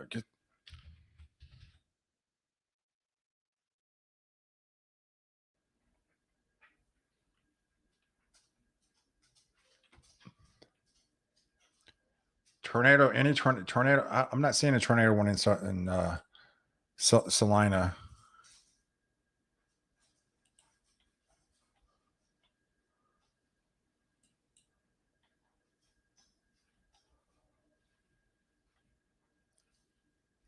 West of Aubrey, but that's not a confirmed tornado warning.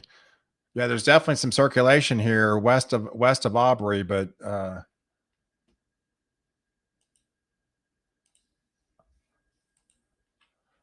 okay, so nonetheless, yeah, things are getting active, guys. So we're starting to see some pretty significant winds, maybe some larger hail trying to form again north of Denton here.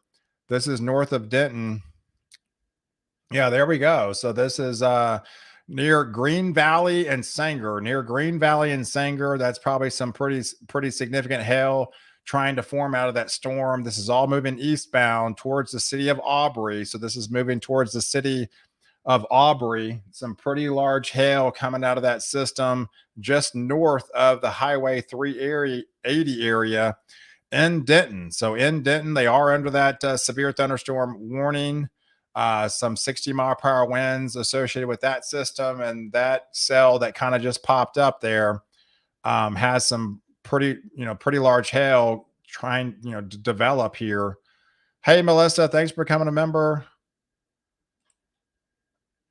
So yes, we've got some pretty significant winds coming in out of that system of that squall line coming in through closer into the Metroplex. The leading edge is heading into it's over Denton. It's heading into the Flower Mound area. It's heading into Fort Worth. That's the Tarrant County area that has that 80-mile-per-hour winds associated with it.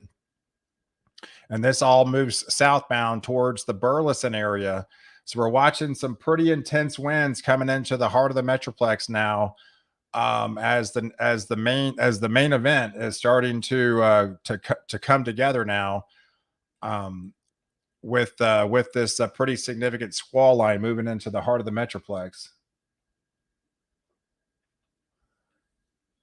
So we've got that tornado warning still happening into the Texarkana area.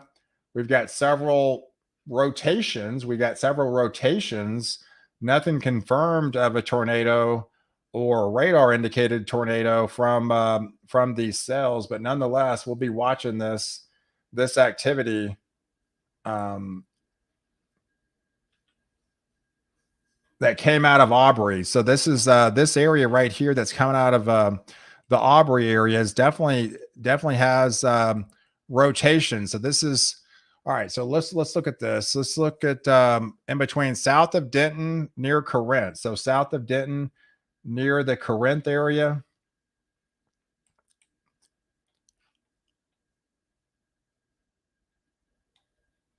There's a pocket of circulation, and there's also another pocket of circulation, maybe just north of Aubrey here. So there's north of Aubrey. We're getting a little bit more indications of circulation north of the Aubrey area, north of Pilot Point. Yeah, so this whole line is definitely rotating for sure. As this is moving across the heart of the Metroplex now. Hey, welcome everyone. Don't forget to hit the thumbs up button. Definitely, yeah, hit the thumbs up on YouTube and Facebook. Greatly appreciate it. Thanks everybody for watching the live coverage. Yeah, it looks like there's 2,500 people watching live on Facebook. And then I have it on YouTube as well. So that's appreciate everybody watching, tuning in to the live coverage. Be sure to share the feed with any friends or family, any groups that you might be associated with it. I mean, it's getting to be prime time now. It's 6 o'clock, right? I mean, it's 6 o'clock into the heart of the Metroplex. We've been on live here for 4 hours and 6 minutes. So we've been watching this unfold, and looks like we've got a new severe thunderstorm warning now for Collin County. So this just issued. This is the extension of that severe thunderstorm that's coming out of Denton. So brand new severe thunderstorm warning for Collin County. It's not even here yet. It's not on the screen, but nonetheless, we have a significant. Oh, wow. So this is a significant event, guys. This is a destructive severe thunderstorm warning. Another one, just like Tarrant County, that does include some 80-mile-per-hour winds associated with it. So this is another serious event, destructive straight line winds. So so brand new severe thunderstorm warning does include parts of Dallas. This is the area that we're talking about right now. So let's look at this. So we're looking at Collin County. So Collin County, Dallas County just got issued under a significant destructive severe thunderstorm warning, has some 80-mile-per-hour winds associated with it. The line was over the city of Salina, moving eastbound at 40 miles an hour. So locations in the path that could see some 80-mile-per-hour winds between now and 7:15. So listen up. This is Dallas, Plano, Garland, Irving, Grand Prairie, Mesquite, the McKinney area, Carrollton, Frisco, Richardson, the Allen area, down into Rowlett, the DeSoto area, the Cedar Hill area, the Wiley, the Capel, Duncanville, Lancaster, Farmers Branch, and the Balk Springs. So we could be looking at some flying debris, some mobile homes maybe heavily damaged in this type of situation. Expect some considerable damage to roofs, windows, and some vehicles if they're left outside with this particular setup. Some extensive tree damage and some power outages could be likely as this significant wind threat looks to be moving into the Collin County area as we speak. So for the next 45 minutes to an hour or so, things are going to go downhill rapidly, coming out into Flower Mound, heading into Frisco, heading into the McKinney area, heading into the Dallas area. This is a lot of the heart of the Metroplex, essentially, that encompasses this destructive, damaging, straight line wind, severe weather threat that's just got issued for Collin County. So please take this seriously. Take a sip. So please take this seriously.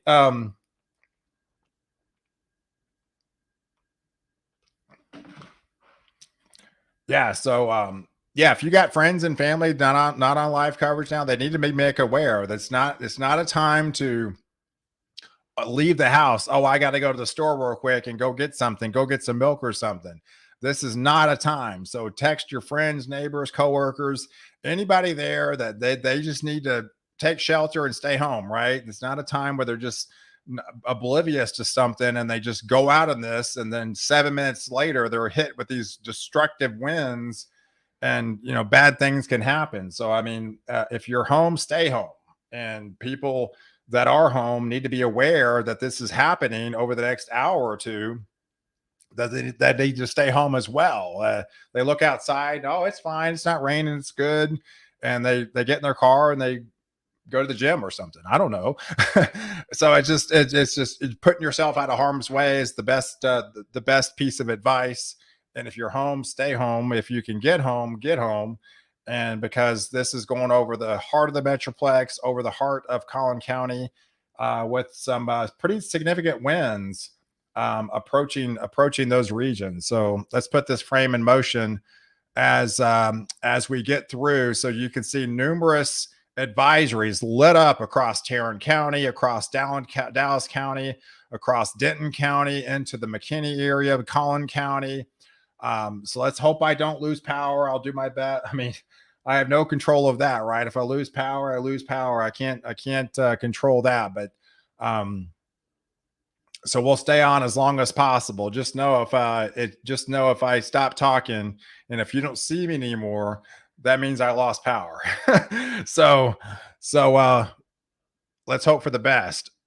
So you hear sirens going off in McKinney. Well, that's probably going to be for that damaging wind. You got to realize they changed the criteria. If you get winds over 70 miles an hour, regardless if it's a tornado or not, because of those destructive winds that can do significant damage. That's probably what you're hearing, is the sirens going off, telling you, alerting the public to let them know this is a serious, dangerous situation approaching that region, to let them know, hey, this could be a warning that I need to take heed of. It's not a tornado warning, it's a destructive wind warning that's moving over that area. So we could still see some isolated tornadoes.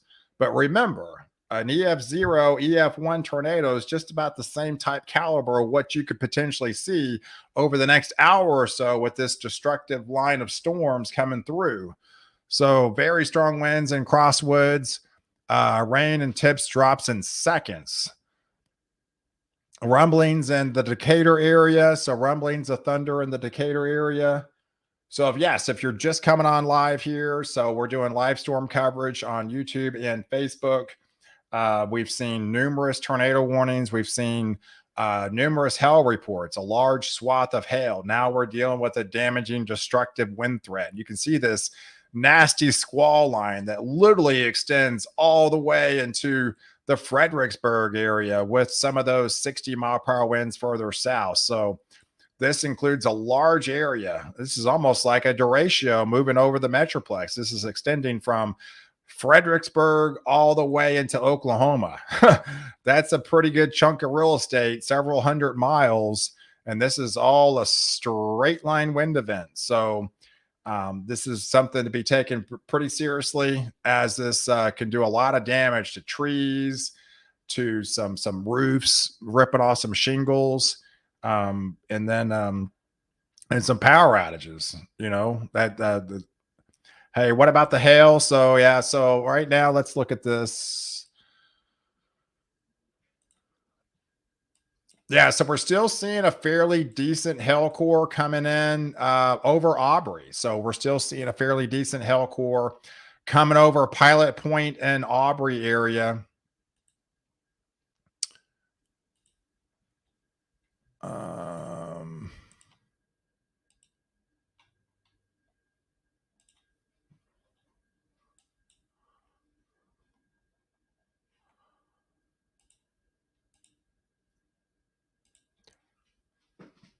all right, so we're getting some pretty intense echoes right there over the Aubrey area. That's probably some larger hell trying to form out of this supercell. So this is the area that has some larger hail associated with it right there near between Pilot Point and our Aubrey and heading towards Salina. So this is going to be impacting the Salina region over the next 5 minutes or so. Salina so needs to take cover of some larger hail potentially heading your way into the Salina area as this moving eastbound.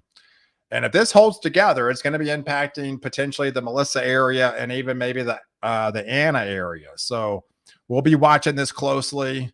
Obviously, this is a dangerous situation. This has pretty destructive winds associated with it. So yeah, feel free to, winds are kind of picking up in Aubrey. Yeah, appreciate all the ground reports.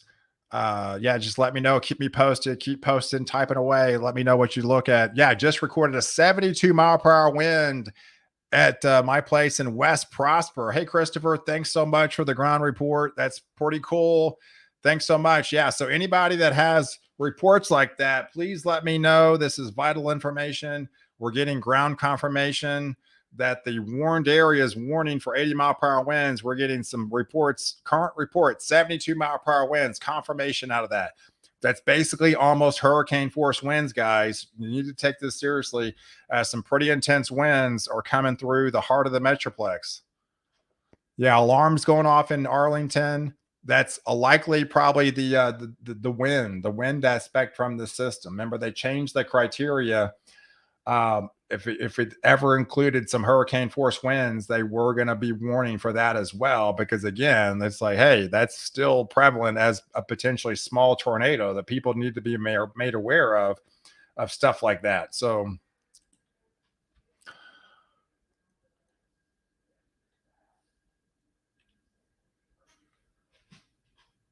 yeah, so we're looking at a pretty nasty squall lines coming through the heart of the Metroplex. Can you update on Oak Point? Oak Point. So let's zoom in on Oak Point. That's right along near 380.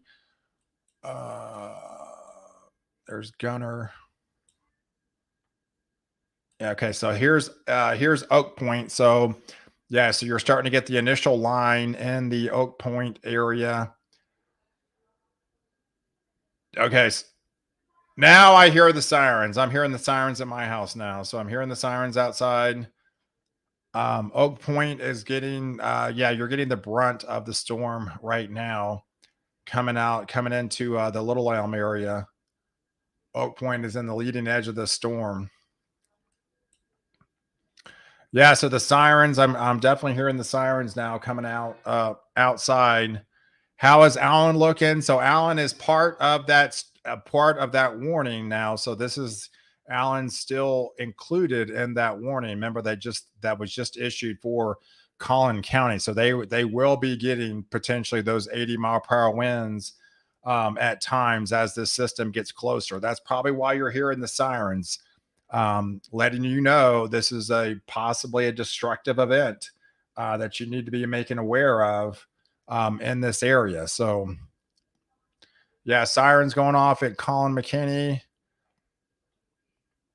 Yeah, so I'm definitely hearing the sirens at my house for sure.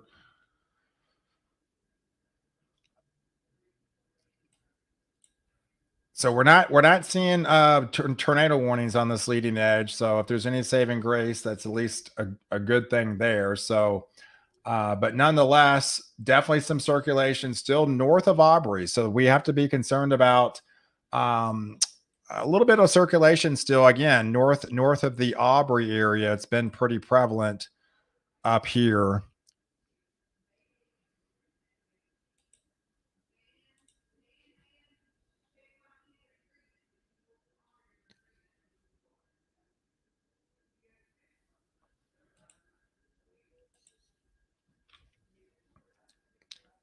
Yeah, so things are starting to get active here, starting to get active in more of the Metroplex. You see a lot of lightning strikes associated with this activity. We still got their tornado warnings, so I don't want to lose sight of this. The tornado warnings have shifted off into Oklahoma. So we do have a tornado warning that's moved across into the Oklahoma area. That was a developing tornado into the Fort Townsend area. That was the area that get hit hard with the remember the heavy hail in that area that did confirmation of that truck damage in that region. Now they have a tornado warning that's crossed over the border. Still has potentially 2-inch hailstones with that activity as most of the activity has shifted out of East Texas and moving into either Arkansas or right there by Texarkana. See Texarkana.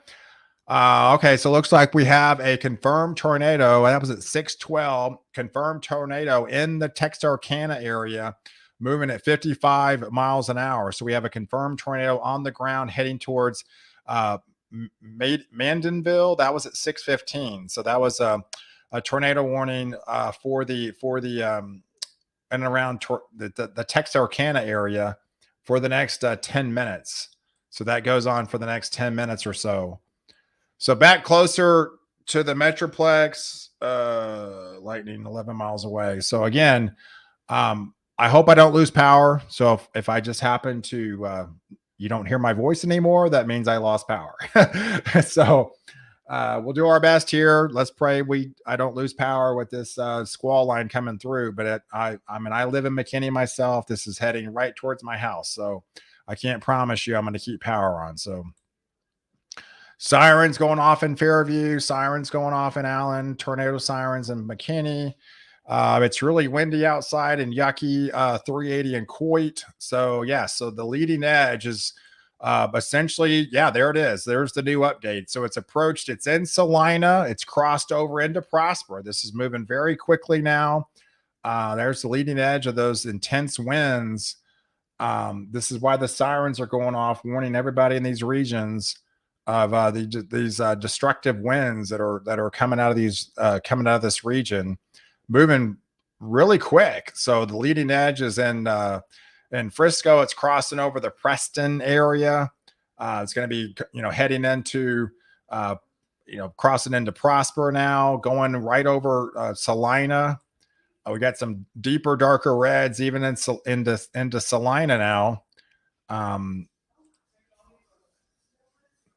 And so it looks like we've got, again, that hail core still fairly prevalent but between Gunner and Salina. So between Gunner and Salina, we've got some larger hail moving eastbound in those regions. So that hail could include Gunner, Pilot Point, Tioga, maybe the Howell area into the Anna area shortly, maybe just north of the city of Salina.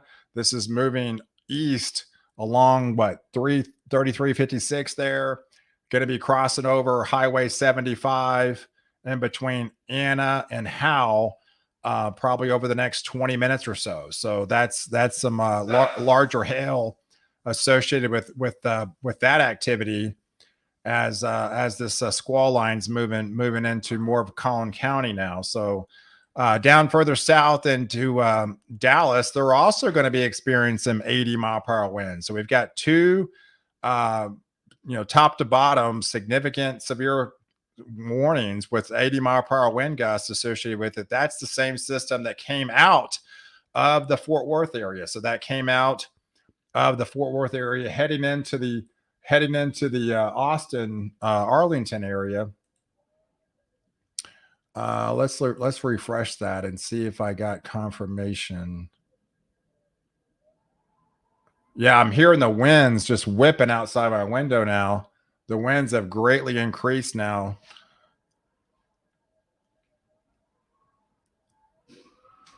Yeah, okay, so the winds are really howling. Man, it's coming in fast. Ooh, dang. Wow, it is intense outside. All right, get inside, y'all. It's coming. Wow, that came in fast.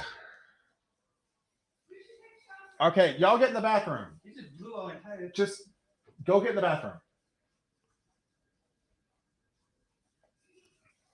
All right, so yeah, it sounded like a war zone just hit my house now. We got some very intense winds. This is the brunt of the system, guys. This is moving through Collin County, coming out of Fort Worth, coming into Dallas. Yeah, so we're hearing. Gosh, I'm just hearing the destructive winds outside. My windows are buckling right now. Um, very intense outside right now as this nasty squall lines. It was like the whole thing just Yeah, it's swirling. It's circulation happening. Is I know. circulation in our house right now? Okay. So yes, my family is in the bathroom. We're watching this leading edge right now. Hitting Gunner, hitting west of McKinney, west and a Frisco area, west of the Allen area. This is the Bow Echo that we talked about. This is the nasty squall line. This is why they issued and was warning the sirens, letting people know to take heed and take shelter, stay in your safe place, as this just destructive wind event is coming through the heart of the Metroplex. Right now, it's crossing right over the heart of Collin County, Dallas County. It shifts all the way down into Burleson, getting into the Waxahachie, heading towards that area down there. So this encompasses a pretty good area of damaging wind threat coming through the heart of the Metroplex as we speak. And so yes, this is probably doing a lot of damage to some trees out there, a lot of rooftops. Just you can imagine. So this is basically a hurricane. We're getting hit by a hurricane right now, guys. There's no two other ways to look at it. We're looking at a category 1 hurricane that's hitting the Metroplex right now. So this is what's happening. This is why we had the significant severe weather threat and the risk out there of these potential dangers. Whew. Man, that's intense. Yeah, I just started here in Prosper. Oh my gosh. Both control towers and DFW are being evacuated. Man, it's intense outside, guys. Lost power in Salina. McKinney sirens are going off. Yeah, super dark, and I got the blinds closed. I don't know if I'm going to look outside right now. It sounds like a complete war zone out there. Wow. Yeah, DFW evacuated. Yes, you cannot take off or land in this situation. It's impossible. I mean, you can't even hardly drive the car. I can't imagine people being stuck on the freeways like this, being out in this type stuff. It's very dangerous. No power in McKinney. Anything in Whitesboro, hailing here in Salina. Yes, that was that hail core we talked about just kind of north of Salina there. Yeah, so that you're getting some hail from that. In and out of power of 380 and Stonebridge. Everyone be safe. Yeah, so insane wind. I'm definitely feeling it. Yes, definitely feeling the insane winds right now as this very destructive winds. You can see the deep dark purples extending into the Gunner area that impacted Salina. That's going over Prosper. That's hitting West McKinney right now as we speak. Tornado warning. Tornado warning for Dallas. Okay, newly warned tornado warning further south now. So now not only do we have the 80-mile-per-hour winds, we're getting a brand new confirmation of a tornado warning, unfortunately, for Dallas County. So let me get the parameters. It literally just popped up. This is breaking news. Tornado warning just uploaded 7 o'clock at 6:26. Severe thunderstorm was capable of producing a tornado with extensive straight line wind damage located over Cockrell Hill. Cockrell Hill moving southeast at 55 miles an hour. This is just a destructive storm. So not only are you getting 80-mile-per-hour winds, now you have a tornado, a potential tornado moving at 55 miles an hour. This is a dangerous situation. You can see it popping up on my screen. This is moving southeast now. This is a little bit different direction, southeast. So let's look at the parameters now. So 80-mile-per-hour winds, southeastern Dallas County. There was that potential developing tornado that near the Cockrell Hill area. So near the Cockrell Hill locations in the path of this storm are going to be the Sand Branch area and the Mountain Creek Lake area. Those areas might get hit hard, but time this out for Duncanville, 6:30. DeSoto and Lancaster at 6:35, the Hutchinson area at 6:40, the Wilmer and Ferris area at 6:45, and the Combine area at 6:50. So those areas need to be taking shelter. So not only do we have those destructive winds, now we got to be worried about a potential tornado moving at 55 miles an hour. This is insane stuff, guys. This makes it a dangerous situation unfolding across the heart of the Metroplex. This is diving southeast through Dallas County and through Balk Springs area. So yeah, significant high impact event. The winds are whipping across Dallas, across Collin County, came out of Fort Worth, and now we have a newly developed tornado warning along this leading edge of this just nasty squall line moving over. Okay, new severe thunderstorm warning. This is further south, looks like Waxahachie. This is another developing severe thunderstorm warning that just got the extension. There it is right here. Includes the Waxahachie area, the Ennis area that is newly warned further south. It does include the Mansfield, the Cedar Hill, the Avila area. You're talking the Venus area. Those areas being high alert of destructive winds approaching those regions here shortly. You can see this is lit up. This is prime time. This is the main event. It's 6:30. Man, this is really intense. This is intense. I hope everyone is safe. And gosh, I don't even know what's going to happen, what it looks like outside, because it is just whipping. Oh my God, yes, just my son in the closet.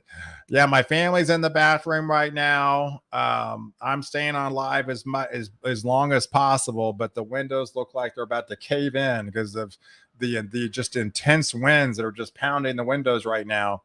And it's not just me. I mean, the heart of the Metroplex. We're talking about an extreme amount of population feeling the effects of this true impact of the storm. And you got to realize it's 6:30. There's probably a lot of people on the roadways right now trying to get home from work, just trying to be out just because it's 6:30, during the week. This is a normally really busy time to be on the freeway.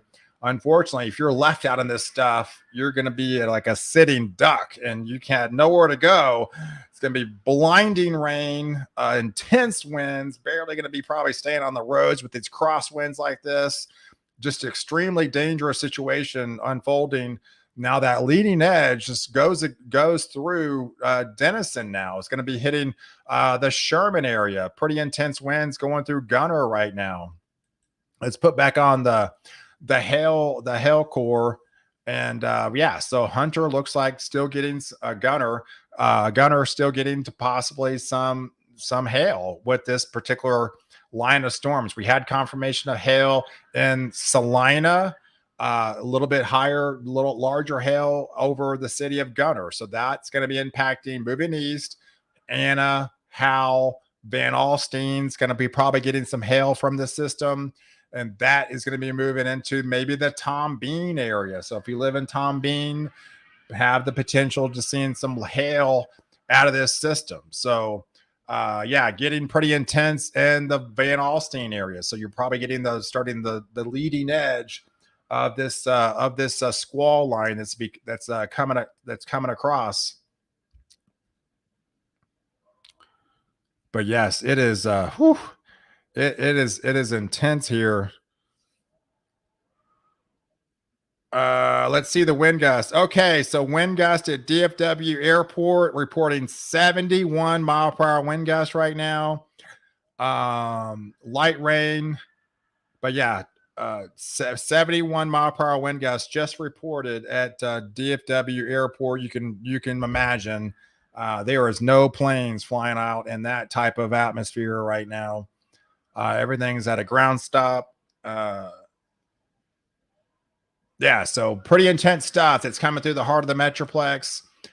It's lit up across the board with numerous destructive, severe thunderstorm warnings within this region. So, yeah, thanks everybody for tuning in. We're live on YouTube. We're live on Facebook. We've been live for 4.5 hours right now. Yeah, be sure to share this feed, like it. And share it with friends and family that might not be aware of this situation, especially further east. It gets intense. We're starting to get the intense. It really gets intense in East Texas tonight, folks. This is just the beginning of what looks to be a very dangerous night heading into East Texas. What you're experiencing right now over the heart of the Metroplex, you're going to be experiencing that in the Sulphur Springs, into the Tyler area later on tonight. So it's the calm before the storm for you, as well as into Paris and heading into the Arklatex into the overnight hours. This very dangerous night unfolding. It becomes a nocturnal threat. The sun goes down right now. It's nighttime. So you got tornadoes flying at you at 50 miles an hour, 60 miles an hour. You got damaging winds, 80 mile per hour. Becomes a nasty setup, and especially into the evening time frame, because you can't see these things coming, right? And you see how fast. I mean, I heard it went from basically nothing within like 30 seconds. You had a wall of wind just wallop you and hit you like a ton of bricks.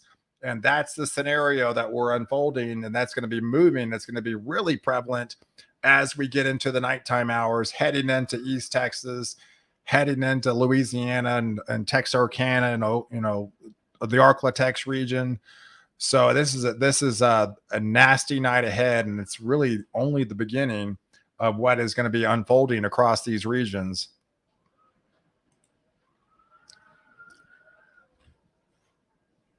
Yeah, so we're getting some pretty intense wind and rain. I've got almost a half inch of rain from this system. Hey, Christopher. Yeah, Fort Smith, Arkansas, starting to get hammered. Yeah, Fort Smith, Arkansas is going to get hit pretty significant from this event, with all three modes of severe weather. Definitely be on high alert for more tornadoes within that region. I'm expecting, unfortunately, maybe even some strong tornadoes within that region, and it's going to be an overnight threat. Pal, do you have a location to send? Yeah, you can email me or Twitter. Yeah, ponder on weather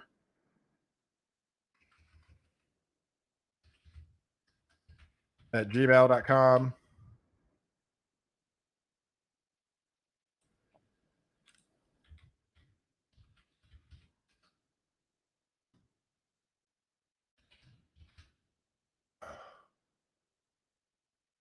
Yeah, it's still pretty intense. There's my Twitter.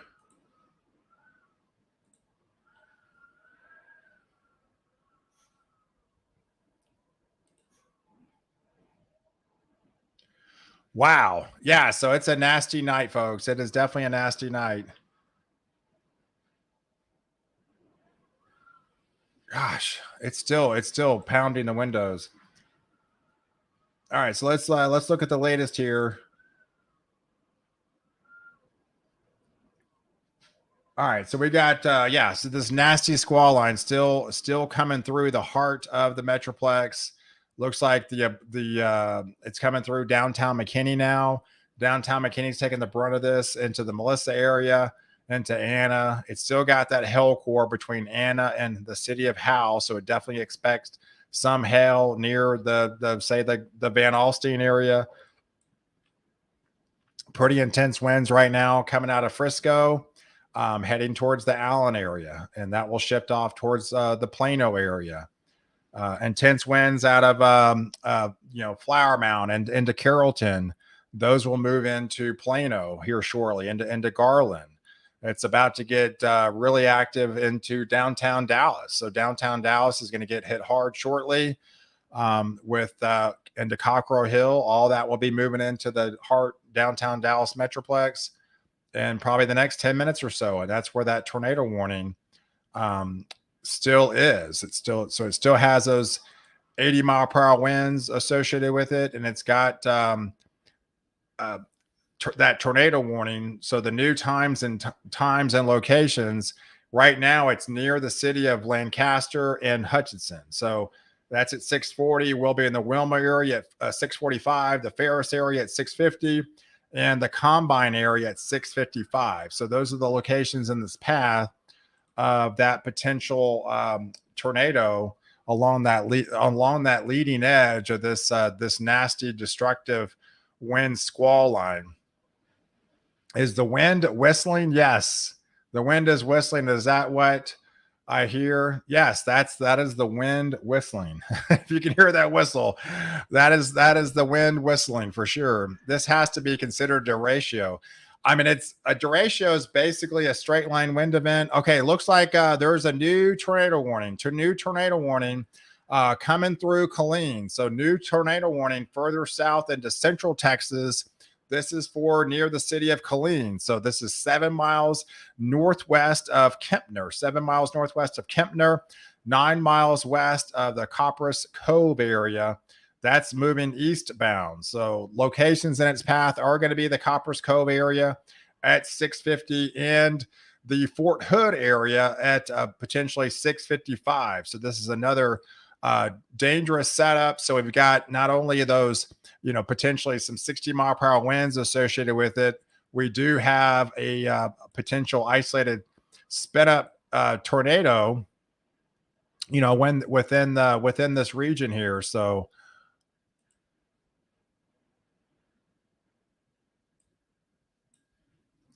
yeah, it looks like it's further south into the Brooks Crossing area, into the Kempner area, just on the southwest side of that new tornado warning. I can't believe how long this is lasting. Yeah, so that's a nasty squall line. It's impacting downtown Dallas now. That's the leading edge. It's entering the Arts District. That's the Art District down there in downtown Dallas. Got all those high rises down there. And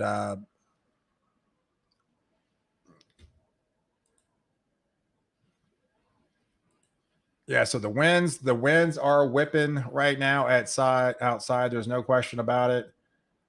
It's intense at the airport. We're looking at confirmation of the visibility is down to less 3/4 of a mile. It's less than a mile now. So things are changing big time down there. The temp has dropped. Wow, 54 degrees.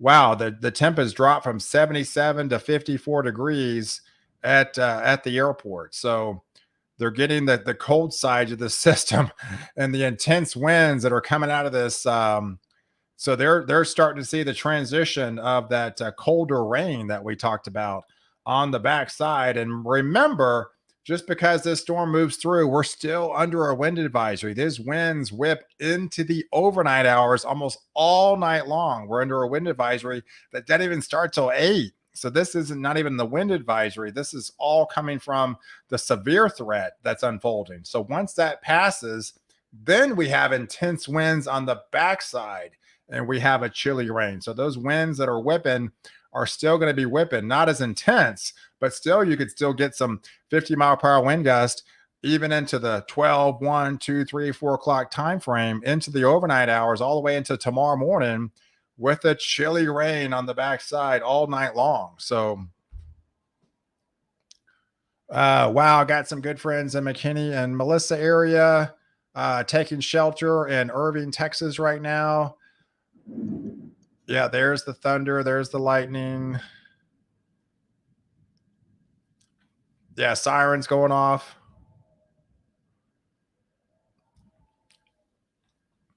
Yeah, so the most intense stuff is moving. The nasty squall line is moving right over the heart of the Metroplex as we speak.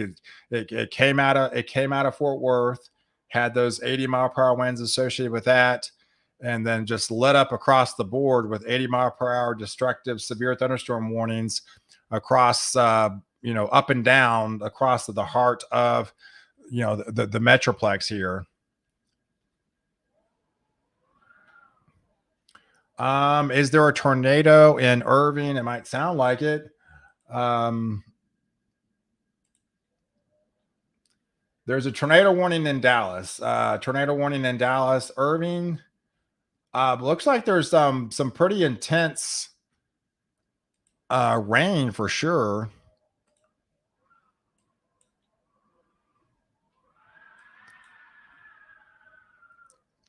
Yeah, so you're probably getting that leading edge of that squall line for sure. And hey, there could be some rotation there, but you're definitely getting that nasty squall line. There's the okay. Yeah, lightning 1 mile away. Yeah, yeah, yeah, yeah, no kidding. Yeah, 1 mile away. Yes, I felt it. Yeah, so it's getting intense, guys. It's definitely getting intense. Coming out of eerie quiet. Yeah, so the leading edge is coming through downtown Dallas. There's another significant wind through coming through Irving there. And we've got some rotation.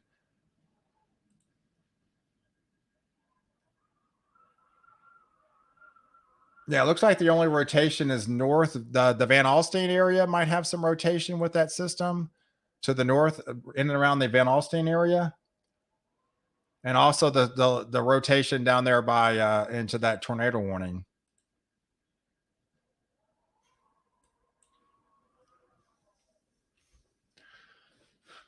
Hey, is there rotation in Frisco? Well, it's all on that leading edge of that squall line. So I'm not seeing rotation currently. Was that a new one? No. I mean, this whole leading edge of this line is rotating in some form of fashion, right? Because everything's are whipping so fast. You can see the wind direction, right? These were moving northeast. This is moving southeast. So that tells you have change in direction of height. So that already tells you the winds are rotating at the surface. Yeah, this one's fairly kind of unique diving southeast like this. Hey, can you highlight the Van Alstyne area? I'm getting killed. Yeah, so you're getting that initial swath, right? So you're getting that brunt of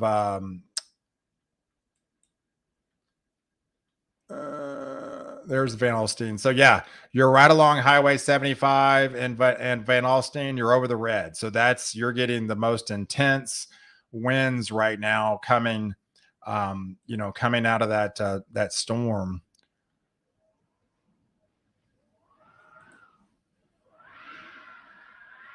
And it's still whipping here too, man. Gosh, I can't believe how long this is lasting. But yeah, nonetheless, I mean, so that very intense wind still over this area. So again, another 28 minutes. I'll go back and look at this. Yeah, so 6:05 it like lasts until 7:15. So we still have another 30 more minutes to go with this. 30 more minutes to go in through Collin County. Looks like it extended into Sherman now. So that severe thunderstorm has moved into Sherman. Not as intense winds, but nonetheless enough to warrant a severe thunderstorm warning coming out of that. Okay, so it looks like we got lit up rotation across that main line now. This is a new development. Looks like there's rotation just north of Van Alstyne. So north of Van Alstyne, looks like there's developing circulation maybe right here within this sector, in and around the Van Alstyne area.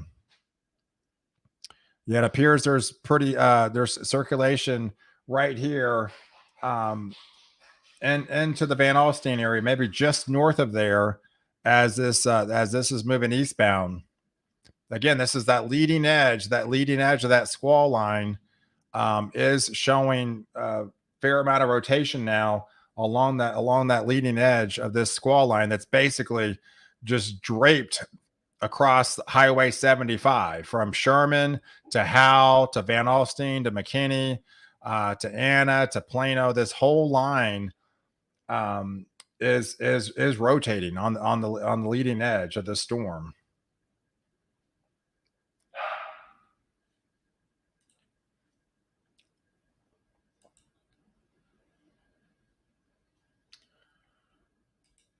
Yeah, so it's definitely been a busy night, guys. It's definitely been a busy night, no question about it. We've been doing live storm coverage for almost 5 hours now. Yeah, so thanks for everybody for watching tonight. I'll be on live for a good couple more hours at least. So we're going through the heart of the system right now as we speak over the Metroplex, and there's probably going to be a lot of damage out there. I mean, you don't know until you get out there, but I mean, this has been an extensive area of real estate with an extreme amount of wind. Probably going to be a lot of uh, shingles being blown off of roofs. There's been hail damage to cars. There's definitely been probably some extensive tree damage for sure, and fence damage. I can't imagine the fence damage that could be out there right now.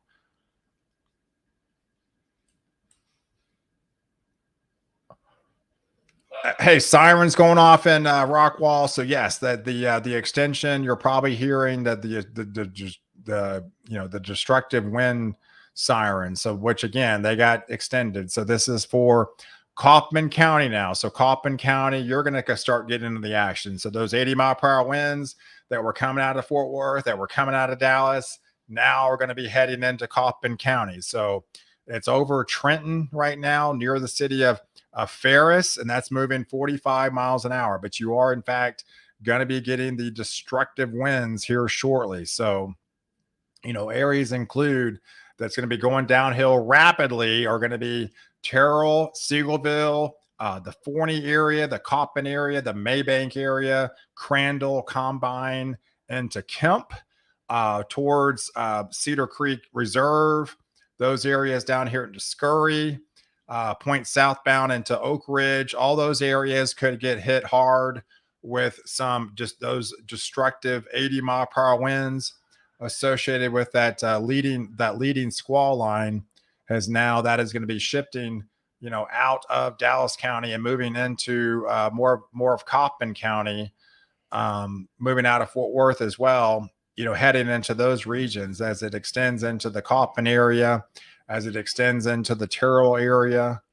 So yeah, this continues as it continues to moving across from the heart of the Metroplex. So street signs coming down in Melissa. Melissa is just getting pounded. Yeah, so there's the city of Melissa they're talking about. If we can zoom in here, they're getting that leading edge of that squall line. Okay, so there's the extension of the severe thunderstorm into Fannin County now. So new severe thunderstorm warning for Fannin County. This includes the Whitewright area, or 10 miles southwest of the Bonham area. That's moving at 45 miles an hour, has some 65-mile-per-hour wind gusts within that sector, with those intense winds that are going to be moving into the Fannin County area. So now further south, now we're talking Rockwall. So now the city of Rockwall is under that severe thunderstorm warning. So those could have some 70-mile-per-hour winds. Trenton, Sunnyvale, those areas are going to be starting to get more susceptible to seeing those higher winds as it moves into places like Greenville, places like into Rockwall, into Rowlett, into the Heath area, into the Fate area, all those areas down towards the Wolf City, into Quinlan areas, going into East Texas. Those are the newly warned. You see, it's literally lit up from top to bottom of the 70, 80-mile-per-hour winds along this leading squall line that's getting pounded in Sherman right now, coming out of the Melissa area, out of eastern McKinney now, East Allen, probably East Plano. It's right still along the Highway 75 corridor, and all that shifting into the Dallas County area.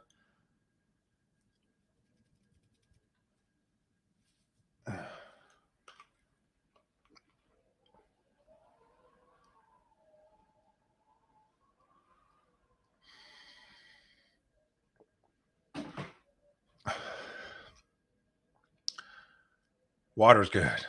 Hey, what's the temps in McKinney right now? I don't know. Let's check. It went to 54 and oh yeah, 54. Look at that. 54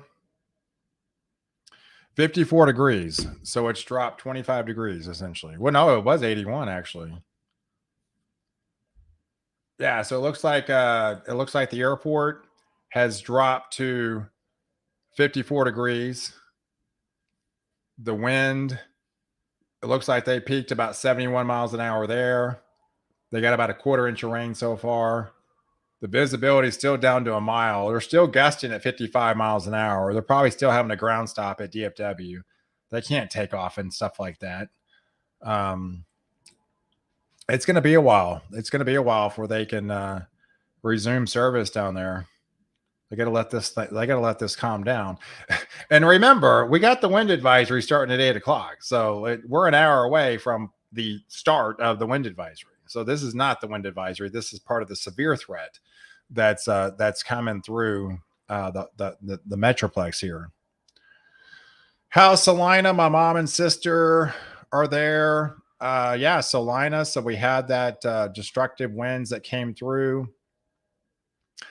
Yeah, Salina's probably more or less in the clear now. I mean, they're in the cold sector. I mean, the good thing is the cold fronts here. If you're just like DFW, if they're experiencing the 54 degrees, things are starting to come down, right? I mean, they're starting to they're in the cold sector. You're not going to probably get severe stuff in that. So, but you are going to get the really high impact winds. Still, you're still getting the backside of the system, which can be some downburst winds as the stuff moves through. But then you got all this winds on the backside. So yeah, you got a lot of backside activity, with this particular setup.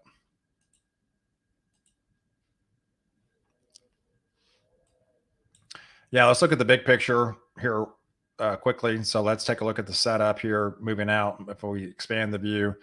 So yes, this threat shifts all the way down almost near San Antonio now. So it includes the Kerrville area, heading towards the New Braunfels area. And that now includes the Austin area, which includes the Round Walk area. So that also has some 70-mile-per-hour winds that could impact those areas even further south into central Texas. We've got 70-mile-per-hour winds hitting the Killeen, the Temple area. We have some 60-mile-per-hour winds potentially hitting the Waco area. So we got this whole lines lit up over several hundred miles. As someone mentioned, it could be a derecho. I mean, I'll let the National Weather Service look at that, but typically a derecho is 400 miles. Is that 400 miles? It's pretty close. It's got to be 400 miles, and it's definitely a straight line wind event. We definitely had significant winds across this whole entire sector. So, I mean, it's borderline. It's borderline derecho. I tell you that. I mean, that was pretty intense there. So let's see, Saxe, Wiley.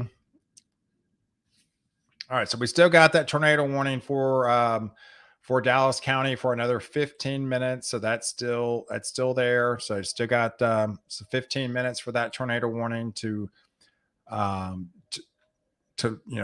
run its course as that moves further southeast here. Hey, just heard overturned vehicles on 75. Wow. That's not good. I mean, yeah, you got to understand the crosswinds on this stuff depends on how high your vehicle's in. That's why 18 wheelers. Yeah, so that's unfortunate, man. Yeah, those crosswinds were intense, and like I mentioned, you're kind of a sitting duck out there with nowhere to go. It's hard to drive in the blinding rain like that. Hey, thanks for the great coverage. Hey, Gabriel, no problem. High winds and pea-sized hail on Lucas. Yeah, so all this is shifting off further east. Now it's it's coming out of Highway 75. It's basically elongated on the along that region there.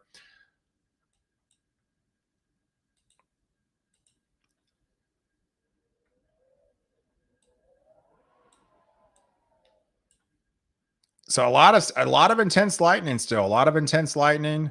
You can definitely see that that kind of bowing here. That's that bow echo what we always talk about that could have some really significant winds associated with it, power outages, and let me check the power outages. Let me have a look at that real quick.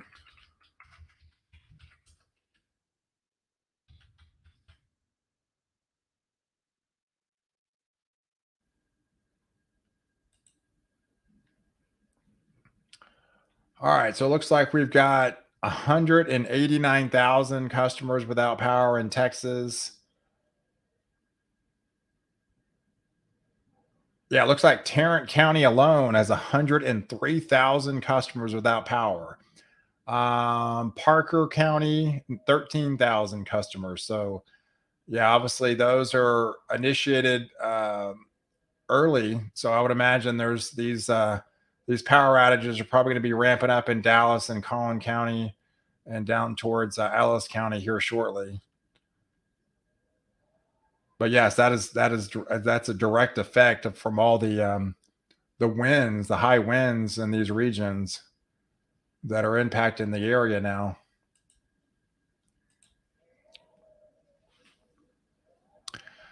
Hey, Virginia and Hardin and McKinney still has power so far. Yeah, cool. So I was luckily, I mean, I've lost power in less than that. I can't believe I didn't lose any power in that type activity that was happening outside. That's good. Things have quieted down at least at my house. And but yeah, now that threat has shifted off into Bonham. You can see that very intense cell heading towards the city of Bonham. They're going to be getting those higher wind gust, as this continues to move eastbound. So you can see the threats all shifting out of, moving east of Highway 75 there. And this is all moving into Kaufman, into the Greenville area, and heading into the Bottom area. Further south, we still got activity further south, heading into Waco, heading into the Killeen area, into the Temple area. Yeah, sirens are happening right now in Rockwall. So Rockwall, yes, you're in the brunt of those higher wind gusts in and around the Rockwall area.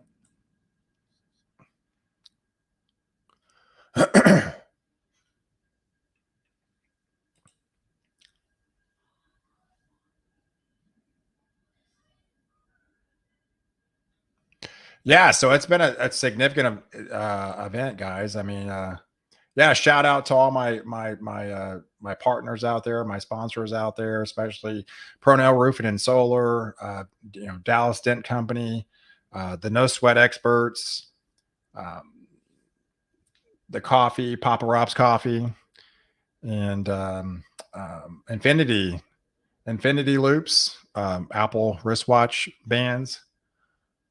Hey, we have Power in Salina.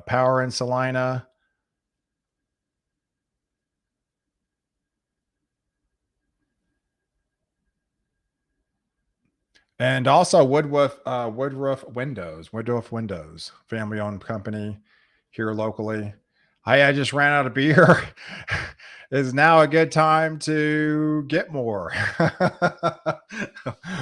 Well, you could be waiting a little bit of more, more of an hour, but let things calm down a little bit more and go do a beer run, come back.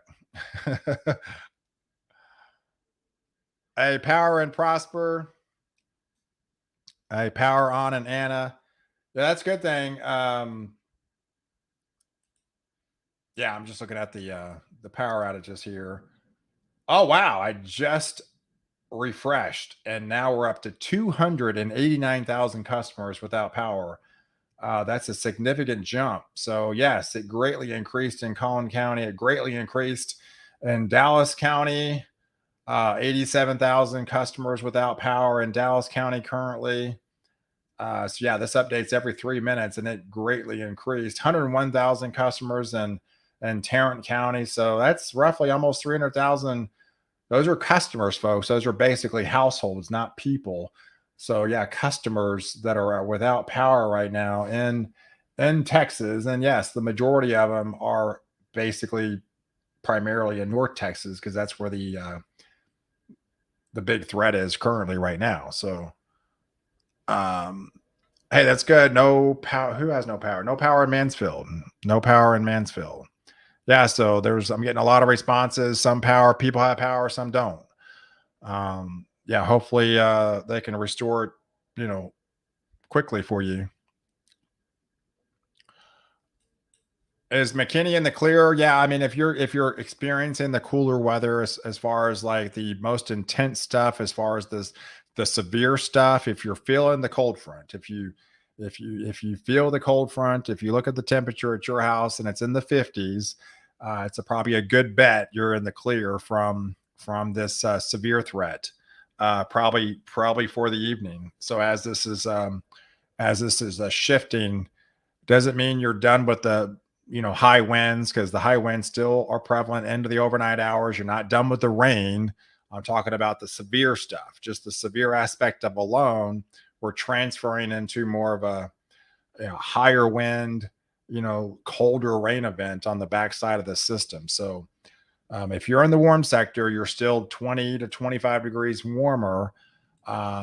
And there was a newly tornado warning. So new tornado warning down there towards Killeen. So this was at 7:02. So at 7:02, there was a developing potential tornado located near the city of Fort Hood. And that was moving at east about 50 miles an hour with that particular system. So that is a brand new tornado warning along that leading edge just south of Gatesville there into central Texas. Yeah, that was a system that came out of Kemper. So it looks like that was the same extension that was coming out of the Kempner area that has now just shifted off and changed counties and heading towards near the Killeen area. So this is the tornado warning that is the extension of the last tornado warning down there in that region. But yeah, Temple is in the area that has some significant winds from this system over the next 45 minutes or so. And now the Waco area is also included into some of those higher winds as well. Someone get Mr. Powell some coffee. Yeah, I could. Shout out to my wife here. Maybe I can text her. Yeah, coffee would be good. Um, oh wow.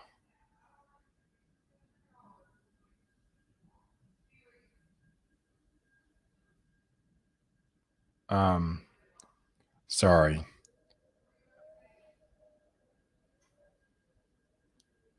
And you bring me some coffee. Yeah, so hopefully she gets that. Hey, pal, what is the temp in your area? Well, right now it dropped pretty significantly with that cold front. It's 54, yeah, 54 degrees.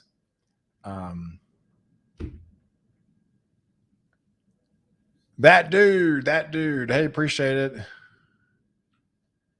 Can you check on Leonard? So let's move up to Leonard now. This is all heading up towards the northeast. So Bonham's in that severe thunderstorm warning. So yeah, Leonard is getting that leading edge of that squall line, getting some 65-mile-per-hour winds, some 70-mile-per-hour winds. So yeah, you're getting the wall of wind right now coming through your area. It's hitting you like a ton of bricks. Yeah, it's something I just experienced. I know it's not fun. You're thinking a war zone's going to happen out there. And that's what's unfolding right now. So yeah, Leonard is getting the brunt of the destructive winds, some of those 65, 70-mile-per-hour winds.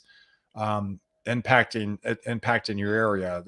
It looks like it lasts about 45 minutes or 60 minutes. It's pretty long. I mean, it lasts longer than I thought. So it's a pretty good thick squall line coming through. So it's not in and out in 15 minutes. It lasts a good amount of time. So yeah, definitely be prepared for that. So, but the good thing is, once that moves out, then you've got colder weather to follow, and once you're in the cold sector, basically that gives you the all clear that you're done for the evening, or at least on the severe front, and you can rest assured that nothing's going to happen, at least in the severe front at your house, the rest of the night. Um, and then when you can just hear the rain hit your windows and hear some wind, but it won't be severe. So yeah, update on Van Alstyne. So Van Alstyne, so we had those intense winds came through Van Alstyne earlier, and it looks like you're in the cold sector now, so in the Van Alstyne area. So I would say again, at least on the severe front, you're pretty much done for the evening. You have escaped. You've gone through the worst of the storm, and you're on the backside of the storm now. So things are lightening up in a big way. You can see that rush of cooler air on the backside. That's your all clear sign. Hey, what about Sherman? Yeah, Sherman's kind of the same deal. So we're getting to the point where, Durant, Denison, Sherman, obviously a good part of probably McKinney, Allen, Plano, all these areas are pretty much in the clear, and then westbound up there. So downtown Dallas, you're probably still got another 20 minutes or so, but you're probably not that far off. So this is all shifting into the eastern side of the Metroplex, heading into that Leonard area, heading into the Bonham area, the Greenville area, and these could probably intensify into the evening time frame.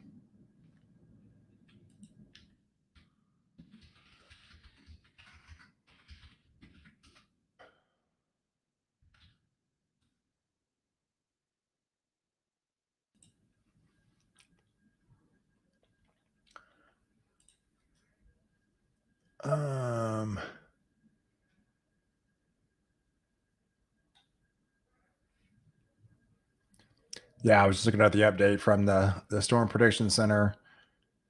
I mean, obviously they still got us under the moderate risk, but if you're on the backside of that, then you're pretty much done. Uh-oh. That's a new tornado warning on that leading edge and to all right, so brand new tornado warning. This is for Fannin County. So Fannin County, brand new tornado warning. Western Lamar County and southern Fannin County. This is northeast of the Metroplex. This is for like the Bonham State Park area into the Bonham area. This is a storm that's moving at 50 miles an hour. So it's going to be in the Honeygrove area at 725, the Crockett Lake area at 730, the Roxton area at 735, and the Sumner area at 745. So this is a newly developed potential tornado, just tornado warned, not an actual confirmation of tornado, but showing some circulation in and around near the Bonham Honeygrove area. So yeah, all this is moving northeast. So this is going to be impacting pretty much along the line Highway 82 there, in the city of just north of Oak Ridge, Honeygrove. This is all lifting, northeast. There's the city of Sumner. So that's in the past. So right now it's further back near Bonham, near the Dodge City area. This is the area of concern that has the potential tornado associated with it. That's going to be moving northeast over the next 25, 40 minutes or so.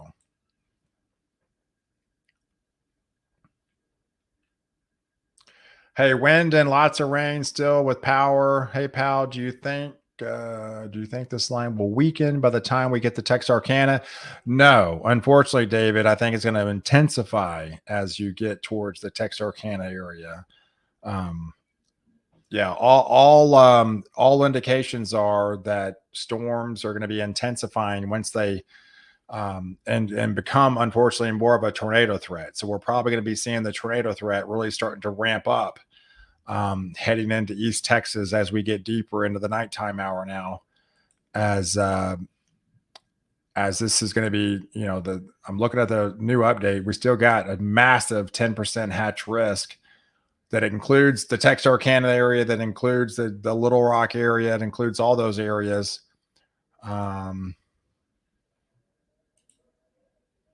In fact, here is the latest update on the tornado front. So this is the latest update on the tornado front within that block. That's that hatched risk area. So it's coming out of Dallas. It moves into Tyler, Shreveport, the Little Rock area. Yes, it does include the Paris area, the Texarkana area. You're pretty much in the bullseye there. Hope, Arkansas. This all extends into Little Rock, going into Memphis, Tennessee. This is all into the overnight hours if we expand it. So it's you get the back building side of the storm. This is all moving towards the Houston Metroplex. You might have some isolated spin up activity down further south. This moves into East Texas, heads into the Jackson area. This is probably going to be 3-4 o'clock in the morning type stuff, right?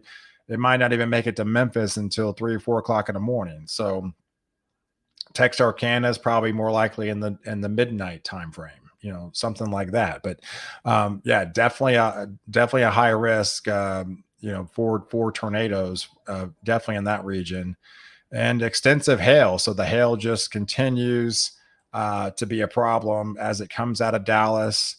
We still have potential large hail risk.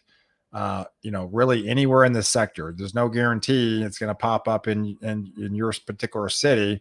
It's just the atmosphere is capable of it, right? We definitely saw a lot of pockets of large hail tonight. So, and obviously the wind threat. The wind threat is still there. I mean, you still got a huge area that has the potential to see some of those 70, 80 mile per hour winds, right? So you have just a greater probability of seeing those high impact winds that most of the Metroplex saw. So the 70, 80 mile per hour winds are going to be shifting into East Texas, Texarkana, heading into Arkansas, into the overnight time frame as it becomes more of a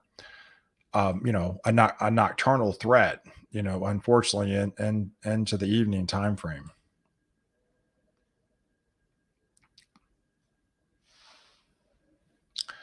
Hey, can we get out of our safe place in downtown McKinney? Yeah, I think so. You should be good.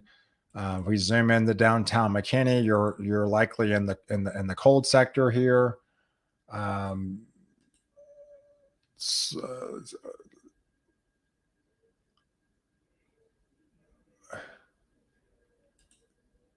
Where was that? Yeah, so yes, I think you're good in downtown McKinney to come out of your safe place. Yeah, Royce City. Hey, Snowies. I was just doing something for a few minutes and wasn't really here. Hey, no worries. Thanks for always tuning into the live coverage. Sirens going off in Princeton again? Really? Well, I mean, you're probably hearing the leading edge of the squall line that's hitting Greenville. You might get in the back half of the sirens, but most of it should be past Princeton.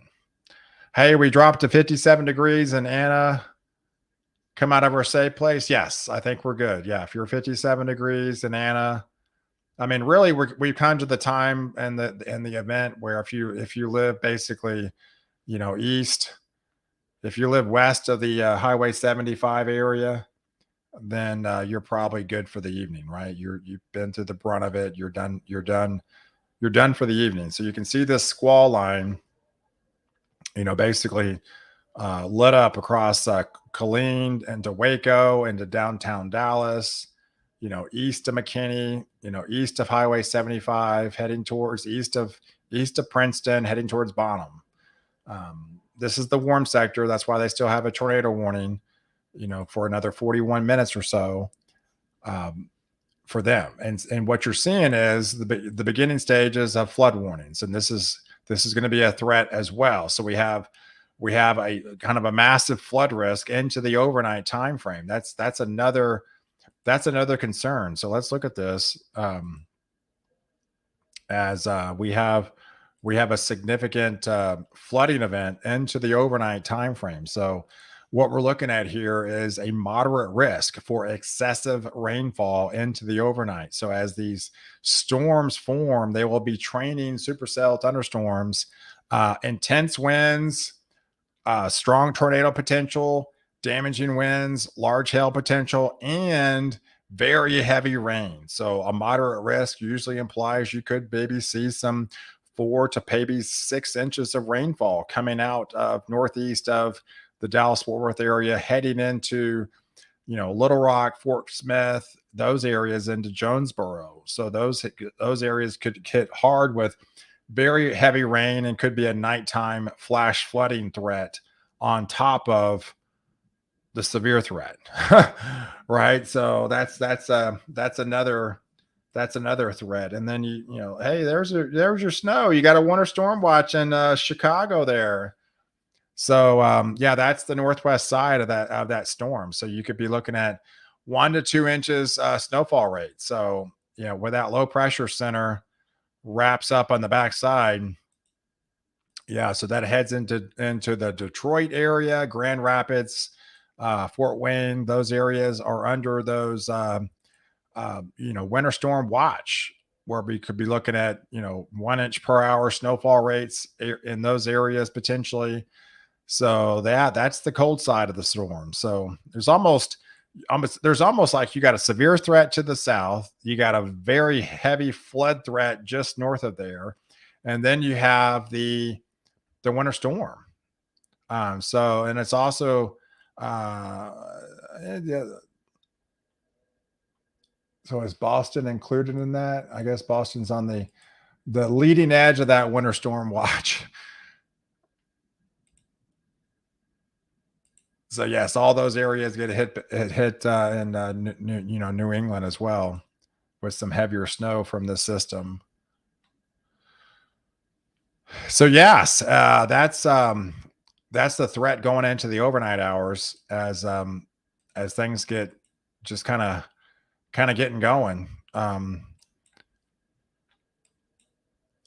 right, so it looks like we've got a new tornado warning just issued coming out of Georgetown. So new tornado warning on top of the 70-mile-per-hour winds down there. So this is another storm at 7:17 that was capable of producing tornado near the Sarandana area, moving east at 35 miles an hour. So that's in Williamson County. So Williamson County, near the Granger area into the Bartlett area, about 7:40 time frame, as it is coming out of the Georgetown area. This is moving east.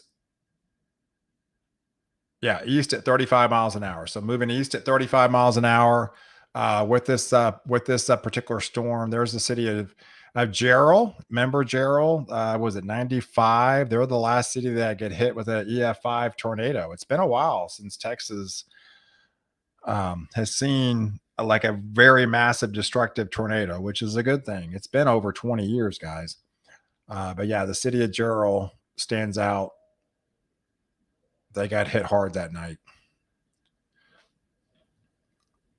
All right, so we got new severe thunderstorm warning for Austin. This includes the Austin area. So the north side of there, you got the tornado threat. The south side of there, you got the destructive winds that are going to be moving in towards the Austin area. So they're going to be starting to get the destructive winds down there and into that region.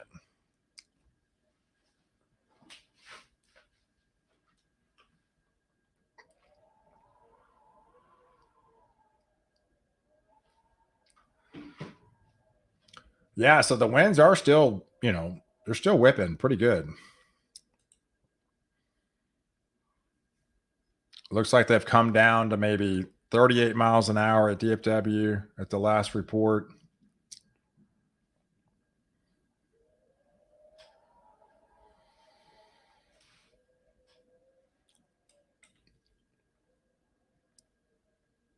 Yeah, so we have a couple driving from Allen to Anna right now, and it's just rained. Southbound 75 has some what was that down? Yeah, downed 18 wheelers. Oh, yeah, I can imagine they got overturned in that. Yeah, the Gerald tornado leveled the neighborhood. Yeah, unfortunately, we lost about 20 or so people that night. Just wiped them off the slabs. That was very devastating. EF5s are rare, and I hope I never see one of those things again because that was a nasty storm that night. Here in Wolf City and the wind. Hey, Josh. Hey, is Royce City and Rockwall okay? So let's zoom into Rockwall. Thank you for the donation. All right, so Rockwall's up north. So let's see.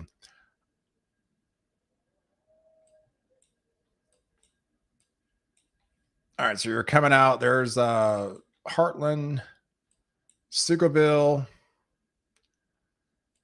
It's the time of the night I start getting blurred vision. Everything runs together.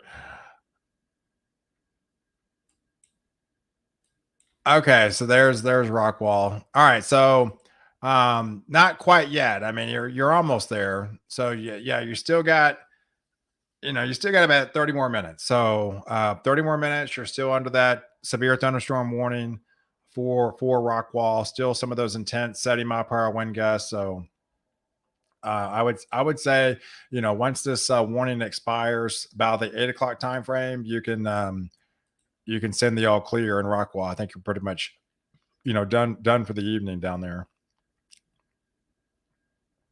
But you're probably still getting some pretty high impact winds and into that region. Hey, what's your estimate out on power being back in McKinney? Oh, I would have no idea. I mean, that's out of my control. I mean,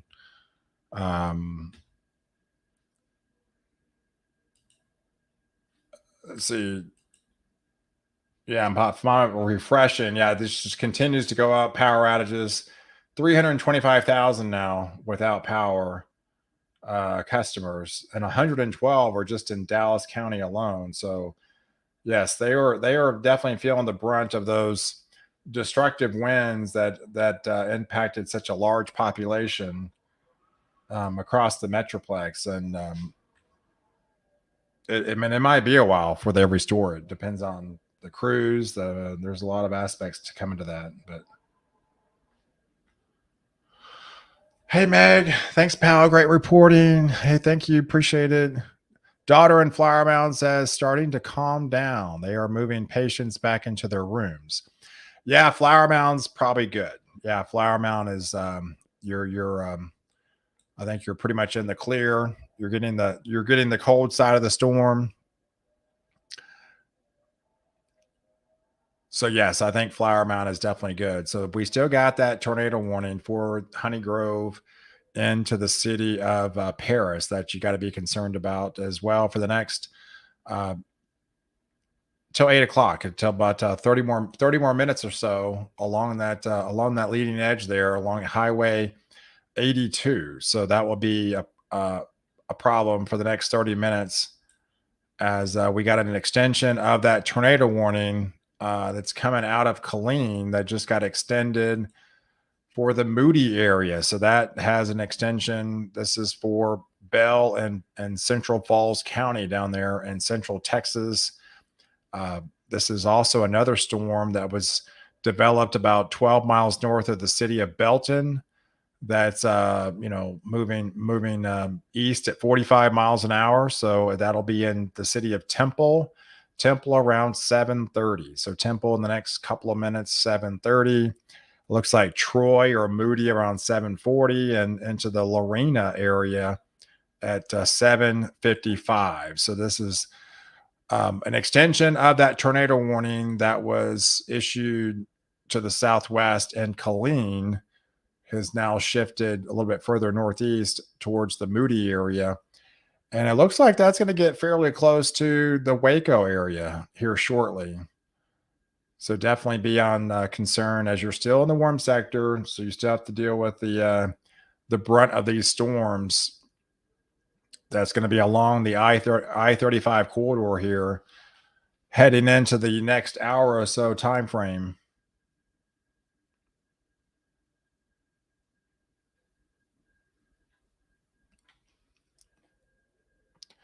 Cumbie.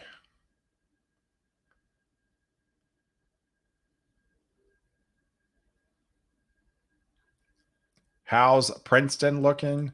Yeah, so I think Princeton's pretty much, in the clear from this system. So you're pretty much, if we zoom into the Princeton area, pretty much in the green. So you're just getting that very light rain right now. So you're cold. You should be cold outside. So you're good. Yeah, everything's done for you.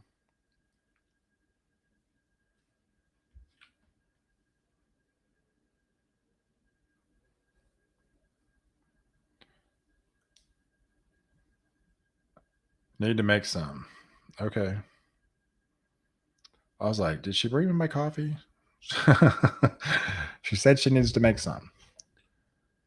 I was just making sure she got it.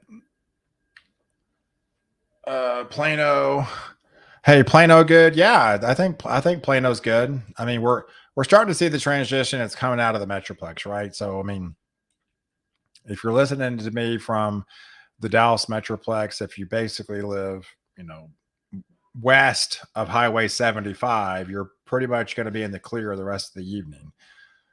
So yes, I think you're pretty much done. The severe threat is all going to be shifting into East Texas and to Central Texas going forward. So you can see that's pretty much lit up across the board further south, Waco, Austin. They still have another hour or so. They're going to be dealing with that warm sector, the tornado front, the destructive winds that that are coming out of this system. So they're still susceptible. So yeah, but the power outages are going to be a concern going forward. We're still going to have the wind. The wind is not stopping. In fact, the wind advisory starts at 8 o'clock. So I'm refreshing the power outages. We're close to 350,000 now customers without power. So that continues to go up.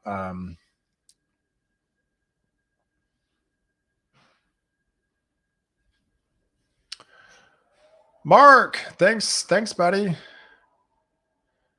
Nicole, you're asking and getting no answer. Sorry, what's the question? There's so many questions that come in. I might miss them. So Nicole, you keep asking the questions. I'm not getting no answer.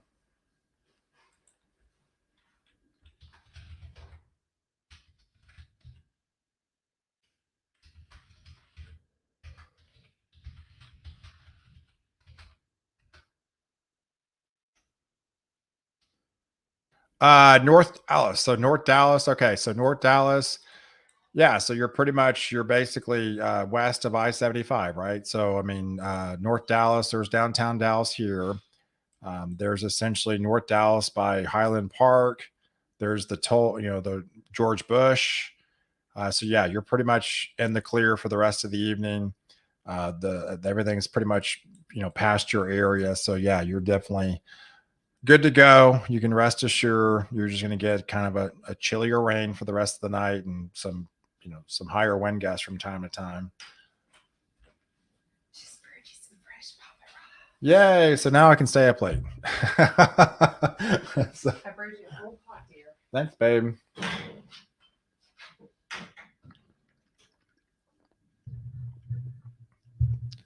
All right. So she made me a big thing of coffee. No, I won't be drinking this entire thing.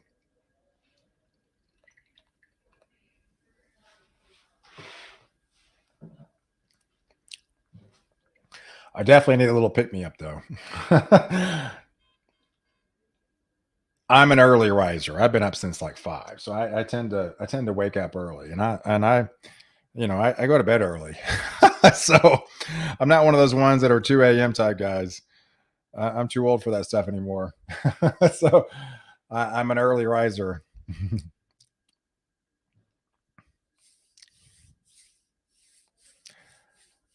Hey, Ragtie. Hey, no problem. No problem at all. I appreciate you just tuning in to the live coverage. Appreciate you being part of the channel.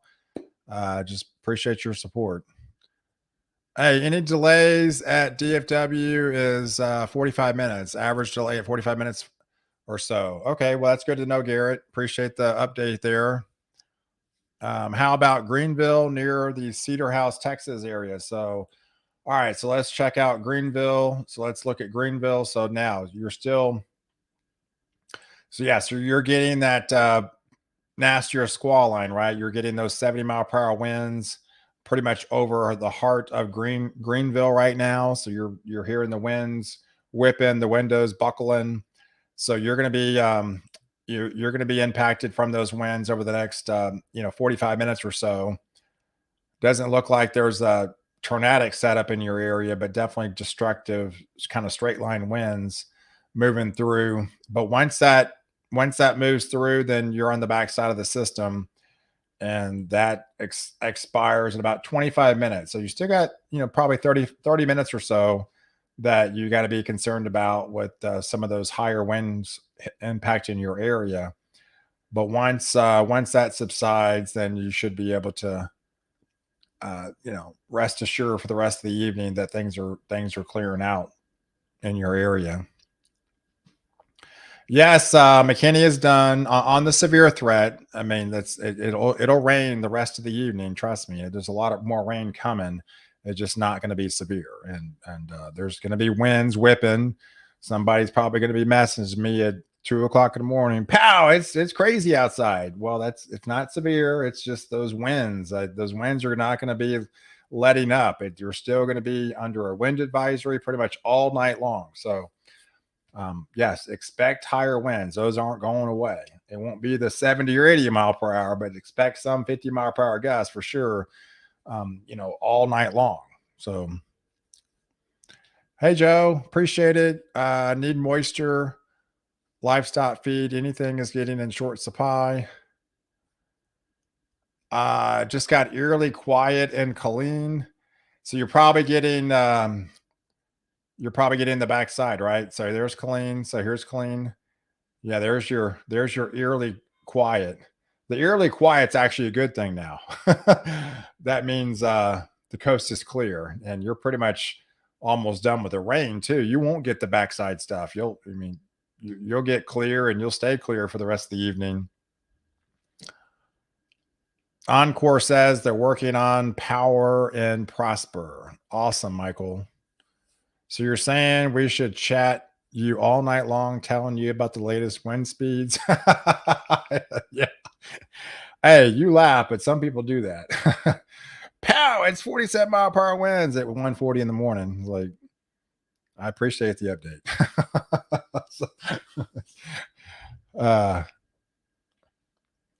No, I love hearing from everybody. Message me anytime. I love hearing all the reports and the stuff out there. Hey, rain in Idabel. All right, so we got several tornado warnings along this leading edge here. Doesn't appear there's any confirmed tornadoes, but definitely showing signs along that leading edge of that squall line. So we have multiple tornado warnings set up along that leading edge. Technically 4 of them now. So there's that one up north of Honeygrove that's still there for another 22 minutes or so, as this is lifting. This is all lifting northeast as well.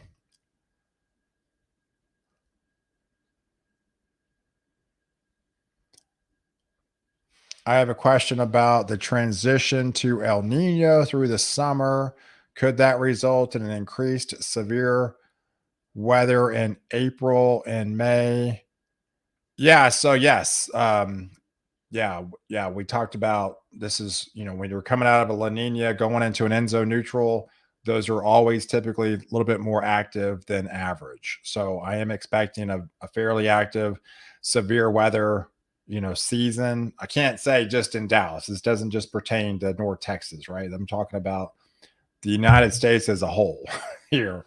So this is basically the second day of spring storm season. It lasts typically through the middle of June. This is the beginning stages. It was already active in January and February in a lot of areas in the southeast. But yes, expect more of these. We're probably going to be taking a little bit of respite because we are going to get a little colder. It's going to be hard to get severe weather in that type of atmosphere for the next, heading into end of next week 2, week 3 of March. But after that, we're probably going to be warming up again by week 4, and we'll probably be back in the severe threat, getting into April. But yeah, all fronts look to be that the La Nina is going away, and then the El Nino is coming on fast and furious. Well, we're going to have about a 4 to 6 month window. We'll be in a neutral setup, and then the El Nino should start, depending on the timing, latter part of the summer, but definitely into the fall and the winter. March is coming in like a lion, not a lamb. Coming in like a lion, out like a lamb. Yeah, it's a high impact event. There's no question, because this just goes on to East Texas, goes into the Arklatex, and then it just continues on from there, and it goes into the Tennessee area, the Carolinas on Friday. It's a 3-day event. It's a 3-day event. Hey, I need to drive from Frisco to Austin in about an hour. Will it be safe to drive there tonight? Yes, absolutely. You'll be good to go. I think you're good. The severe threat would be over by then, especially if you're starting here heading towards the Austin. Will be definitely clear by then. So yeah, no worries at all. You'll have a safe drive. Hey, Dennis. Yes. Salina's definitely in the clear. Yes. Confirmed tornado in Weatherford. Let's look at the storm reports. Let's see what they have tonight. Obviously, it's very, very preliminary.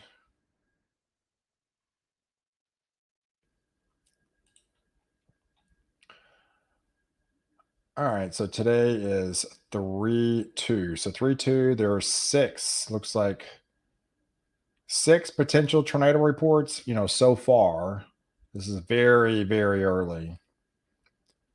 6 potential tornado reports, 43 wind reports, and 25 hail reports. Yeah, it looks like we had some 80-mile-per-hour winds in Tarrant Parkway, Riverside Drive, and North Fort Worth. 77-mile-per-hour winds at Fort Worth Meacham Airport. Dallas Love Field recorded 76-mile-per-hour winds. McKinney National reported 64-mile-per-hour winds. Looks like Van Alstyne had 71-mile-per-hour winds. Celeste, 65-mile-per-hour winds. Denton Airport, 69-mile-per-hour winds. Fort Worth had 71-mile-per-hour winds. I'm just looking at some of the storm reports. West Texas, 73 miles an hour. Yeah, obviously extensive wind reports for sure. And again, these are just very, very, very preliminary. Obviously, this literally just happened. So they report them as they come in. And let's look at some hail. So 1.5 inch hail, and yeah, so it's pretty early to look at this type stuff. But yeah, so far looks like 6 tornado reports, and obviously, yes, this is very, very, very preliminary. Like I said, it takes it takes at least a week or so, you know, after these events to get the full brunt. I'm just going back and looking at the February 26th storm. All right, sorry, excuse me. So I'm going back and look at the February 26th storm. So I haven't looked at this in a couple of days. Now it's up to 16 tornado reports. Just goes to show you, the last time I looked at it was at 6. And most of those were in Oklahoma. And that was the one that the cap held in North Texas and nothing happened. Everything was in northwest of the Metroplex and into the Oklahoma, Norman, where Norman got hit hard with that tornado. Those regions that night produced, they still could be adding to these. That night produced 16 tornado reports. So, and that just extended into the following day, and that included 14 tornado reports to include much of Illinois, Indiana, and Ohio. So even the next day had 14 tornado reports. So these all add up. I mean, we've had a lot of severe weather. And of course, that just ended February, and now we have March. So yesterday, looks like there were 2 tornado reports so far. And then, of course, today there's 6. So obviously those numbers will be greatly going up as well. So, hey, thanks, pal. Thanks, Stormy. John, looks like there's, what about Wiley? So Wiley should be pretty much in the clear too. So let's look at Wiley. Yeah, so that's down by there by Nevada, Murphy, all those areas. Yeah, Wiley's pretty much in the clear. Yeah, you're good to go for the rest of the evening.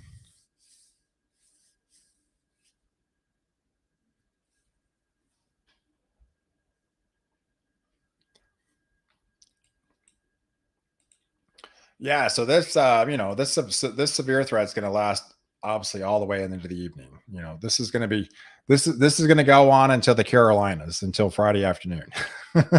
So we're going to have some sort of severe weather happening all the way between now and, you know, the Carolinas into, you know, into the evening time frame of Friday, you know, heading into tomorrow, you know. Hey, thanks so much for keeping us informed. You're the best. Hey, you're welcome. You're welcome. Prosperous Salina. Yeah, Prosperous Salina is pretty much in the clear. You're good to go.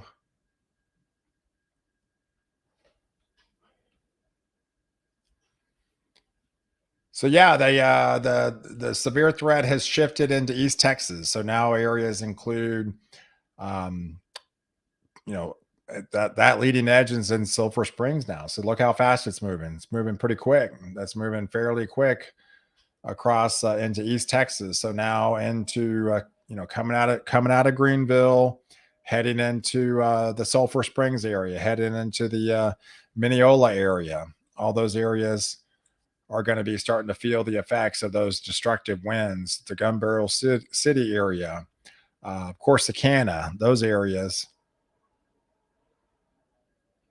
are going to be getting the destructive winds from this particular system.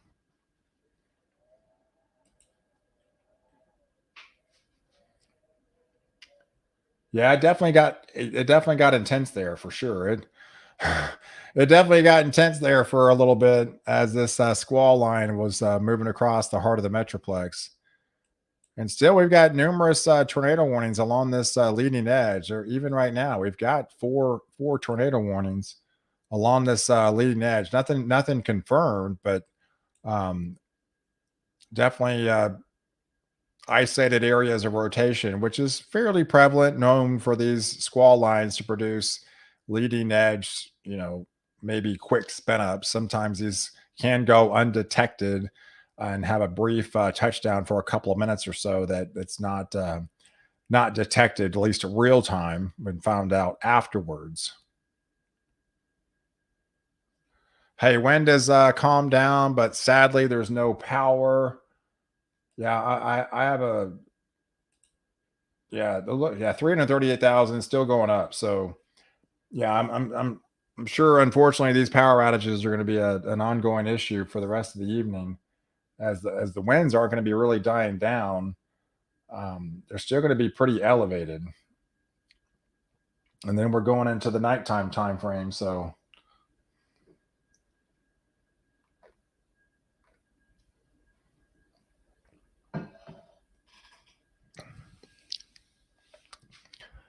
how's Paris looking? All right, so let's head up to Paris because we do have that potential tornado warning down here. Um, that was heading towards Sumner. Remember, that was the storm that was coming out of say the Honey Grove area, heading towards the Sumner area. So um, let's see. It looks like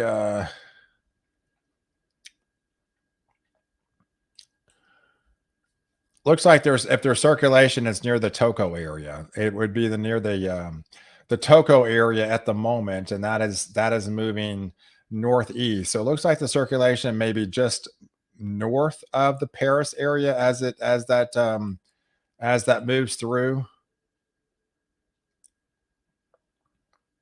Yeah, just north of the Paris area. I feel like this is probably going to be getting extended as this is going to be expiring in the next 10 minutes. So yeah, don't be surprised that this tornado warning gets extended to include probably parts of Paris at least, but especially into the Powderly area.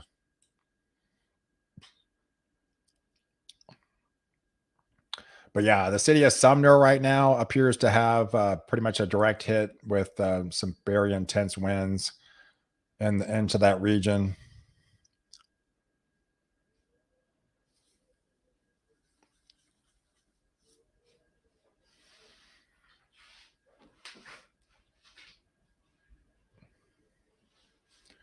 Where in McKinney I have power? Well, I mean, just in McKinney alone, well, I don't know about McKinney, it just is Collin County. I mean, but yeah, Collin County, it shows there's 54,000 customers right now without power.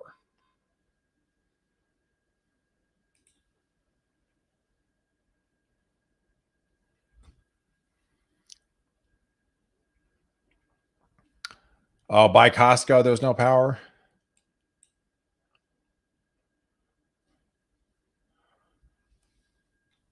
Yeah, I'm sure you're hearing the rain outside. This is a pretty good swath of moderate rain, right? We talked about the rain on the backside. Yeah, we got some pretty good soakers even into the nighttime era time frame.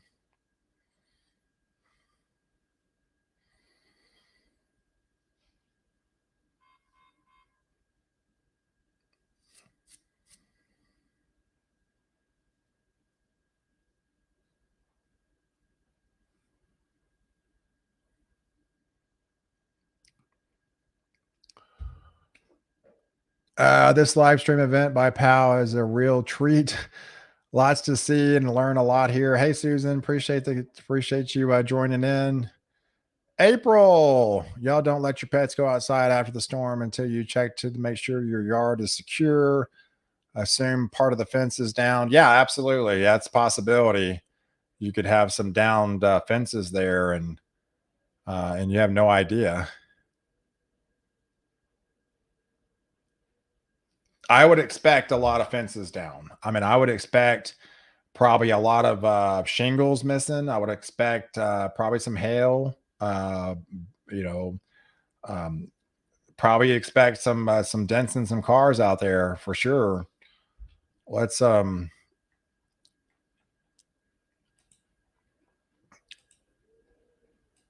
let's go back and look at that. See where we stand with this latest update of the squall. I mean, this is the hell core, right? I mean, this stands out like a sore thumb, right? This is the hell core that really last night. So this is where it all started into the last night time frame. This is the stuff that was coming through people's roofs down there in south of San Antonio. Had some vicious hail, including up to maybe 4 inches in diameter there. It was crazy, insane stuff. softball size hail, no question. And some of these areas down there did extensive damage. And then there was another swath just north of there through the New Bronzeville area. So you get these swaths, right? And then this is the one today. So this is the one today. This is the storm that just basically originated um, by Pullville. So this was by Pullville, and they had some backside systems too. But yeah, this is, there's pockets of 1 inch hail. Typically 1 inch hails, it's severe, but it doesn't really do that much damage. And you really got to get into the 1.5 inch stuff. Once you got in the 1.5 inch stuff, that was towards Bridgeport and Decatur. But especially as you headed just north of Denton, so you had that 2.25 inch. That's some serious stuff. There's probably going to be a lot of homes there in and around Slidell, the Plainview area, the Bolivar area, the Sanger, Valley View, Tioga, Collinsville, Oak Ridge, the Whitesboro area, Dorchester, South Mod, Tioga. I mean, all those areas easily got hit with 1.5 to maybe 2.5 inch hailstones, right? There's probably extensive damage, but especially Sherman. Sherman got hit the hardest. Sherman got hit.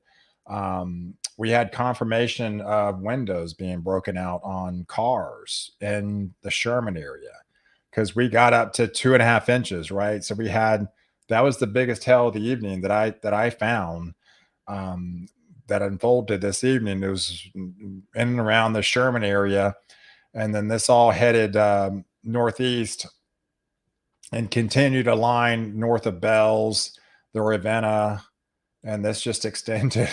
You can see this line just extends all the way into Oklahoma, right? I mean, this is a massive swath of hail.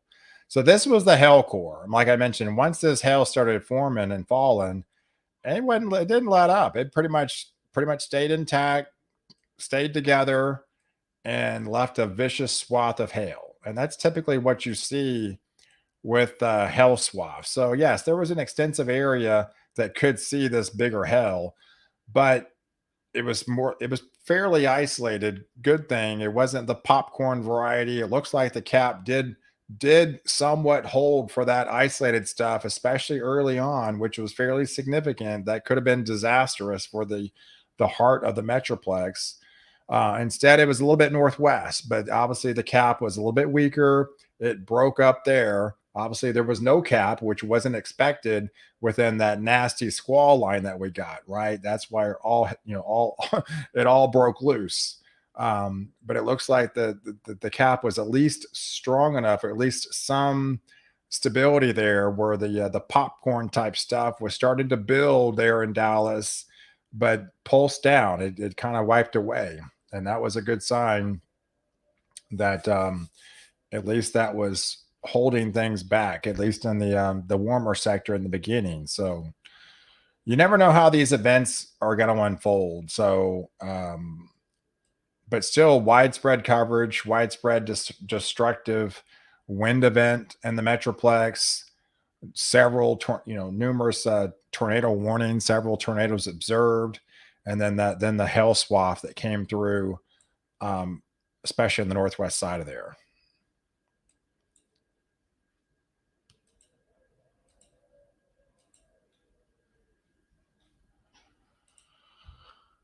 So yes, now the threat just shifts eastbound into East Texas.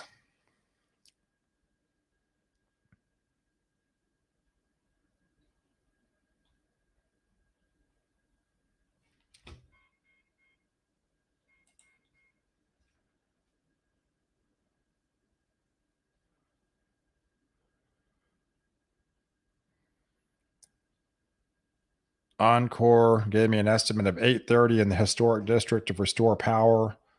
Oh, that's cool.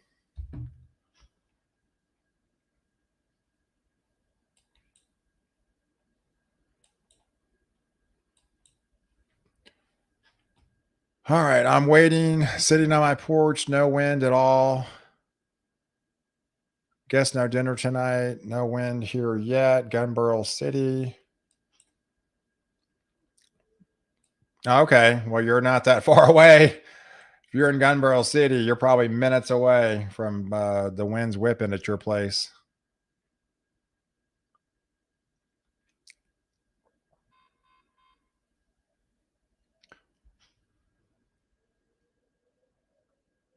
Hey, my son got my phone. Sirens were definitely going off.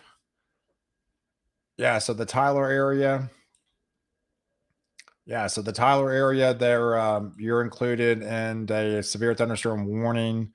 They literally just issued for your area until about 8:45. The initial 60-mile-per-hour winds are going to be, moving into your area. But right now, the squall line's back by, still has to hit the Gun Barrel City area, and you're still probably. They'll probably reissue another severe thunderstorm warning as this gets closer. You're probably just on the outskirts of the previous one. But nonetheless, that squall line is probably a good 45 minutes away from your area.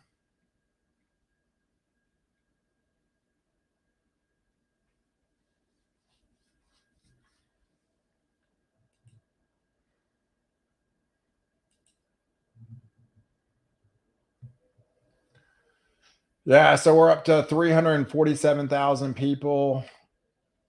Yeah, so unfortunately, or customers, unfortunately, the power outages continue to rise. They're not going down, that's for sure.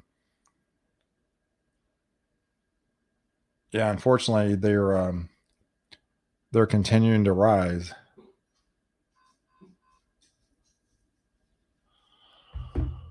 What else? What else?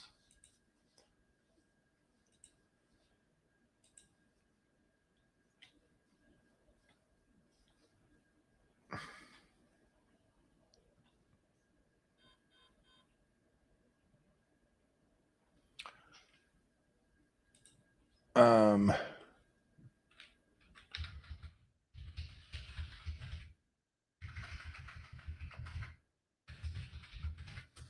we lost power, Catherine.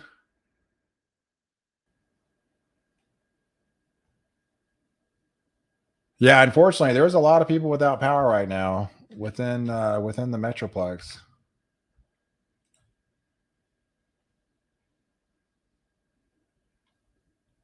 Mm.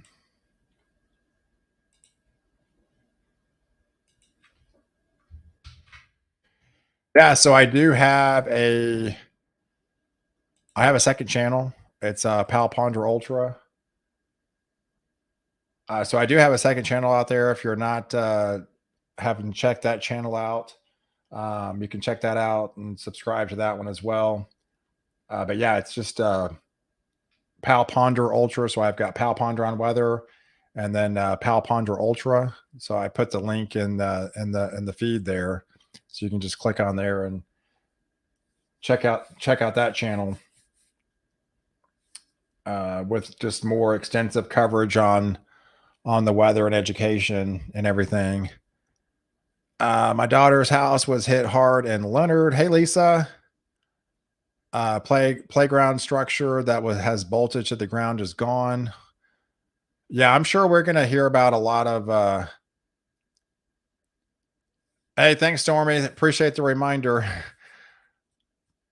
Hey, I went through Ponder today.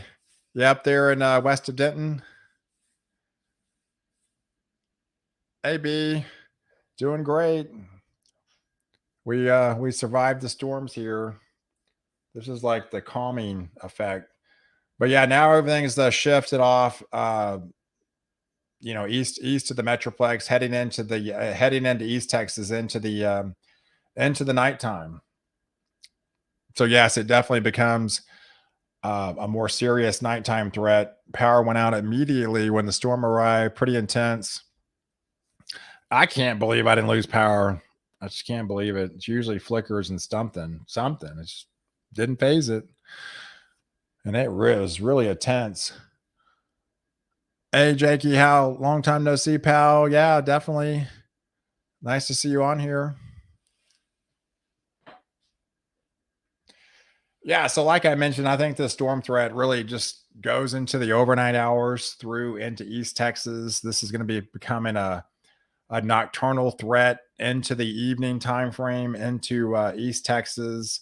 I mean, pretty much for the Metroplex, you're almost pretty much done if you live east of the, west of Highway 75. This is all going to be extending into East Texas into the evening time frame, heading into the Arklatex, heading into the Arkansas area, the Louisiana area.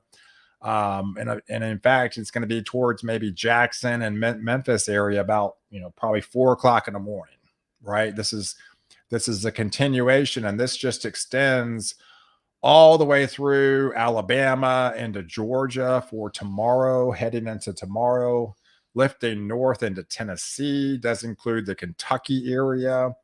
Then that just extends heading into the evening time frame, going into the Carolinas and South Carolina. They'll be getting some damaging winds. It's not really a hail threat. It definitely is a potential tornado threat and definitely some damaging wind threat, but not really a hail threat with the system tomorrow, as this would be shifting east. But once we get into Friday night, you're wrapped up in the cold sector, and all that cold front that's going to be coming to the backside should clear things out, heading into the weekend. So, but yeah, so we were live from storm coverage about 2 o'clock. So we did 6 hours of storm coverage. So yeah, that's what's going to happen into the overnight hours. So if you live in East Texas, definitely be on high alert into the overnight hours as we get deeper into the evening. It's going to be a kind of a dangerous night. So definitely have the weather radios handy. If you need to sleep downstairs near your safe room, that's probably the best bet, because things could get fast and furious into the overnight hours, especially heading into, the Texarkana, the Shreveport area, the Little Rock area, Hope, Arkansas. Those areas are going to be like in line for significant severe threat, heading into the nighttime, time frame, heading into the Memphis, by 3 or 4 o'clock in the morning. All right. So I appreciate all the support out there. Thanks for joining the live feed. Thanks for all the new channel members out there, the new followers. Greatly appreciate all you. Appreciate all my sponsors on the channel as well. Definitely helps. I get to continue to do what I love to do. Right. I mean, but yeah, big shout out for all them. All right, guys, y'all be safe. Y'all be safe. Have some rest, and we'll catch you tomorrow on a new update. All right. Bye.